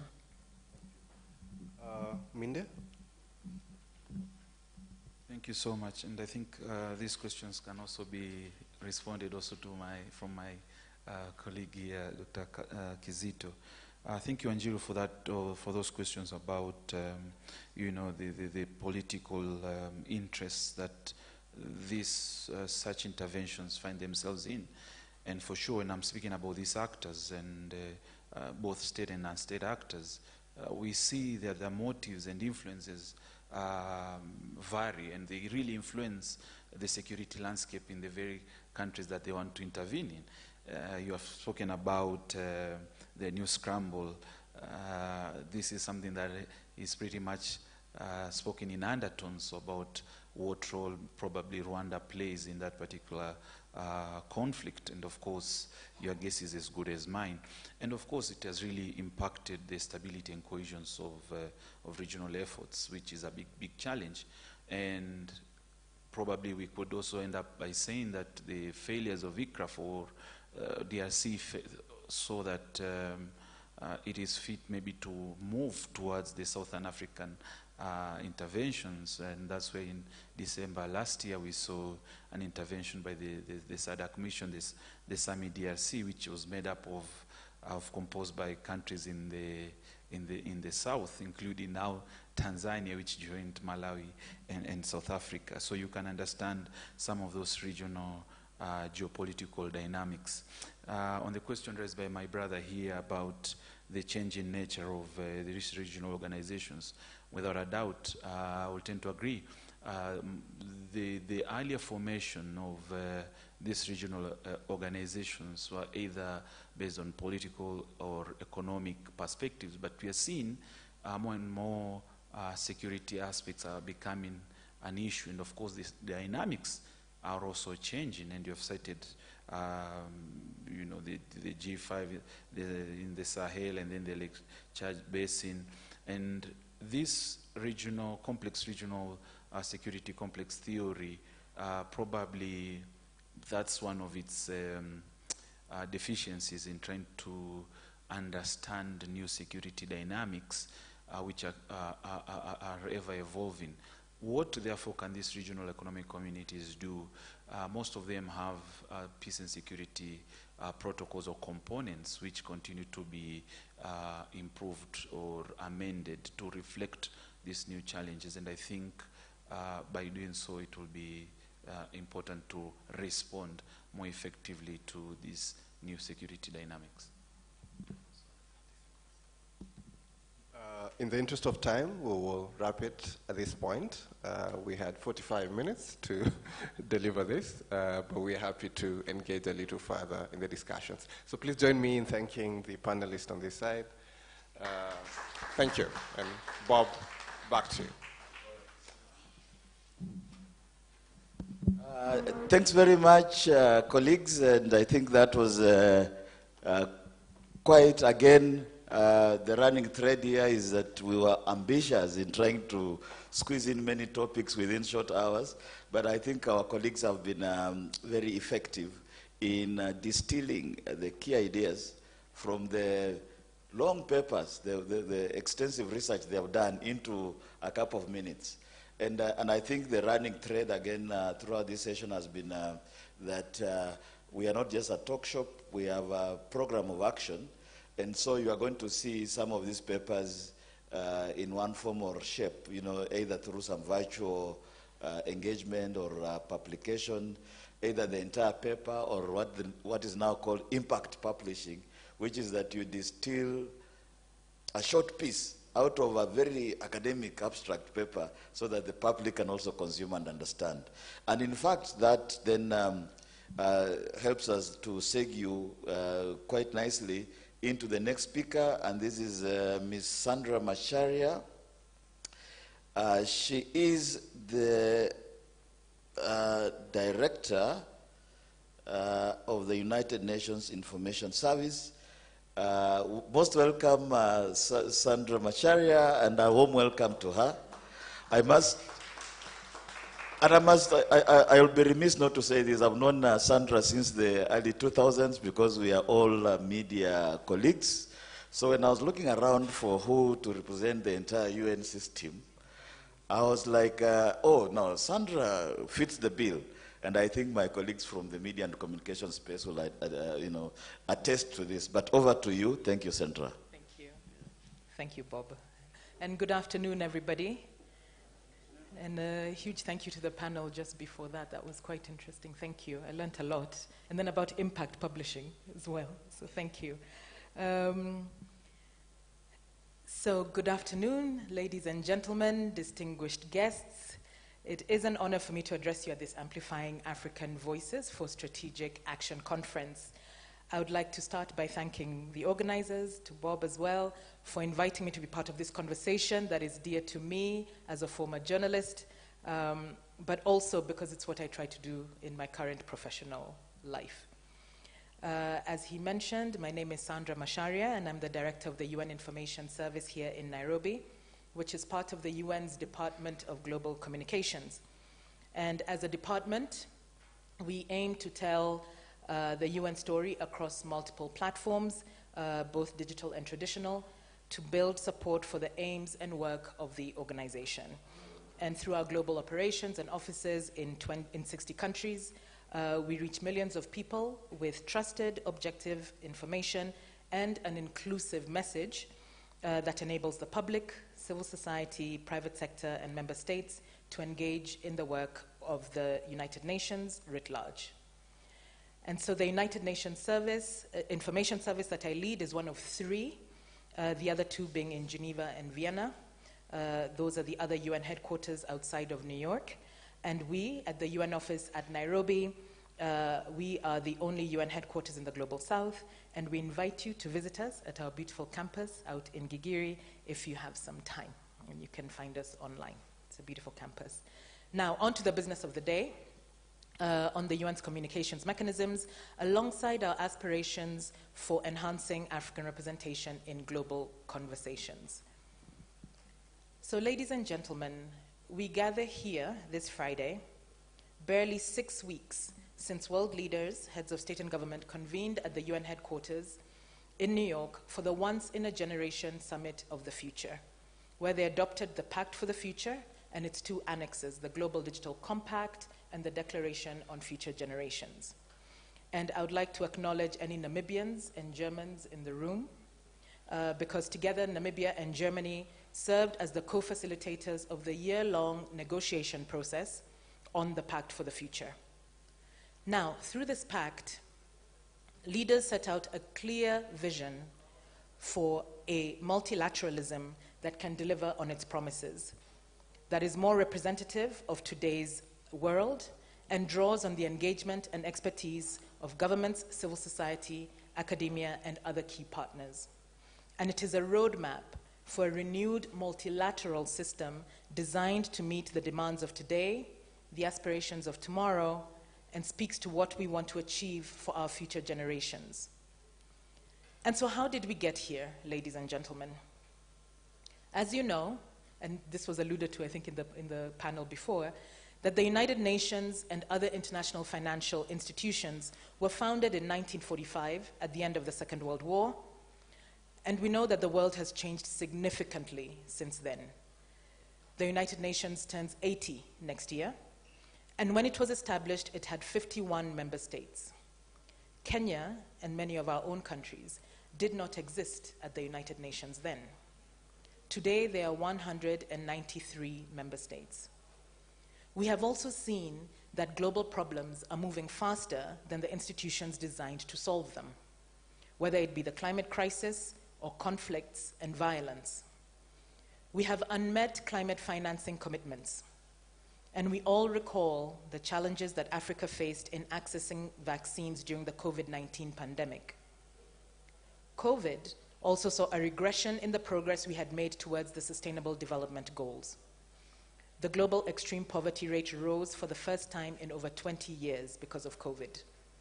And the impact of the pandemic on schooling was referred to as a generational catastrophe, right? I'll say that again. The impact of the pandemic on schooling was referred to as a generational catastrophe. Further, we face new challenges or opportunities, such as the rapid development of artificial intelligence. In 2021, against the backdrop of a fraying multilateralism, the United Nations Secretary General was requested by member states to share his vision for the future of global cooperation, how we can address current and future challenges, manage the risks, and take advantage of opportunities. This process culminated in the Summit of the Future that I mentioned this past September, aimed at building trust and an opportunity to reboot international collaboration fit for the 21st century. As the Secretary General has said several times, we cannot create a future fit for our grandchildren with a system built for our grandparents. And so what did the summit achieve? Noting our topic today, here are some highlights. First, the most progressive and concrete commitment to Security Council reform since the 1960s, with plans to improve the effectiveness and representativeness of the Council, including by redressing the historical underrepresentation of Africa as a priority. The entire pact is designed to turbocharge implementation of the Sustainable Development Goals, which is the pledge to leave no one behind. We also saw the most detailed agreement ever at the United Nations on the need for reform of the international financial architecture so that it better represents and serves developing countries, several of our own included, through greater say in decision-making in these institutions and mobilizing more financing from multilateral development banks to help developing countries meet their development needs. Strengthening the global financial safety net to protect the poorest in the event of financial and economic shocks, such as the 2008 financial crisis and the COVID-19 pandemic. Accelerating measures to address the challenge of climate change, including through delivering more finance for adaptation and investing in renewable energy. Improving how we measure human progress, going beyond GDP to capturing human and planetary well-being and sustainability. On digital cooperation, the Global Digital Compact is a commitment to design, use, and govern technology for the benefit of all. This includes commitments by world leaders, including yours, to connect all people, schools, and hospitals to the internet, anchor digital cooperation in human rights and international law, make the online space safe for all, especially children, through actions by governments, tech companies, and social media. And, historically, to govern artificial intelligence with a roadmap that includes an international scientific panel and a global policy dialogue on AI. Finally, on youth and future generations, we saw the first ever declaration on future generations with concrete steps to take into account future generations in our decision making, and a commitment to more meaningful opportunities for young people to participate in the decisions that shape their lives, especially at the global levels. Ladies and gentlemen, all these issues touch upon Africa in one way or another. As you know, and has probably been referenced here already, Africa is the youngest continent with a median age of about 19, but we also know that that massive cohort of youth will, in time, age. According to the World Bank, by 2050, 1 in 4 people on Earth will be African. Initiatives such as the African Continental Free Trade Area and the Protocol on the Free Movement of Persons are stated aspirations of people on this continent. And our friends at the GSMA tell us that mobile penetration in sub-Saharan Africa will reach 50% by 2030, and that the price of smartphones, while still currently prohibitive, is coming down. All of this is at the forefront of our minds as we begin to think about implementation of the Pact for the Future. Work that will take all of us, governments, civil society, academia, private sector, both young and old people. And so it is against this backdrop of accelerating progress on the Sustainable Development Goals that my department, the Department of Global Communications, has been leading work on information integrity. During the COVID-19 pandemic, we initiated the Verified campaign as a response to the escalating challenge of misinformation and disinformation. Verified worked with fellow UN agencies, influencers, civil society, businesses, and social media platforms to disseminate reliable information widely. Its outreach extended globally with a significant focus on multiple languages to ensure broad accessibility. A follow-up campaign, Pledge to Pause, hashtag Pledge to Pause, encouraged people to pause before sharing unverified information. This campaign reached millions of people around the world and helped reduce the spread of harmful misinformation and building public awareness around the importance of information integrity. Ladies and gentlemen, misinformation and disinformation affect all our work at the United Nations. And by the United Nations, I mean you too. It threatens progress on the issues we work on, be it peace, human rights, or climate action, every single one of the 17 Sustainable Development Goals. For example, gender-based hate speech and disinformation seek to silence women and push them out of the public sphere. This can jeopardize hard-won progress on SDG 5 on gender equality. Coordinated disinformation campaigns to undermine climate science, create doubt, and target scientists and journalists endanger progress on SDG 13 on climate action. Misinformation and disinformation also affect our own operations on the ground. In peacekeeping, for instance, in a recent survey, 75% of UN peacekeepers said that misinformation and disinformation impacted their safety and security. In a recent global UN staff survey, 80% of respondents said harmful information endangers them and the communities they serve. So as a resource for member states ahead of the Summit of the Future, the Department of Global Communications developed the UN Global Principles for Information Integrity, a framework for coordinated international action to make information spaces safer and more humane. The principles are the result of wide-ranging consultations with member states, the private sector, youth leaders, media, academia, and civil society. Some of you in this room may have participated in the consultation we held in Nairobi last December on these principles. The principles recommend action by different actors, including technology companies, artificial intelligence actors, advertisers and other private sector actors, news media, academia, researchers and civil society organizations, states and political actors, and the United Nations. The importance of information integrity is highlighted in the Pact for the Future and in more detail in the Global Digital Compact sections on information integrity and digital trust and safety, which see convergence in vision with the UN Global Principles for Information Integrity. Ladies and gentlemen, while the adoption of the Pact by member states marks significant progress, its true success depends on how we bring these global commitments to life at the local level.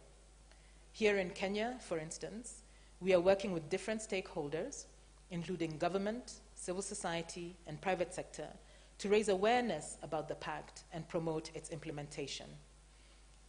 I am sure that you'll be hearing from your own government officials, UN colleagues, and other stakeholders as countries begin to plan for how they will implement the Pact in your respective countries. We invite you to engage with the Pact and even convene your own conversations on these pertinent issues, whether in your institutions or even in intergenerational dialogues. This is a resource for the continent. This is for the present and the future. I invite you to remember that these are not just documents. These commitments are about rebuilding trust and impacting people's lives. People everywhere are hoping for a future of peace, dignity, and prosperity. Ladies and gentlemen, as I close, I'm reminded of the words of UN Secretary General Antonio Guterres during the Summit of the Future, and I quote, he said, "Our world is going through a time of turbulence and a period of transition, but we cannot wait for perfect conditions. We must take the first decisive steps towards updating and reforming international cooperation and make it more networked, fair, and inclusive now. We have unlocked the door.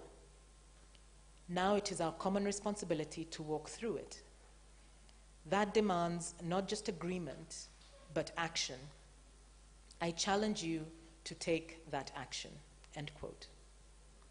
Let's get to work. And I wish you a successful rest of your conference today. Thank you.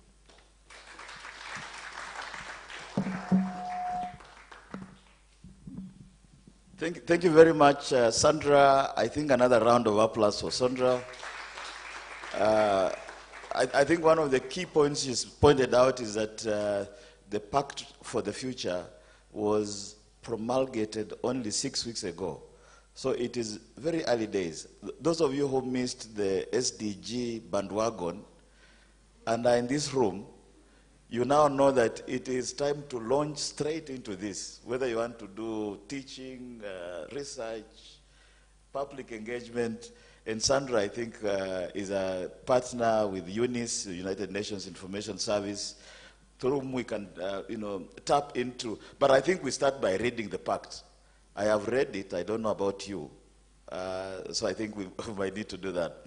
But now we move to the penultimate session, which is called Conceptualizing African Voices on the Global Stage, Pathways for the Future. This session is an interesting session. It's actually the final one. Job Alan Wefwafwa, postdoctoral fellow at University of Witwatersrand, is moderating this session. I think without even going ahead to touch on the possibilities that are going to come out of here, let me just invite Dr. Wefwafwa to come and introduce the speakers, and let's launch into it. I think in the course of which you'll see why it is an important session. Not that it's more important than the others. All animals are equal, anyway. Thank you. I understand we are very tired. I thought Bob will think about having a minute of stretching. Let's proceed. Okay. Thank you. So, welcome, colleagues. I will call the panelists on stage. I've seen Prof. Welcome, Professor Ogangu. Oh. Yeah, Prof. Bonyo, I can see you. Prof. Nyabuga, you just walked in. I see you. Welcome. Amandine has been around. I thought she belongs here. Okay, you sit here, guys. Jacinta, I see you. It's interesting that two of these guys taught me at some level, and I'm their boss now. If they gave me low grades, I'm going to ask them tough questions, and that's fine.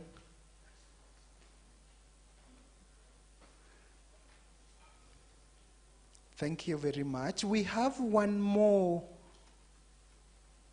Dr. Philip Santos will be joining us online. And so, in the interest of time, I think I would give our speakers 3 to 5 minutes, and each will speak, introduce themselves, and then speak on about the topic that we have, Conceptualizing African Voices on Global Stage, Pathway for the Future. Actually, when we were coming up with these, I thought I just reflected about one African president's figurative language. President Museveni, while launching a helicopter partnership firm with Russia. I think they want to have a helicopter repair in Uganda in partnership with Russia. And he was saying that in 1898, that's when, sorry, in 1498, that's when the first white person appeared on the African coast. And the African kings and the chiefs and everyone else was told about it, but they were busy with their own issues they ignored. 360 years later, in 1858, another white person came, this time up to Uganda, to their kingdom. And before they noticed, the king was overthrown and everything changed. And they sat back and like 300 years ago, they did nothing. And that could be something I thought about, like Museveni was actually saying, people are going to the space. None of the African is even thinking about leaving their villages. And so, as we talk about these communication issues, welcome, Amandine. As we talk about these issues, I wonder, does even Africa have the structures to project their global voice? So in the 3 to 5 minutes, I would invite the panelists to just introduce yourself and then speak to it. Kindly, in case you say something within the 3 minutes that I think I should question you, allow me to do it in the interest of time so that we get the best within the shortest time. Thank you. Can I start with Prof. Nyabuga? Just introducing yourself and your remarks about this in the next 3 to 5 minutes. Sorry. Good afternoon, everyone. My name is George Nyabuga from the Aga Khan University. And it's a pleasure to be here and, of course, talk about this important topic and, of course, participate in the conversations regarding the African voices and especially try and hopefully, at the end of this, inform how we want to participate in global conversations. And as I start, let me, perhaps reflect on what has been going on in the recent past, and start with, President Ruto's words when he was being sworn in, I think, as the president of Kenya. And he said that, we perhaps not being sworn, but at some meeting, an African meeting, that oftentimes Africans and Africans, heads of states and heads of government, summoned to attend conferences in other places. And since he came to power, I think we've seen, EU-Africa summit, where he was apparently summoned to attend that summit and speak about what was going on in Africa. And I think we've seen the Chinese summit, again, where African heads of state and government have been summoned to go and talk about various issues, including, of course, development.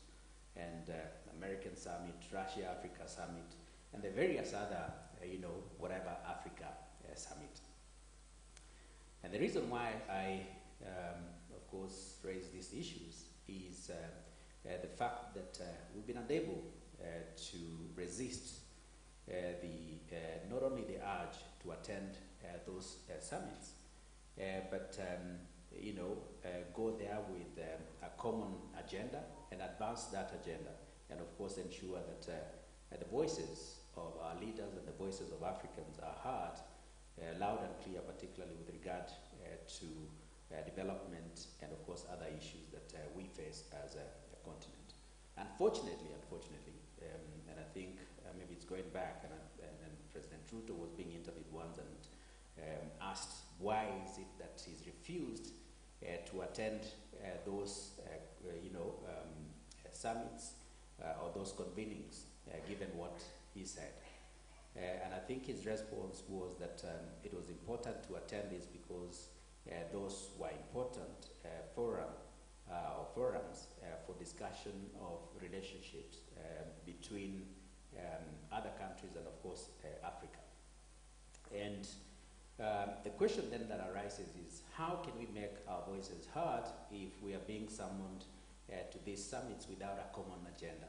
And what is that common agenda if we go to these conferences? And it would seem that there's some sort of divide and rule, if you may, that is applied by these world or international leaders, as they like to call themselves, so that you know, whenever it is that you see stories in especially Western press, Western international press, again, Western media like to perhaps be seen as international press, when we know that they oftentimes want to advance the Western agenda in one way or the other, even the ones that want to call themselves very liberal. So, you know, in that sense, if we cannot utilize the Western media and Western spaces to advance our African agenda, how can we ensure that our voices, or we have a platform through which to express ourselves clearly on what it is that we want to advance? What kind of agenda do we want to advance?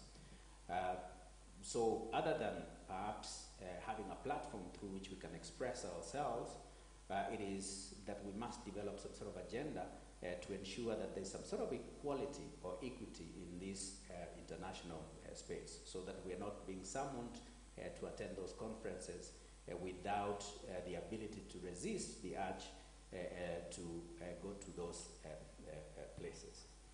So this common agenda, of course, would be based on various issues, development issues, but also the ability to speak to perhaps, you know, as scholars, to research of those issues and contribute to the conversations at that global level. I think it's only through that that we can start to have a voice in these international spaces.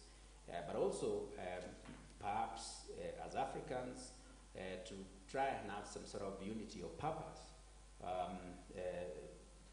derived from that common agenda that I talked about. But at the moment, it would seem that we're being treated as a country, and there is no acknowledgement that Africa is not a country and is a continent with various issues that are born out of what different nations experience. And I think if we develop that common agenda in one way or the other, I think that will enhance the kind of voices that we want to have in this international forum. Perfect. Amadine, so okay, you just before a second before you speak, we have Gerard online. Gerard, we recognize you, we'll get to you. Gerard is a member of this panel. I just forgot to introduce him. Sorry about that. Okay, go Amadine. Thank you. So as we have to introduce ourselves, so my name is Amandine Nyongeno, and I'm working as a senior fellow and head of the geopolitics program at the Africa Policy Research Institute based in Berlin. Thank you again for the invitation. This intervention will be like a wrap-up because I have to say a word about African voice, but a lot has been said yesterday and this morning. So what I would like to do, and also because this is the last session, I would like to provide maybe recommendation and also maybe wrap up some of the ideas I heard yesterday and this morning. First, I would like to use my experience at APRI for drawing the lessons learned. Because I think that APRI is in a very unique position. We are an African think tank based in Europe. I think that at this stage there is no other research, think and do tank doing these kind of things. And what we aim to do, and actually APRI was created 3 years ago, so we still have room for maneuver to provide innovative and interesting and new solution. And what we want to do is to amplify the African voice, to create some kind of platform for amplifying this voice, the African perspective. And my role is to do it in the context of this very evolving and complex geopolitical context. And my reflection was, when I have to explain to the people what I'm doing, I have to say, I have to bring the African voice in Europe.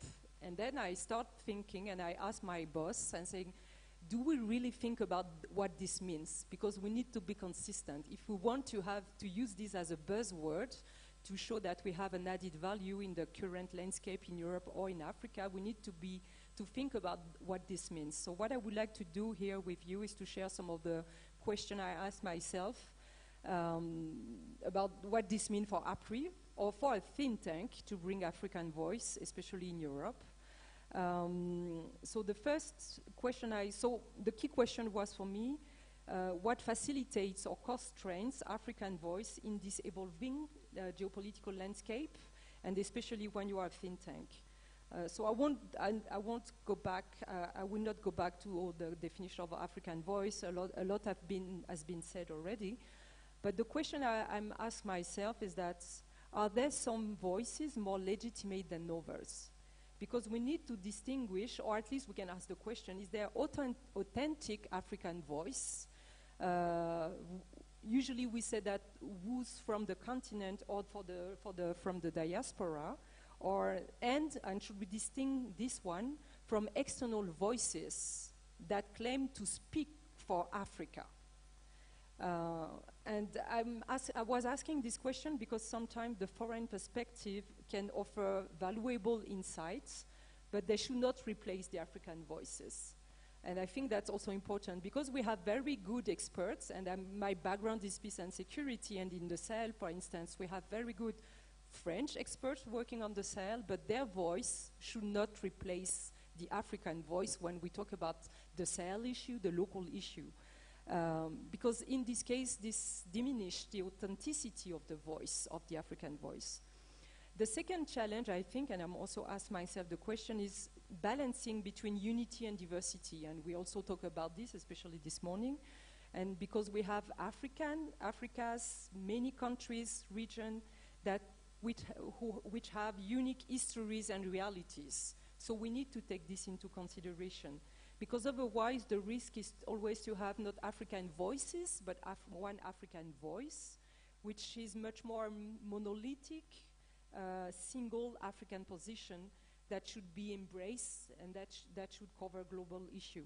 I'm not saying that we should not have a common voice. I'm just saying that we should not ignore the multiplicity of cultures, history, and that could also be a challenge when we want to talk about African voices. The second question, and obviously we have practical example. We talk about the African Union, of how African voices can try to shape the global discussion with climate change, at the UN level, the question of reforming the financial systems. So we have initiative. We have also good example of, and we talk about this, how we should empower youth-led movement and women also as a group to be part of the discussion. And empowering these groups means also creating opportunity for leadership and entrepreneurship, and ensuring that they have this platform for bringing their voice to be better heard. And the things I also wanted to do is maybe to make a slightly distinction of how we should connect African voice and African agency. And the way we like to impact this is that while African agency focuses on action and influence mechanism, African voices is broader. It encompasses narrative, aspiration, and expression from the continent. And together, we need both. They represent Africa's drive for empowerment, representation, and meaningful participation in global affairs. Because I think that's also important as an academic to distinguish what is African voice, what is African narrative, where is some maybe key features, or what are the difference. And I will finish with that on other things. The question is, where do this voice, this is the other question I'm asking myself, where do these voices emerge? And this is some kind of wrap-up of what we heard during the last 2 days. African voice come from a variety of sources: government, business, civil society, student movement, diaspora community, even religious institution. We didn't talk so much about it. And we know that all these actors actually are shaping the narratives around Africa's development and its role at the world and on the world stage. And of course, this perspective can be conveyed through media, academic research, social media discussion, policy analysts like think tank. So and I will stop there. It's going to be my last takeaway, and I will see maybe concretely what can APRI, or more broadly the think tank, do to elevate African voices. I will just provide 4 recommendations. The first one is we should address knowledge inequities. Amadine, just a moment. Yes. You've mentioned something before you go on. Yes. It's about African voices and whether the Western people can be the proponents of the African people. People who have studied media here know about this guy called Wilbur Schramm. He was the accepted prophet of modernization theory in Africa. Modernization failed. I think he since passed, but I wonder. So that was so perfect on the idea that African voices should come from the African themselves. But since the list is long and the time is less, I beg to move to Professor Obonyo, you 5 minutes, and I will interject with a question or comment if you say something really. My 5 minutes starts now. Sure. I'm Levi Obonyo, I'm the School of Communication at Leicester University. Do Africans have voices? I think the answer is yes. What don't Africans have is the platform on which to magnify that voice. In 1976, I believe it was, when UNESCO converged in Nairobi, and the conversation started on how do we address the question of imbalance of information flow. And that led to the conversation 54 years ago, of the establishment of the McBride Commission and the resultant document that provided for redressing this, to provide the platform through which the unheard would be heard, as it were. And for Africa, that led to the founding of the Pan-African Youth Agency, UTNA Exchange Program, Gemini News Flow, etc., etc. And all these platforms, for a while, provided a space where the African voice would be expressed. But what happened? Reviewing that this many decades later, there's nothing that remains of those platforms. Pan-Africa is dead, so to speak. Gemini died, UTNA collapsed. The film exchange program in Tunisia still struggles on, but really just. Instead, what we have pivoting forward is the establishment of all these many platforms, all of which now have specializations to speak about Africa, whether you're calling it CNN, BBC, CGTN, Al Jazeera, Bloomsburg. Who is giving these stories in today's platform? Is the African voice being heard? And the question is, actually no, because we all know about the framing and the gatekeeping, and how these stories will be framed and get kept from the platforms from where they're being forwarded.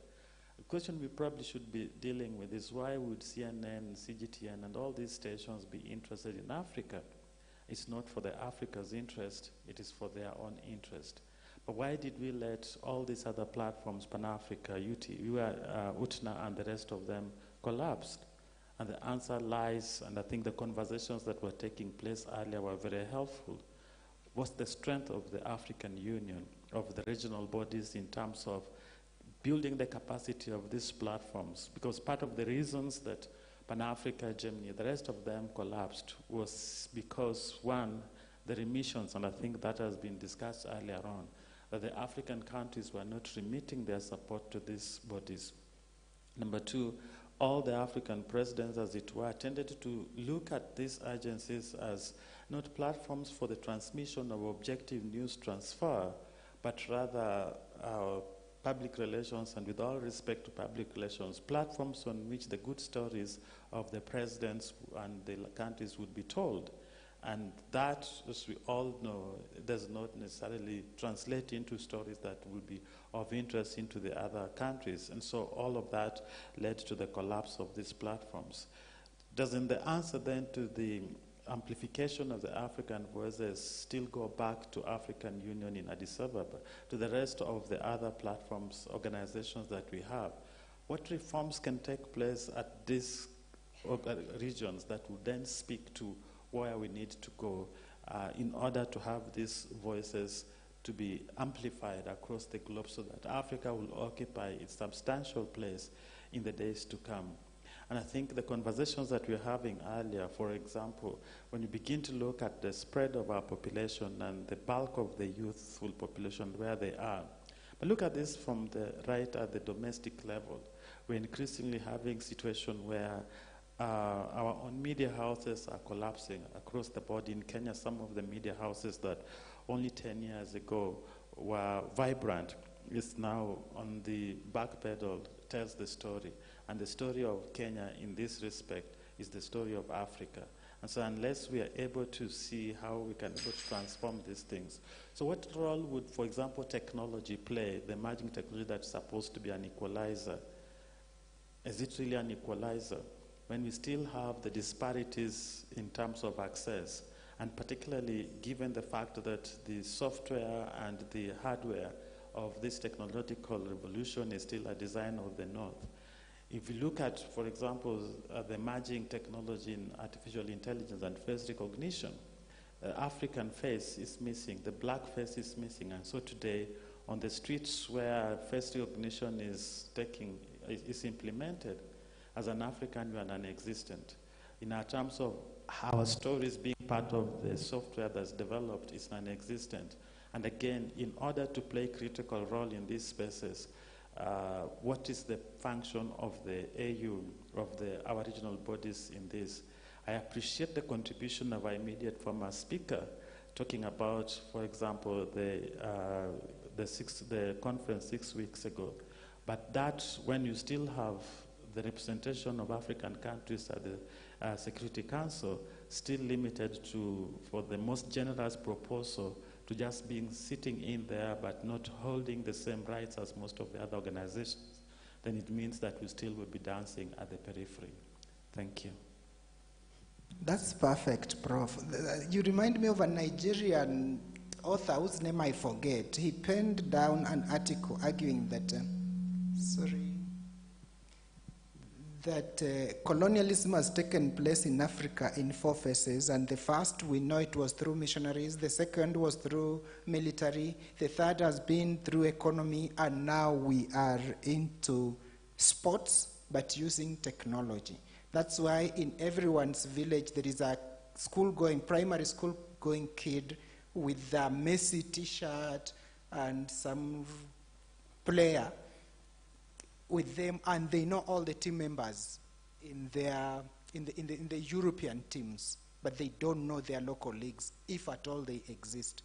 Isn't that a form of colonialism using technology, which Prof just brings up? Maybe. We will come to the question session. So, Prof Ugangu, you 5 minutes. Thank you. Thank you, Chair. My name is Wilson Ugangu. I'm an associate professor of media studies at Multimedia University of Kenya. Very quickly, my views in the next 5 minutes.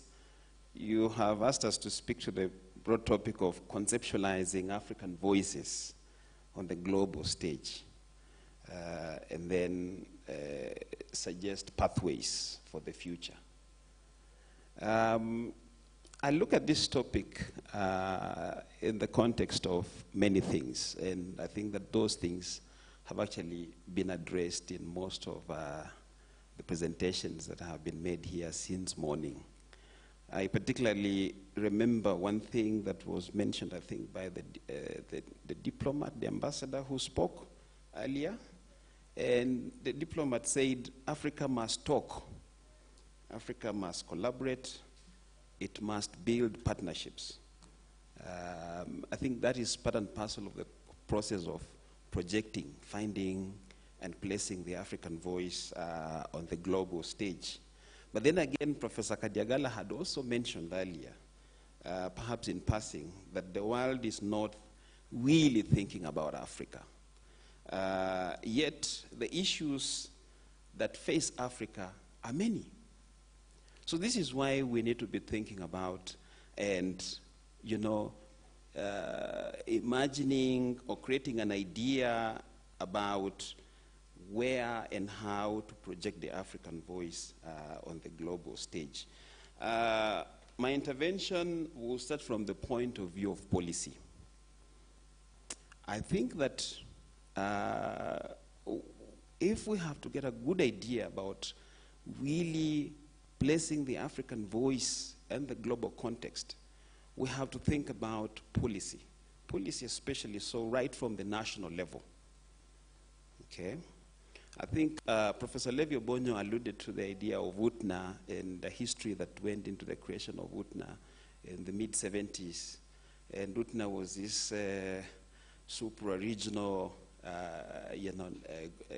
organization under the aegis of the Organization of African Unity at that particular point in time. But UTNA was superimposed on very weak national policy systems. And that is why UTNA actually didn't go far. So we have an opportunity right now to begin by creating very robust national communications policy frameworks that help to really proactively project Africa. I look at, for instance, some of the initiatives that are happening here in Kenya as an illustrative example. We have this initiative that has been started by the government several years back, the Konza Technopolis initiative. It is an initiative that is meant to harness the power of digital media, you know, and place it at the center of a creative economy, so that you're not just like thinking about creating jobs and opportunity, but also that you are thinking about creating a mechanism or a space where you can promote the creation of very creative, relevant content that speaks to the needs of a people.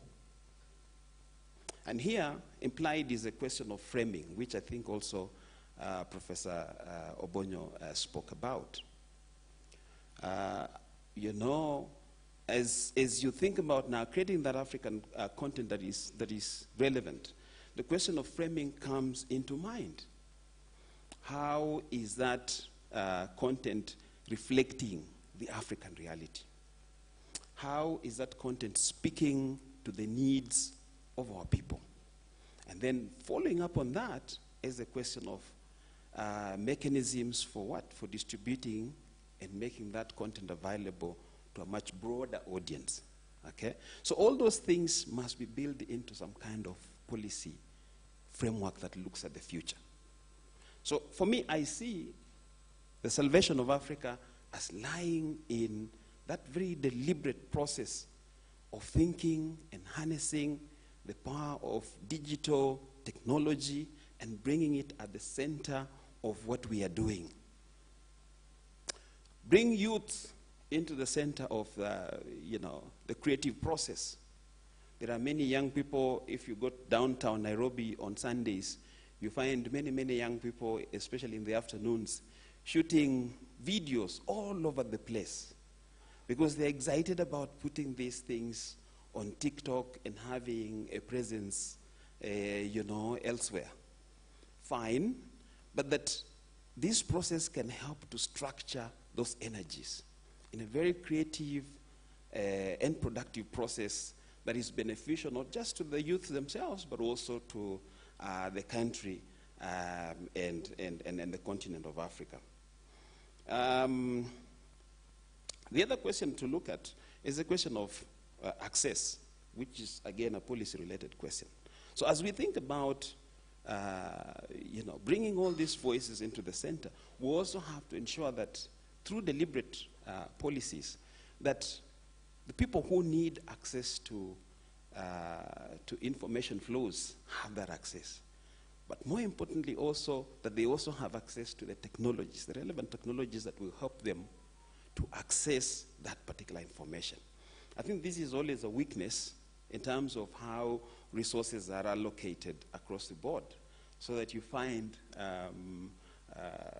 you know, a lot of the political players and the elites within society, you know, shaping that political debate, and in the process coming up with lopsided frameworks for allocating resources. So resources must be allocated in such a way that they go directly into funding and ensuring that all sections of society, especially so the marginalized groups, have access in terms of the technologies and in terms of presence to participate in information flows. Prof. Yes. Before you go on, yes, yes. You're talking about investing in technology. Yes.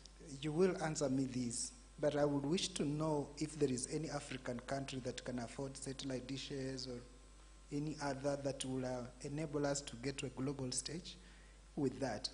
I want you to hold that, think about that as I move to Jacinta. Okay. All right. Thank you. Okay, thank you. My name is Jacinta Maweo. I'm from the University of Nairobi. I want to begin this conversation by reflecting on, by posing some existential questions that I think that we need to reflect on. And I'm sorry that I just came in, so if some of these questions have been already posed and reflected on, then I apologize. But then I'm thinking that for us to reconceptualize African voices on the global stage, the first question that we need to ask, and which I had one of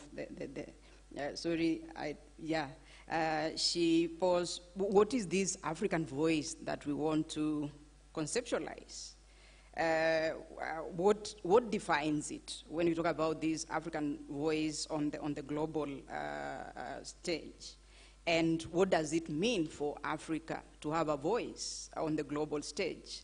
Is it about representation on international bodies like the UN Security Council? Is it on, I mean, what does it mean when we talk about having a voice, if having a voice actually means speaking and being heard, influence and control?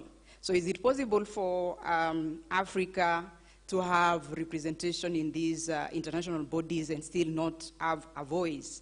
So I'm thinking that we need to define what it means. And since reconceptualization presupposes prior conceptualization, then we have to reflect on how is this African voice currently conceptualized, or how was it conceptualized, and by whom, on what, and why?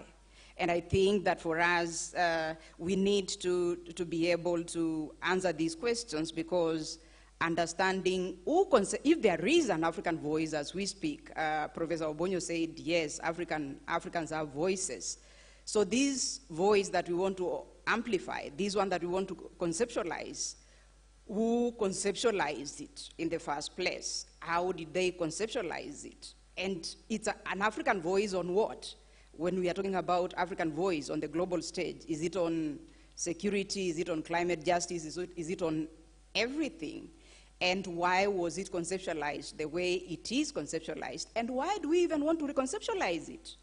And we want to reconceptualize it to what?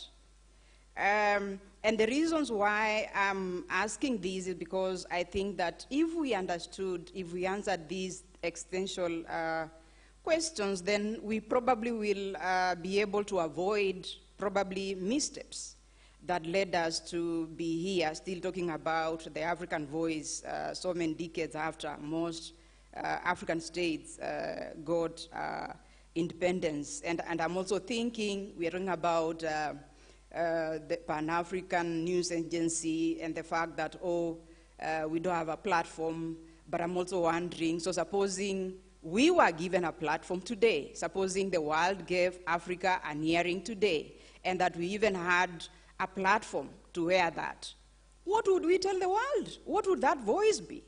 What would we be talking about? And what would be the what would be the strategies for us to be, to highlight, to project that voice? And the reason why I'm asking that is I'm also wondering, so how has Africa been projecting our voice on the global stage?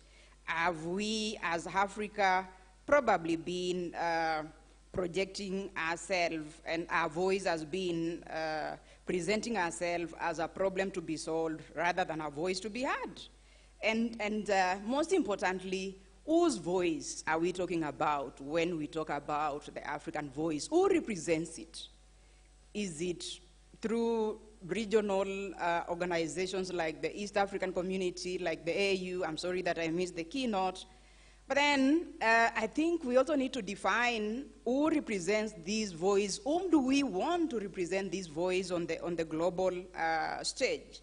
And why I'm asking that is, if it is, and I assume I'm right, it is through our leaders, it is through the ESC, it is through the AU, etc., yet we come from different countries here. Well, I'm going to say this cautiously, but I do not think that most of us even trust our leaders at the national level to project our own voice, as we, being the citizens, being the ordinary African citizens. Do we trust our leaders to project our voice even at the national level? And if we don't, how then do we trust them to be the custodians of projecting our voices on the global stage successfully? And so then after posing those questions, we are also supposed to, I mean, so what? So what would be the way forward? And in my view, the reason why African voices or voice has not been heard at the global stage is because of poor governance at the national, regional, and continental level. And therefore, for us, for this African voice to be reconceptualized, to be amplified, to be heard, then I'm thinking that we need to change strategy of how we project this African voice. We need to reconceptualize and to rethink who should be representing this voice, that it shouldn't only be institutions, it shouldn't be organizational, institutional, where by that I mean the regional bodies representing this. We need to look for creative and innovative ways of having, putting people at the center, the African people at the center, a people-centered approach where, as Ugangu says, we look for creative and innovative ways of harnessing, especially digital technology, to make the ordinary African people project and amplify, after we've defined what this African voice should be, should look like, by, for instance, telling stories of protest against the debt crisis, unfair loans and aid, speaking truth to power at the regional and global stage. And I think that way, then probably the voice of Africa, the African voice will be heard if we change the way that the approach from state-centric, institutional, organizational to people-centered, putting people, because it is possible. People can be able to, I mean, if we do not, and I say trust because if they were able to, why haven't they done that? Why haven't our political leaders, why hasn't the ESC, why hasn't the AU done that? So then I'm just thinking that if we became creative and innovative and brought the people at the center, and we have creative strategies and tactics of doing that, then probably that African voice will be heard. Thank you. I know the list was longer with more solutions, but you looked at me and you thought you should stop. But yeah, you are right. Besides the politicians though, the political class with whom we don't trust? Do people like the Nigerian team winning at the World Cup, does Africa come around that as their voice? Does a Kenyan athlete winning, breaking a world marathon, do we as Africans come out to say, that is our voice, we are African, that's our image, besides the politicians? That's something we can think about, whether we really have African voices, like you were questioning. So we move to Gerald. You've had us speak. I can see you have unmuted. You have 3 to 5 minutes to please share your thoughts, introduce yourself, say where you are, and then share your thoughts. Thank you.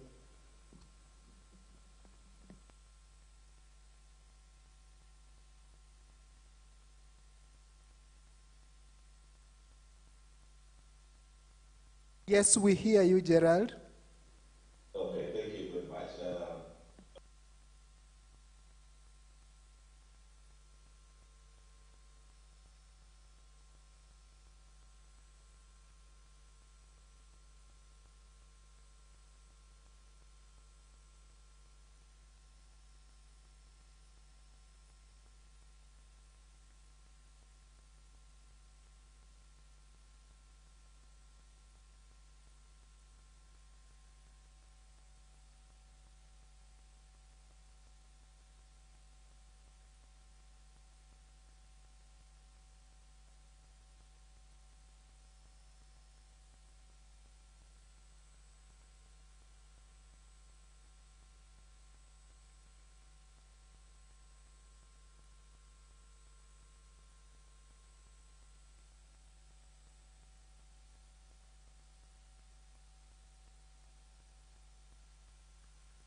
You're welcome. You're welcome. So, Bob, would you allow for one question?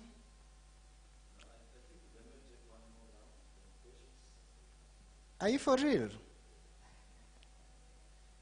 Okay. This next round will take 1 minute for each person. Yeah. If I cut you short, for instance, sorry, you have 1 more minute to share the reflection, then we have questions. Thank you. Yeah, with the Prof, we'll start with you. All right, I think we've talked about various things, but one thing that I would want to re-emphasize is the African reality and the diversity of voices that we ought to have in Africa. Because, the question has been asked, is there, a desire perhaps to have a common voice in a diverse continent? Given the kind of realities that we see in different places, a multiplicity of voices, I think, would be critical to the advancement of various issues that concern people across the different geographies or across the different countries that we have in Africa. But also the issue of framing is important, and who frames the issues that we have, or the issues that we face as a continent. Because framing oftentimes includes issues of inclusion and exclusion. So what issues should we include, particularly in the kind of conversations that we want to have with the rest of the world, where there are inequalities as a result of information flows, for instance. So the African story, for instance, that seemed to interest the rest of the world is that of poverty, tragedy, and the various underdevelopment, for example, that we see across the continent, regardless of the fact that, in terms of natural resources, Africa is one of the richest regions. And I suppose the question of whether the rest of the world is interested in Africa is, we can answer that by looking at what I started by saying, which is the convenings by different actors around the world, and especially, Europe, the US, or Americas, and the Chinese. And this is based, of course, on exploitation, and exploitation of our natural resources, and even, the human capital that we have in the continent. I think it's said that Africa has the youngest population, and consequently, sometimes the quoting of this young population, and it seems that it's a fairly, a population that is willing to work, a population that is willing to develop the rest of the world, but there are no opportunities in Africa, mainly because our leaders are underdeveloping us. And the rest, the Chinese, maybe the Americans and the Europeans, want to underdevelop us because they want to exploit us. And consequently, they're exploiting these platforms, for example, to advance the notion that, we cannot promote autarky in the era of globalization. So we may not be self-sufficient, and we cannot be self-sufficient, but nonetheless, I think if we cooperate across Africa and develop that common strategy, I think we can amplify the kind of African voices that we want to have on a global stage. But of course, we must appreciate the diversity that we have across the continent. Thank you. Very briefly, this gave me the opportunity to share the recommendation I had. The first is to address the knowledge inequities. I think as a think tank, it's particularly important to prioritize the local knowledge and to be centered on the African researcher. It seems obvious when we say that, but I think this is also part of the things we should do. Also to promote authentic research, because we need to balance our research with lived experience. I think this is good to be in touch with people in our network, but we need to be in touch with the citizens, with the society, to be connected.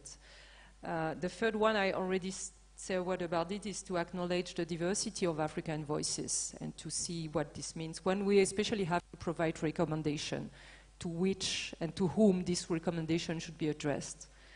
The last one, and being here as a good example, is to facilitate collective dialogue. We need more platform, more opportunity to discuss. The last thing I would like to say is also that, and you know, as academics, we used to have an open question at the end, so I'm going to bring this one on the table now. We need also to question the condition and modalities to make sure that the voice are heard, respected, and integrated on the global stage. I'm saying that because we have concrete example. We should not replace the digital area by, we should not replace the physical, the fact that people should be present in the room by digital area.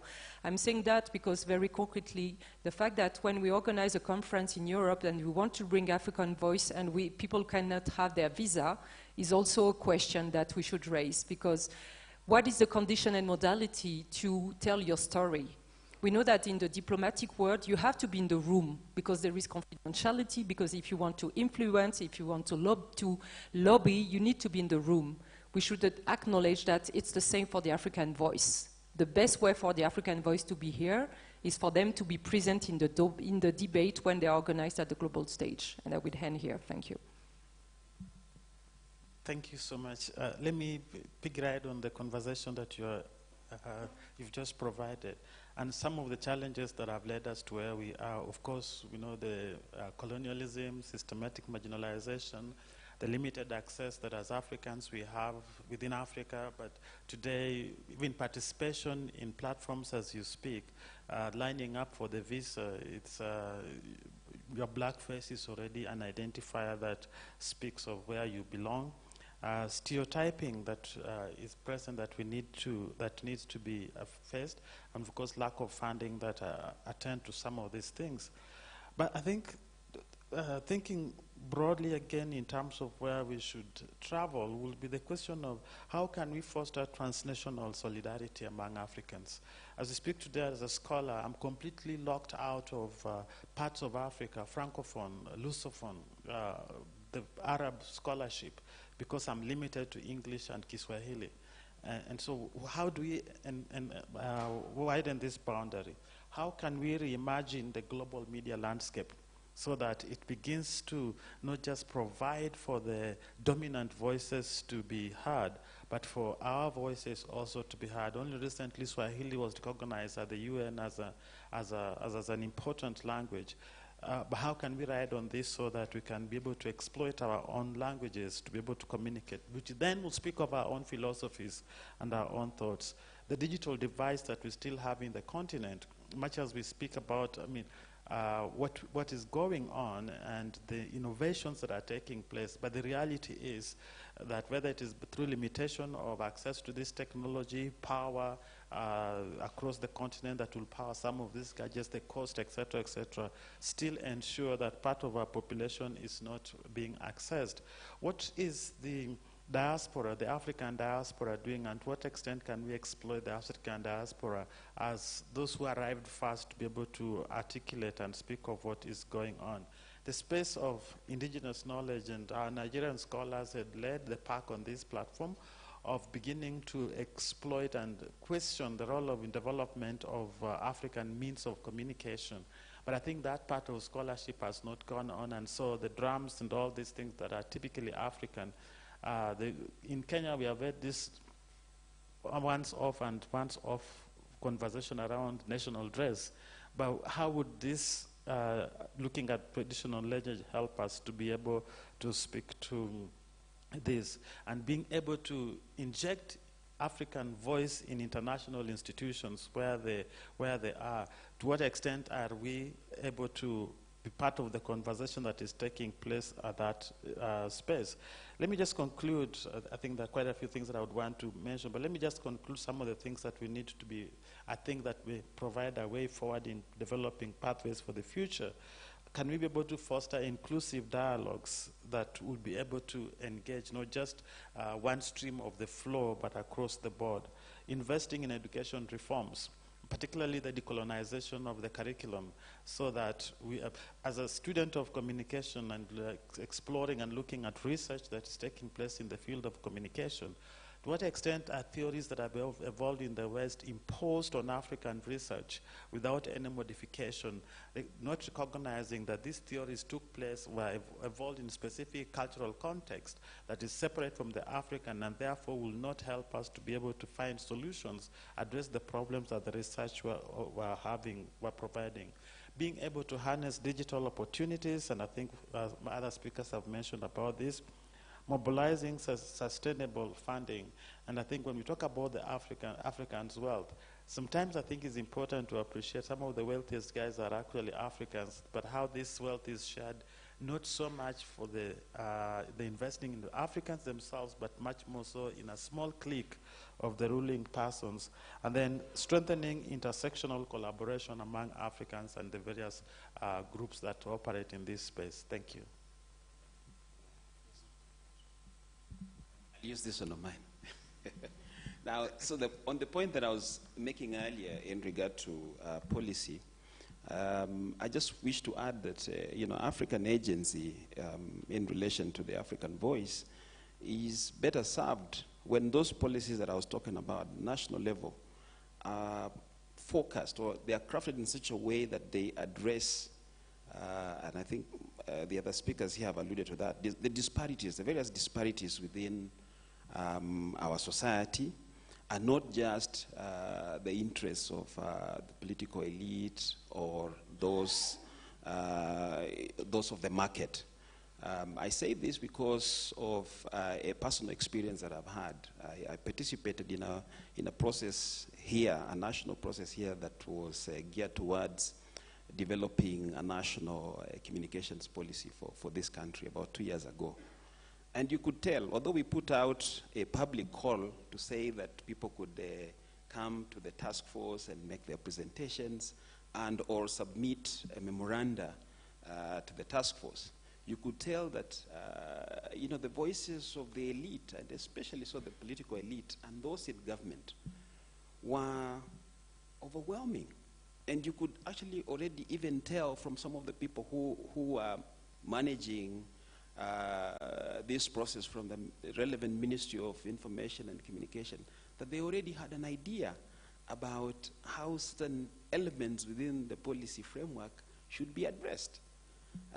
So when we go that direction, I think that we fail. And that's why sometimes we have ended up going in circles and developing policies that do not help us to promote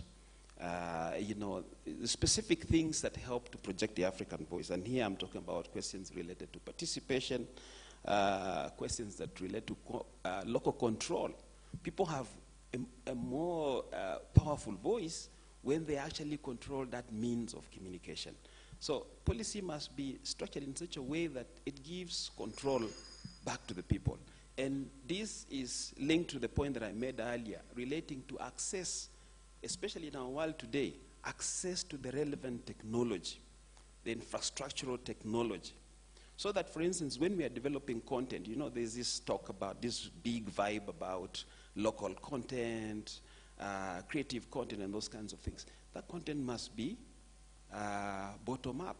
It must be generated and based on the lived experiences of people at the grassroots, and then projected upwards.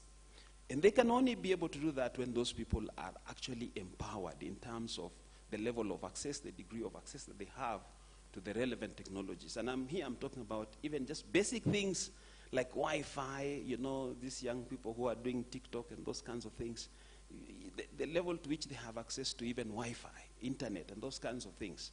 And then policy providing the deliberate framework within which those efforts, those energies are projected in such a way that you're developing content that is relevant, that is creative, that is needed. For me, that is how we push African agency. And then, secondly, the next most important strand to that would be also policy addressing questions of how do you then marketize that particular content, or creating avenues for distributing that content in such a way that those who create it can actually also be economically be empowered. Thank you. Thank you. The last thing that I would want to add on the way forward, if the African voice is to be heard on the global stage, I think issues of epistemic injustice and coloniality of knowledge production and flow have to be addressed, because I do not think that there is any way that the African voice would be heard on the global stage when Africa is still at the level of consumers, rather than producers of knowledge that makes a difference on the global stage. So I think that we also need to engage on those issues of how epistemic injustice and coloniality of knowledge production and flow have been an obstacle to the realization of the African voice being heard on the global stage. And this has to do with issues of, and my colleagues have alluded to that, issues of African philosophies, worldviews, and wisdom, if they are not appreciated, if they are not recognized, because we realize that even at the local level, even at the national level, issues, for instance, to do with climate change, if we are talking about epistemic injustice in terms of, or justice in terms of climate change, adaptation strategies, then we realize that as much as it is in wording recognized, but then in policy, is it incorporated? Even if it is, not as much as it should for there to be a difference. So I think that is an important thing, that African wisdom, knowledge, philosophies have to be recognized and respected on the global stage, that Africa is an equal partner in the production of knowledge, including, if you're talking about digital, Ugangu talked about content creation. Who creates that content? To what extent would we see African voices reflected in those in that content? Yeah, thank you. Thank you, ladies and gentlemen. Before Bob speaks, I want to make my own decision. We see that the African voice is imbalanced against the Western in terms of structure, in terms of policies, in terms of resource allocation, and all that.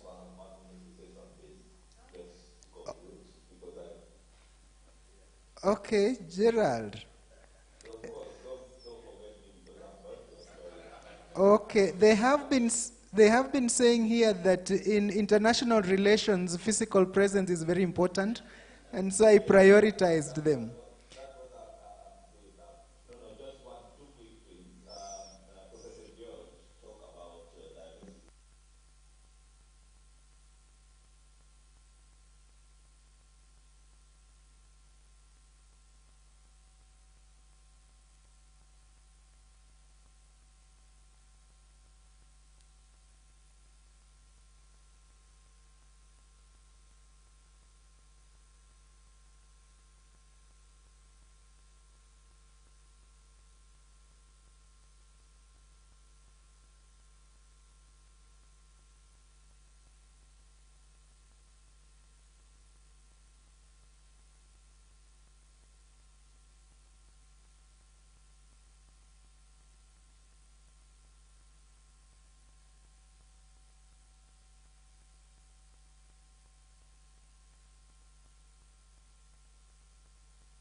Okay, ladies and gentlemen, thank you, Gerald.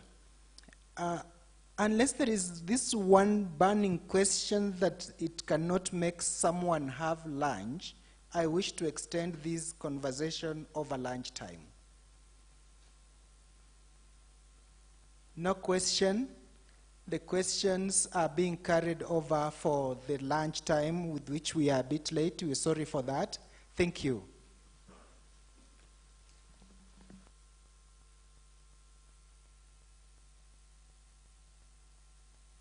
I think colleagues will go together as, just relax when I make this statement. Because we have rushed you so much, at least you can hang around and for the cameras and for visuals, then we just live together for lunch. And it's actually very simple and straightforward. We now head out for lunch, and when we return back, we go to the closing ceremony. Essentially, we'll have a very quick recommendations session, very circumscribed. We do the closure, and we are done. I know there are people burning with ideas about recommendations and so forth, but let's discuss those after lunch. But for now, I think let's proceed to lunch. And thank you, colleagues. These are my media and communication and journalism colleagues, so I feel terrible that time was chopped, but I think it's the nature of things. And thank you. So a round of applause to all of us. I think one of our hosts has some burning. I think the lunch is, okay, no, Akidiva, I think you should, Dr. Akidiva should, let me not usurp your hosting role. Thank you. And thank you very much. We are grateful for the many insightful presentations, thought-provoking, and we hope that this will then spur us into meaningful action. The lunch is served Masai Mara, second floor. He had asked me that we make it brief so that the closing ceremony should not extend. So I don't know how much time you are giving us to have lunch. Okay, so I think we ought to be back here by 3:15, meaning we have slightly about 45 minutes, if we kept time. And of course, the closing ceremony, I said, Professor Obonyo here was already starting to give us some very solid recommendations. And I know the other colleagues here want to have some quick major recommendations that take us forward into next month and 2025 and the years to come. So that's very crucial. And then, of course, the closure. But I wanted to assure you that immediately after the closure, there will be tea and coffee right out there for people to, network, develop partnerships. Maybe you want to do a joint project, or you want to speak to Sandra about the Pact for the Future and the SDG-related matters. But anyway, at this point in time, let's just proceed for lunch. Thank you.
is, by the same name, Amplifying African Voices for Strategic Action.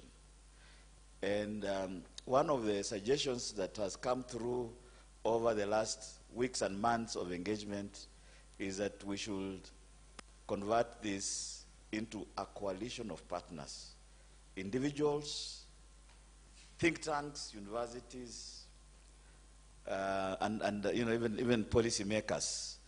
So I do not want to say I'm already making a recommendation that this Amplifying African Voices for Strategic Action already be made a loose coalition of like-minded people interested in this area, but I'm putting that out there. Before I can see Professor Odhiambo is here, so I will, one of our closing ceremony guests is already in the house. I'll now open it to colleagues to just in a few minutes, like less than 10 minutes, share with us their thoughts on what can be recommended, because we want to go into December, into January 2025 and the years to come. Along the lines of research and publication, along the line of pedagogy and teaching and producing the next generation of scholars, along the lines of what Professor Ogangu was mentioning, which is policy formulation, policy implementation at national, regional, and global levels, along the lines of public engagement. I think as we had, and as we had in various sessions, some of us might be scholars given to jargon and high-flown theoretical assumptions, but we want to see how this initiative also percolates down to the average Kenyan, the average Tanzanian, the average African.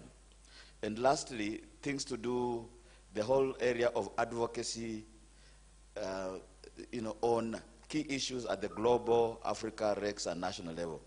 I think we'll start with, I can see a hand there, Dr. John Mahasi can't wait. He's sitting on the edge of his seat. All I will do now, he's been a moderator, so I'll try to manage his time. So 2 minutes. No, Doc, you have overmanaged me, but I'll manage myself this time. Okay. Very quickly, I'll give 1 or 2 quick recommendations based on what I feel is the reality of what we face. The first thing, for African voices to be audible, and I need to look at the semantics of the word even before I go into the recommendation. There was a panel earlier that seemed to talk of an African voice. It does not exist. We are talking of African voices across the continent, across the globe, and how those voices can shape global discourse. So it's not like we are appointing an official spokesperson on behalf of Africa, but we are saying African voices must be heard. Now, Sandra, I'm about to break your heart. I see the smile on your face, but I'm about to break your heart. To be able to to amplify African voices at the global scale, the first thing that we must do is we must change the narrative. We must change the narrative. What is the narrative? There was a presentation that was made here this morning that showed the UN having classified Africa among the inanimate problems that we face and that must be resolved going forward. If I had enough money in my pocket, I would pay either Sandra or somebody else's fare and send them to Antonio Guterres himself and to tell him we are calling out the UN in bad light for doing such things that continue to profile Africa as a problem, as an outlier case, not as a continent of well-able people who can stand and speak for themselves. If I ever get the chance, I will call out the UN in the loudest terms possible. I'm telling you, that's a recommendation. We must change the narrative. And I'm showing you elements of the narrative. I want to give you another element of the African narrative that must be changed. Those of us who are in academia and have done economic theory must remember there was a pricing model based on demand and supply, and there were 2 kinds of goods that were exception in that category. The first good was the given goods whose demand increased with, the price increased with the demand, and there was another one called inferior goods, and among those inferior goods, there were mostly cassava, yams, African-related things. Now the world is calling those foods superfoods. In the field of academia, we have a very big problem, and I'm part of that problem because I need to say where the problem is coming from. When we are doing research work, we leverage literature, and that literature sometimes is skewed towards the agenda of whoever was writing the primary paper. For example, there is a time I personally referenced a paper that says 600,000 Africans die every year due to smoke pollution because of using fuel wood. Tell me anyone here who knows somebody who has died out of smoke poisoning because of using firewood. Such narratives must be changed. We cannot continue to ride on the basis of these narratives and hope to paint Africa in a positive light. I had a lecturer here saying we need our own African theory. And it reminds me of a clip in a movie called Pearl Harbor, where the president stands and looks at his men and says, I cannot take it when I see the defeat in the eyes of my countrymen. Now, if the men of academia are sitting here to tell us we need theories on African-related theories, we're supposed to generate those theories, if not the academic world itself. These are the things we need to change. We need to develop solutions. We cannot speak as though there is a third party who will provide these solutions for Africa. Very quickly, and I'm about to finish, my brother. We must fall in love with ourselves as the developing world, or as Africa, or global south, whatever word we want to use, before we can become attractive to the world. We cannot keep on importing toothpicks. We have to develop our own industries to produce our own goods, consume our own goods, and market our own goods at the global scale. Lastly, he has spoken of a loose secretariat. What words did you use, Dr. Coalition. A loose coalition. There is no institutional framework called a loose coalition. If we must move forward, we must commit to form an organization called the African Voices or something like that, and be willing to invest in it. And Horizon Business Solutions, standing here today, is willing to host 2 or 3 secretariat staff for 2 to 3 years and provide them a seat and even resource them to be able to advance the agenda of Africa Voices. Thank you very much. Yeah, no, I think, thank you. I think another round of applause for him because he has moved from theory to practice, so which is basically known as praxis. We'll hold him account because he said, so I can see my colleague Mandira Bangwedin is smiling. You now have 3 researchers who will be based at Horizon Global. So if you want to collect data, or for them to help you organize the data, or Professor Kadiagala, if you want to develop graphs and charts, we have a commitment there. Not what? You're not paying dollars. But I think my role, before I get lost, is recommendations. Anybody else? I know that Dr. Kawezi was here somewhere. He wanted to make a suggestion. Anybody else want to make recommendation, ideas from all these 2 days of talking in terms of the tangible action that we can take? I can pinpoint out my old friend whom I was happy to suddenly meet again, Gilda Odera. Odero, I'm sure you have something to say in terms of recommendation. And I think once we take 1 or 2 more, we'll go towards closure. Amandine, your hand is also up. Peter, your hand is up. I'm glad you've ambushed me, but I'm glad you're talking about, or Mahasi Dr. Mahasi has spoken about an organization. But in all that, all I'd like to say is that as we talk of all these things we've spoken about, which are very good, we must remember that as long as, and somebody said that yesterday, entrepreneurship, how can we bring in that power amongst the youth so that when they have some power and some money in their pocket, and we have to keep researching and thinking of what do we need to do, even as we're doing all these things, so that we can bring up this population who are the ones who are going to take Africa where we want to see it. Thanks. I think Rosemary. Yes. what came out in the last session is how do we tell our stories and in a digital world. And they say that numbers have got words, and in the African culture there used to be the grandmother stories, and this grandmother story used to have kind of an impact that could be used to shape the community. And we cannot tell our stories if, again, the last speaker was saying, if we don't fall in ourselves of the telling our own stories, adapting them, and now taking that story and branding ourselves and taking it to the global and amplifying it.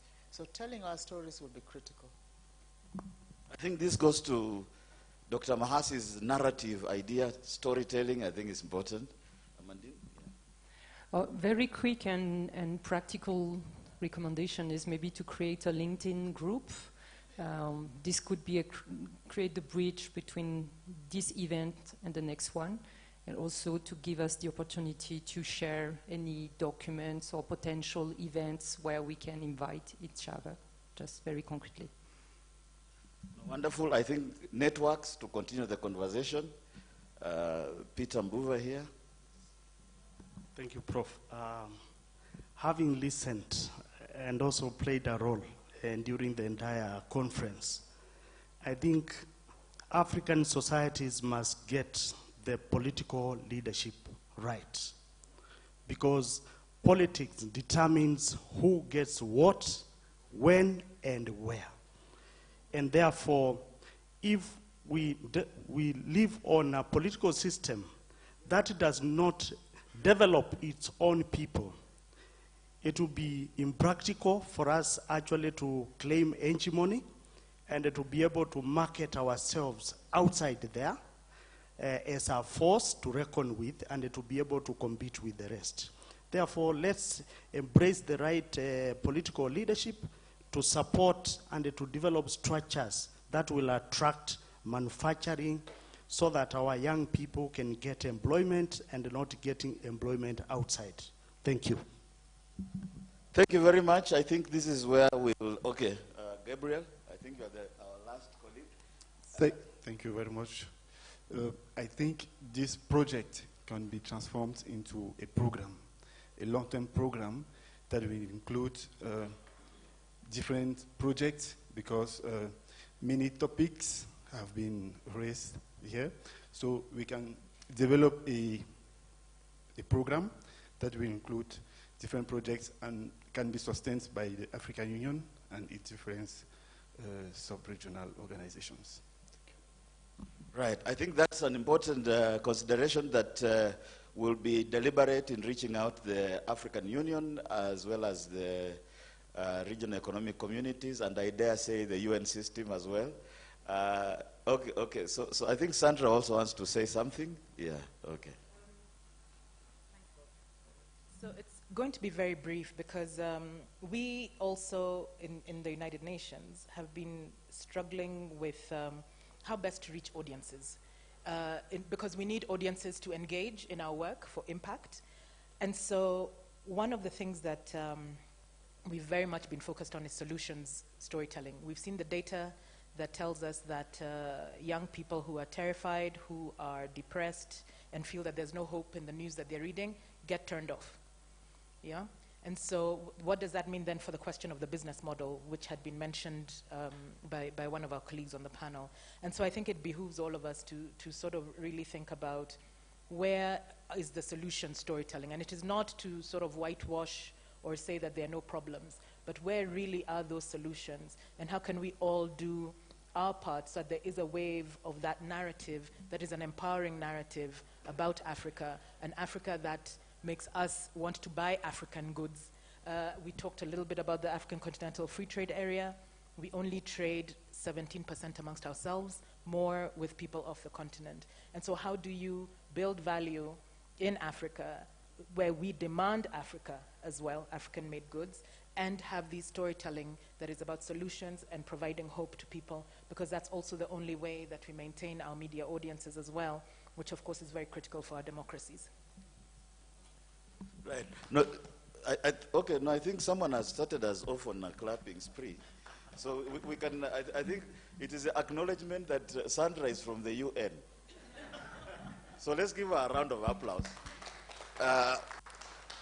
I think to encourage Sandra that when we reach out to her and say we are seeking partnership, she can point us in the right direction. And at least you've also mentioned that you have data. The UN system does immense research. And some of that research might be very useful as data, as perspective for us scholars, and so forth. But I think without further ado, I would like now to invite Her Excellency Hilda Suka Mafutse, who is the African Union Ambassador to the United States of America. She is joining us virtually from Washington, D.C. I hope the technology works. I know on some occasions we have struggled. So the tech people, I think,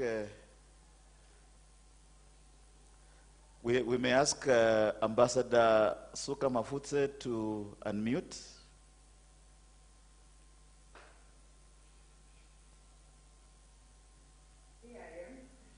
Oh no, hi Ambassador, how are you? Very well, good to have you. I think in just one line I'll say Ambassador Suka Mafutse is originally from Zimbabwe, he's a career diplomat. He's been serving as the AU ambassador in Washington, D.C. since 2020, I believe.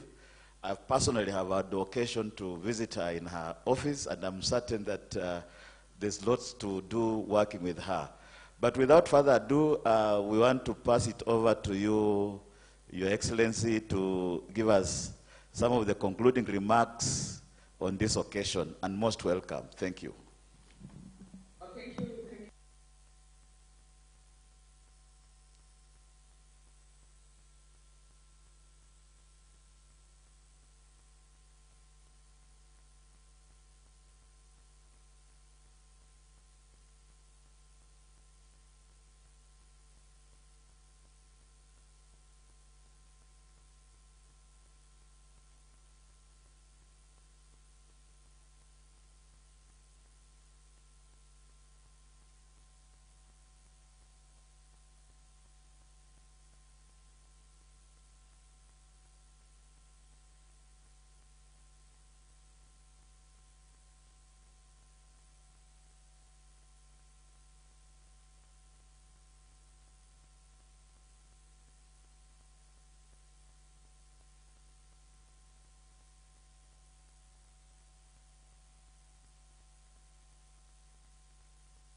meeting of the World Bank and IMF in Washington, D.C., as well as a number of meetings of the G20.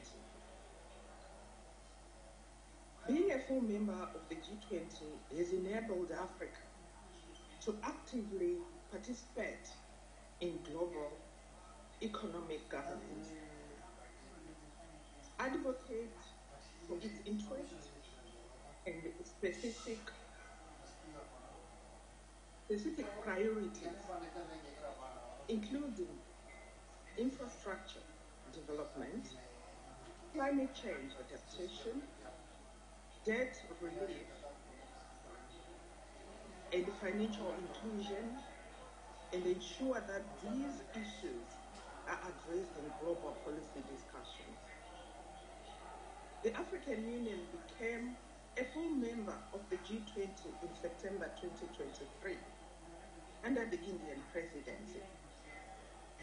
This year, the G20 is being convened under the Brazilian presidency, succeeding India, which will conclude its term in December 2024, and a passed baton to South Africa. The Brazilian presidency, under the theme Building a Just World in a Sustainable Planet, the priorities include social inclusion and the fight against hunger and the poverty, energy transition, and the three dimensions of sustainable development, economic, social, and environmental, and the reform of the global governance institutions. These topics align with the priorities of the African Union towards realizing the Africa we want, and encapsulated in Agenda 2063. I want to open a small parenthesis to say that Africa has long been seeking the continent's full participation in the G20 deliberations.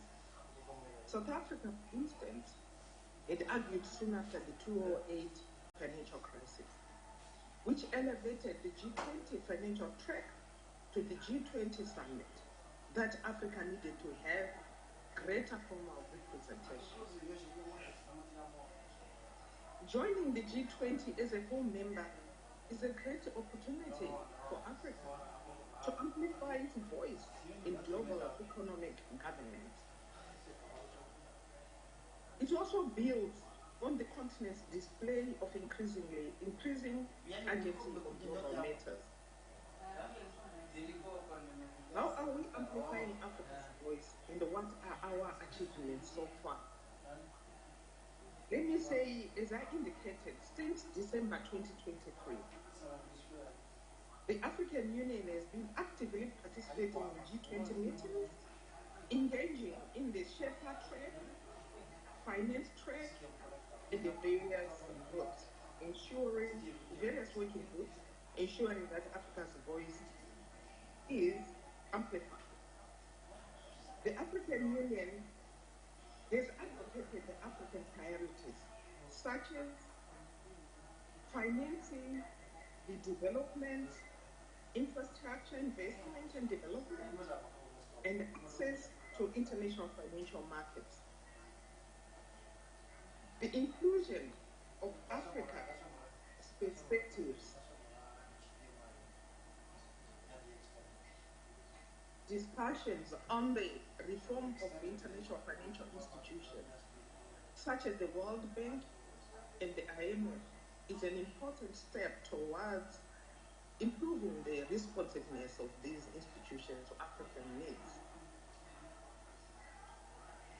In addition, as the continent bears most negative impacts of climate change, Africa's participation in G20 discussions has underscored the urgent need for climate adaptation financing, a new engagement has emphasized the urgent need for the G20's commitment to increase funding for climate resilient infrastructure in developing countries, particularly in Africa.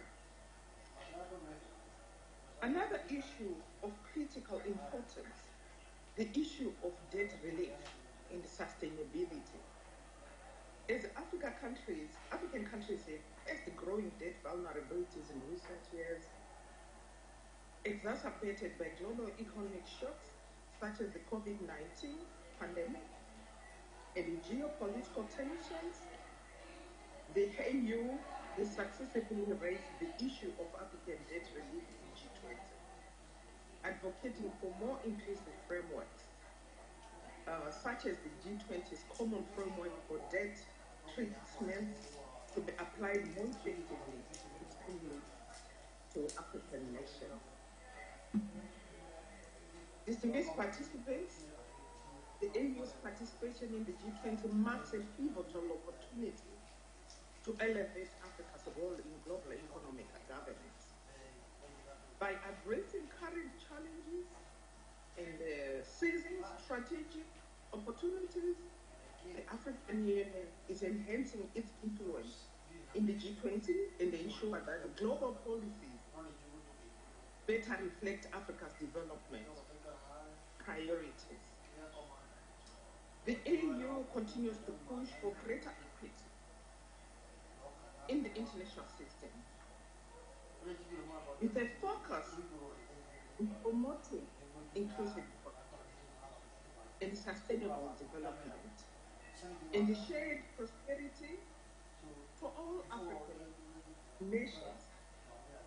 Strengthening of African multilateral development banks cannot be overemphasized to ensure that their capacity to provide concessional financing required to support inclusive growth and sustainable development. The journey thus far has been promising, but much remains to be done to ensure that Africa's voice continues to resonate and that our continent reaps the full benefits of its participation in the G20. To respond to one of the key questions that the participants in this conference have raised on how to reinforce our agency in the global arena and the multilateral system, I want to underscore that the African Union Commission, which is the operational arm of the Union, plays an important coordination and technical role that enables an effective participation that reflects the importance of regional organization in the multilateral system. An efficient, value-adding institution such as the AU, driving the African integration and development process in close collaboration with its member states, the regional economic communities, the academia, and our knowledge institutions, and the African citizens is in the interest of the international community. Importance of building our technical capacities on strategic communications and diplomatic advocacy to influence policies has an impact. Last but not least, enhance African academic engagement in foreign and the public policy. I want to conclude my remarks by sharing with you the essence of the mandate of the diplomatic mission I lead. It is the first bilateral diplomatic mission of the African Union in the world.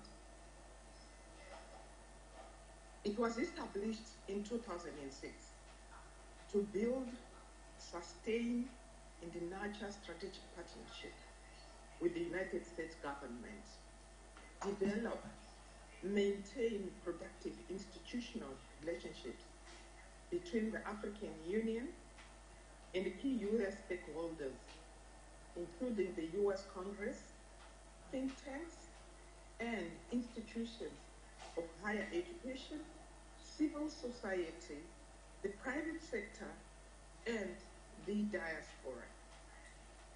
The key objective is to raise the profile and the visibility of the African Union and mobilize the necessary predictable support to its continental agenda. Our message is here. Any strategic partnership with Africa should take into account Africa's priorities and focus on areas that will unleash the continent's potential. Investment in people, industrialization, intra-Africa trade, regional integration, infrastructure development, and the areas in which U.S. partnerships with Africa would help the continent to move forward. Human capital development, focusing on higher education, science, research, acquisition of technology, and the innovation. I look forward to building with you on this initiative and broadening our collaboration to other promising areas. I thank you.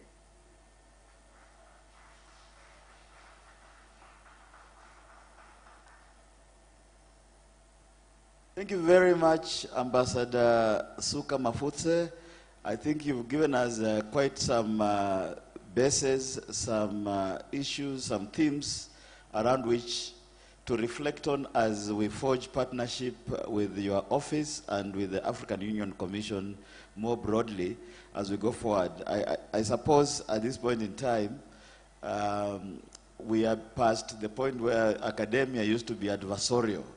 I think in the days of Professor Kadiagala and Professor Moti here and Professor Odhiambo, you know, good academia was one that was critical against, governments and so forth.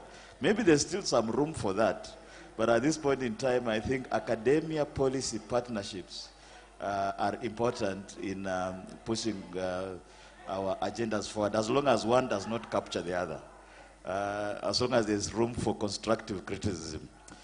And of course, you've touched on the G20, now being called the G21. I think we'll use your good offices to see how we can amplify our voices within the G20 or the G21.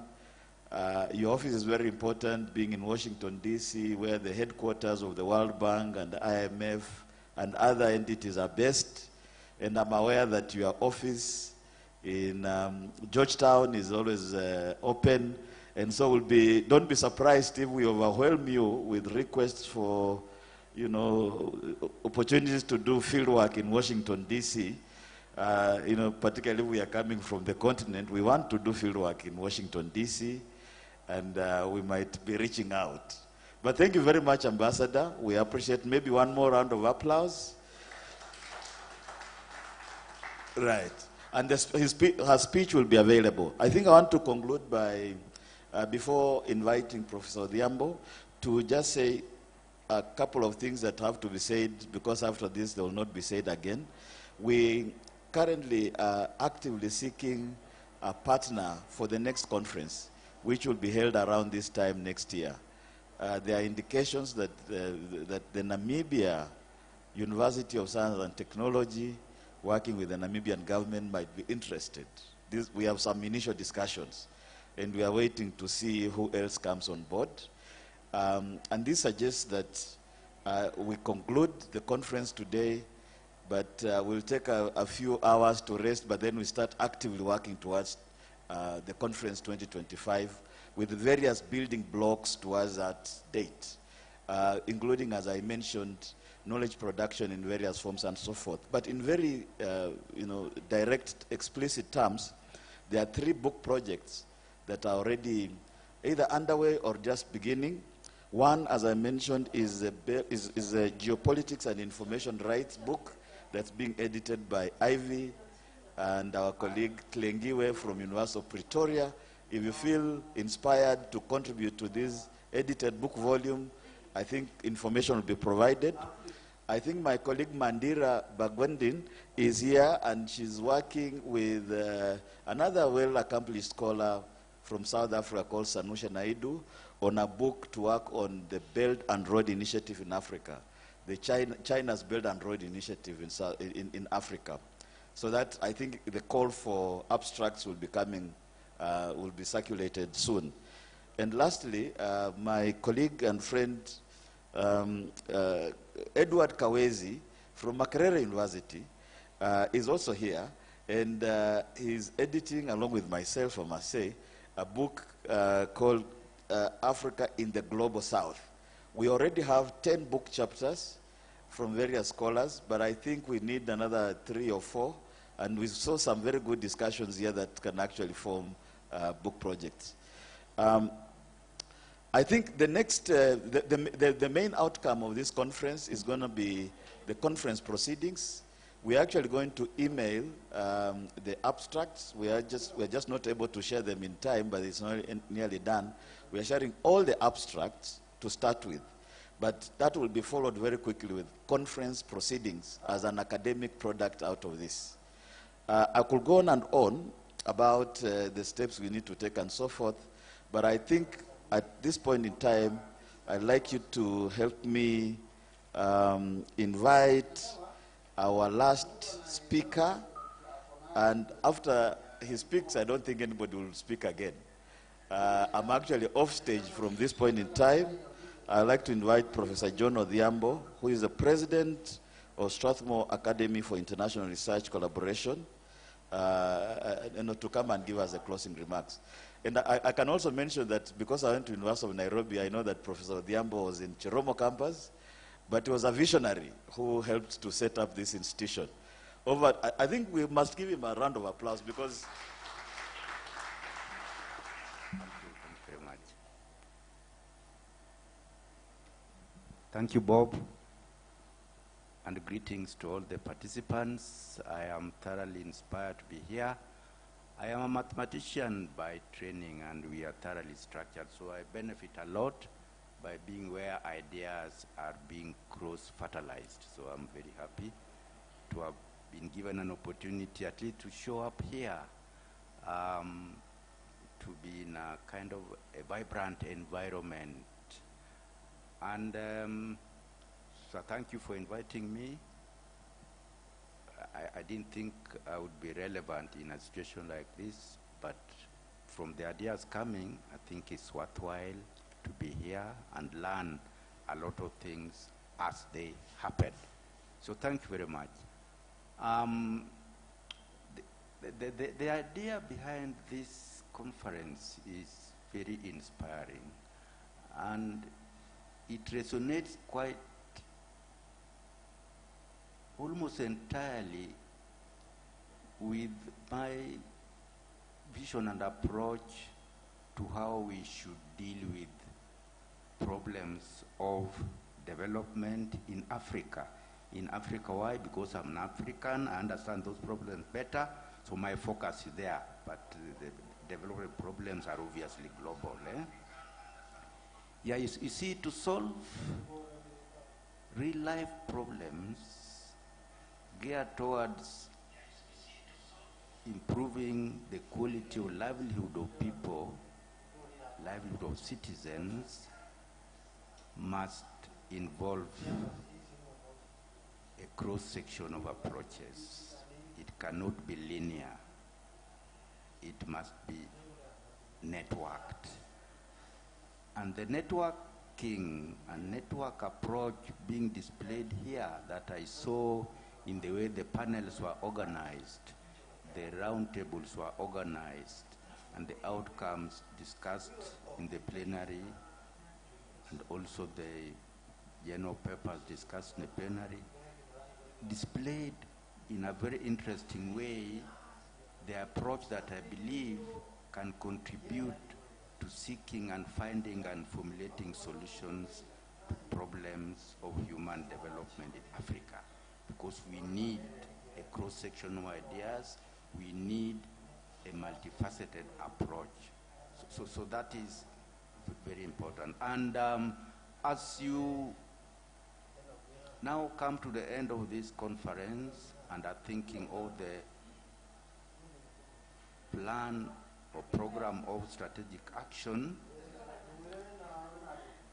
obviously you can come up with very many resolutions. That's very, very important, that are pertinent.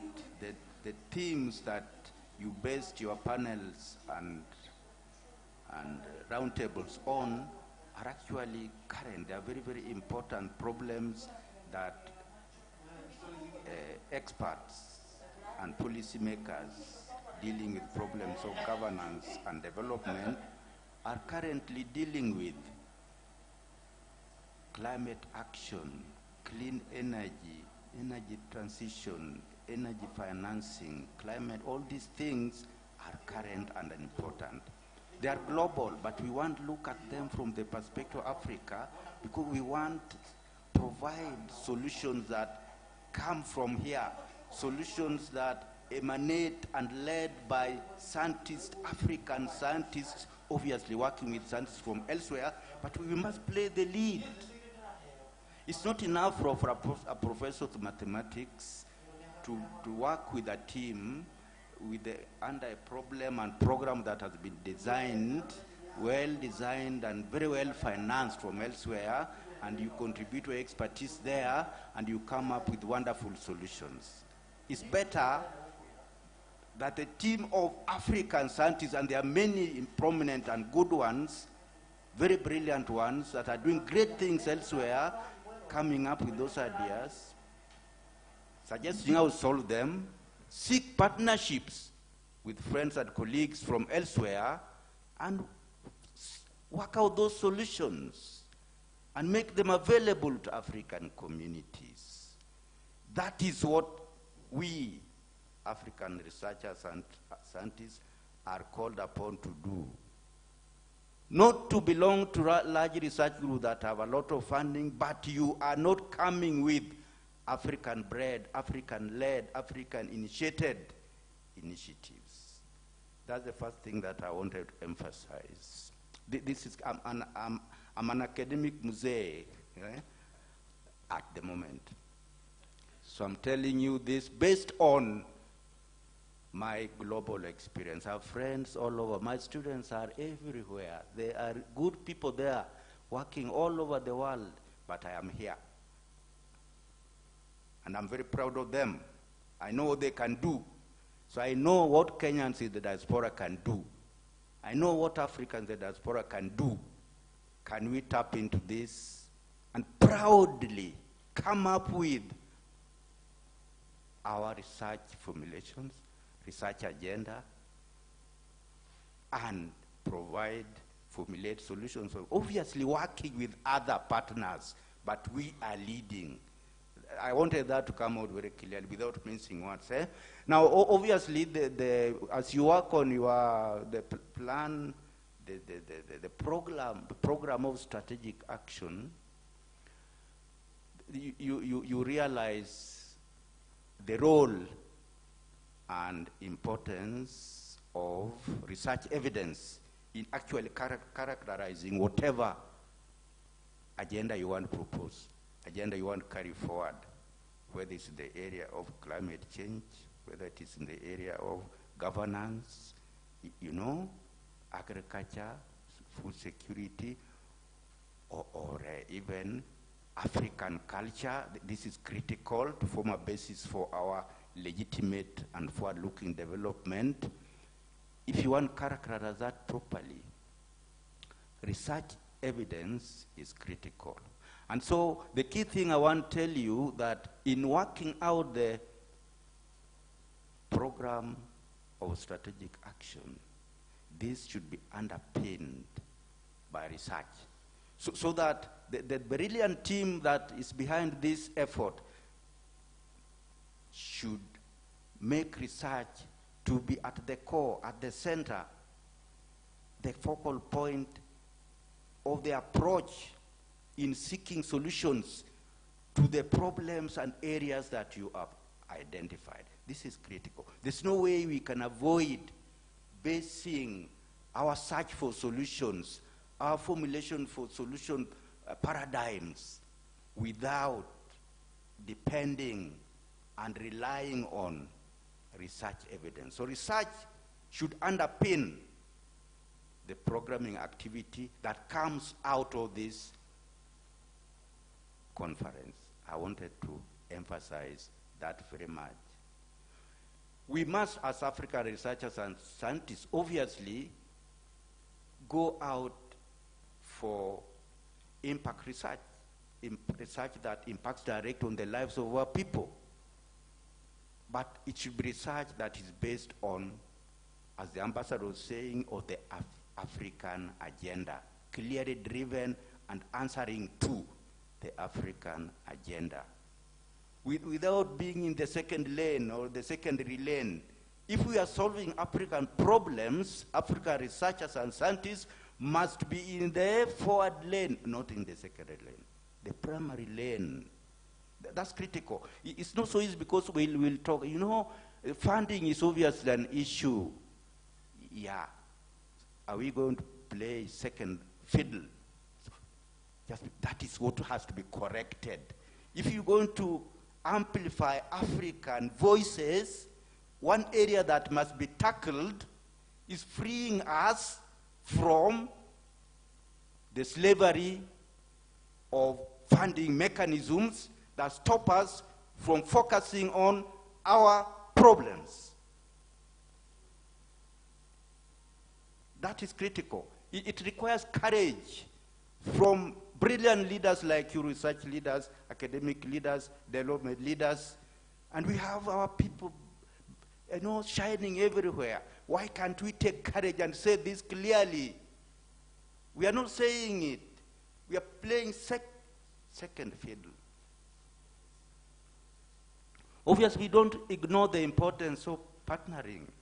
We don't ignore the importance of working together, you know, with other people in order to promote transboundary research that solve problems of Africa and problems of the world. But when it comes to African problems, we must play the leading role. That is critical. We obviously need to develop in a concerted way the next generation of researchers, scientists, develop experts in Africa, which requires that's one of the things that comes out from your discussions. But this needs to be structured in such a way that we can do it related to the Africa agenda, Agenda 2063 for the time being. So this is very, very important. So we should therefore promote networking with ourselves in Africa, but also with institutions and scholars outside Africa for the benefit of finding workable solutions for African problems, but also which have relevance to problems elsewhere outside Africa. Just to, as I complete, this kind of thinking has led Strathmore University to seek a response. How do we help to support and promote research that seeks to solve African problems, but based on a collaborative model that recognizes the primary role of African scientists, but also the supporting role of partner institutions and partner scholars. So Strathmore has sponsored an international academy, an independent academy. It's not an institute within the university, but it operates outside the university, sponsored by the university, to create connections with organizations such as yours, to work together with partners from the north and the south, ourselves, to seek solutions of African problems that set us free, that help us to regain our independence when it comes to dealing with our African questions. And one of the strategic things we are doing is to set up, as part of this academy, and a research endowment fund. So in order, it's part of our financing model, but it's more of a strategy to kind of give us a space around ourselves, to think on our own, to plan our own research, not to be driven by what the person that is funding our research is interested in. So ladies and gentlemen, I wanted to share these ideas with you. The point I wanted to make is that the work that you do is critical. The future looks great now, but if you want to contribute to the next generation of researchers that will help us accomplish the development agenda that we have in mind, we have to make sure that we work together, but create an environment where we can fund our research, we can formulate our research without coercion, without playing second fiddle. Thank you very much.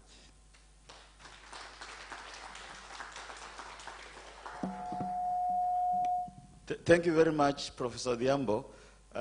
From Professor Diambo's delivery, you can tell that he has been around. He doesn't need any notes to refer to organize his thoughts. It is where my colleagues, Professor George Nyabuga and Wilson Ugangu, are also going. And for the benefit of Professor Kadyagala, these are my colleagues. So I'm always at liberty to touch on them. But now I'm inviting Rosemary Okello to give us a vote of thanks, and we are done. I'm not saying any single word after this. Thank you.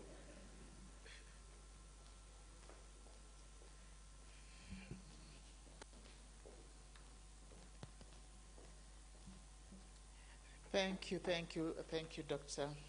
Bob. And I just take this opportunity just to thank our previous speakers who have made the ending session of this great conference become a reality and a focus, and that is to thank Ambassador High Excellency Hilda Suka Mavudza, and we thank you for just taking this opportunity to be addressing us all the way from Washington, and to also offer the partnership agreement that we can also come and take this amplifying African voices to the next level. Professor Diambo, who has been the founder of this university and actually has been a mentor to many people, for those great remarks and for just challenging us, how do we see ourselves positioning Africa in the world. And with that, I also like to recognize those who have made it possible for us to be here today, the Open Society Foundation, who actually funded this conference and made it possible for us to be sitting here and be talking and discussing and challenging ourselves, how do we amplify the African voices, and Wits University for taking this opportunity to just organizing it and becoming a partner with Strathmore to bring this workshop here.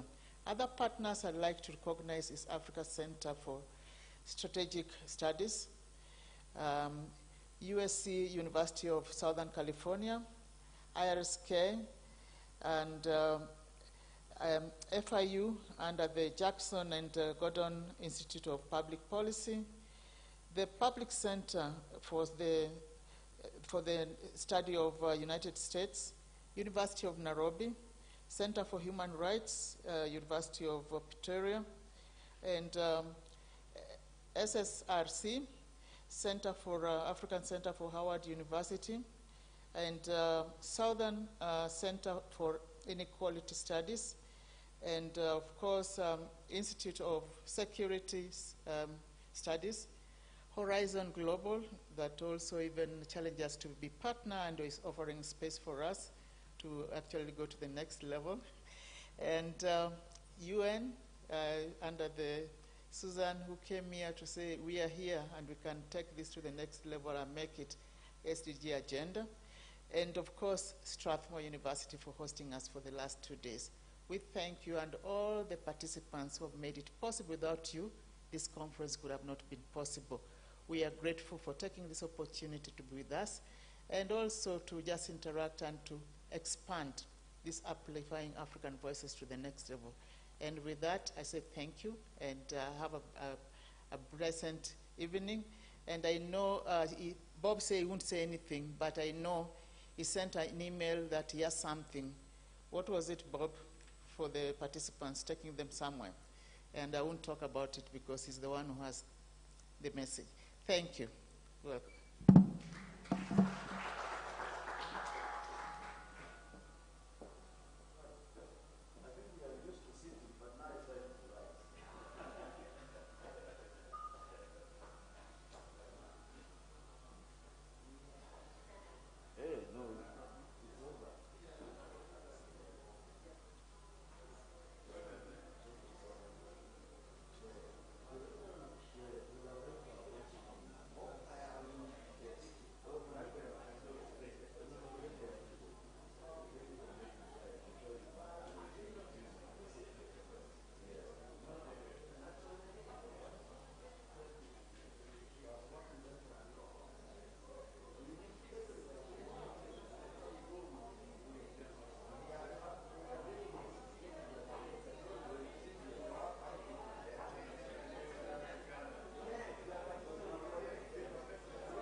Hello, everyone. Sorry.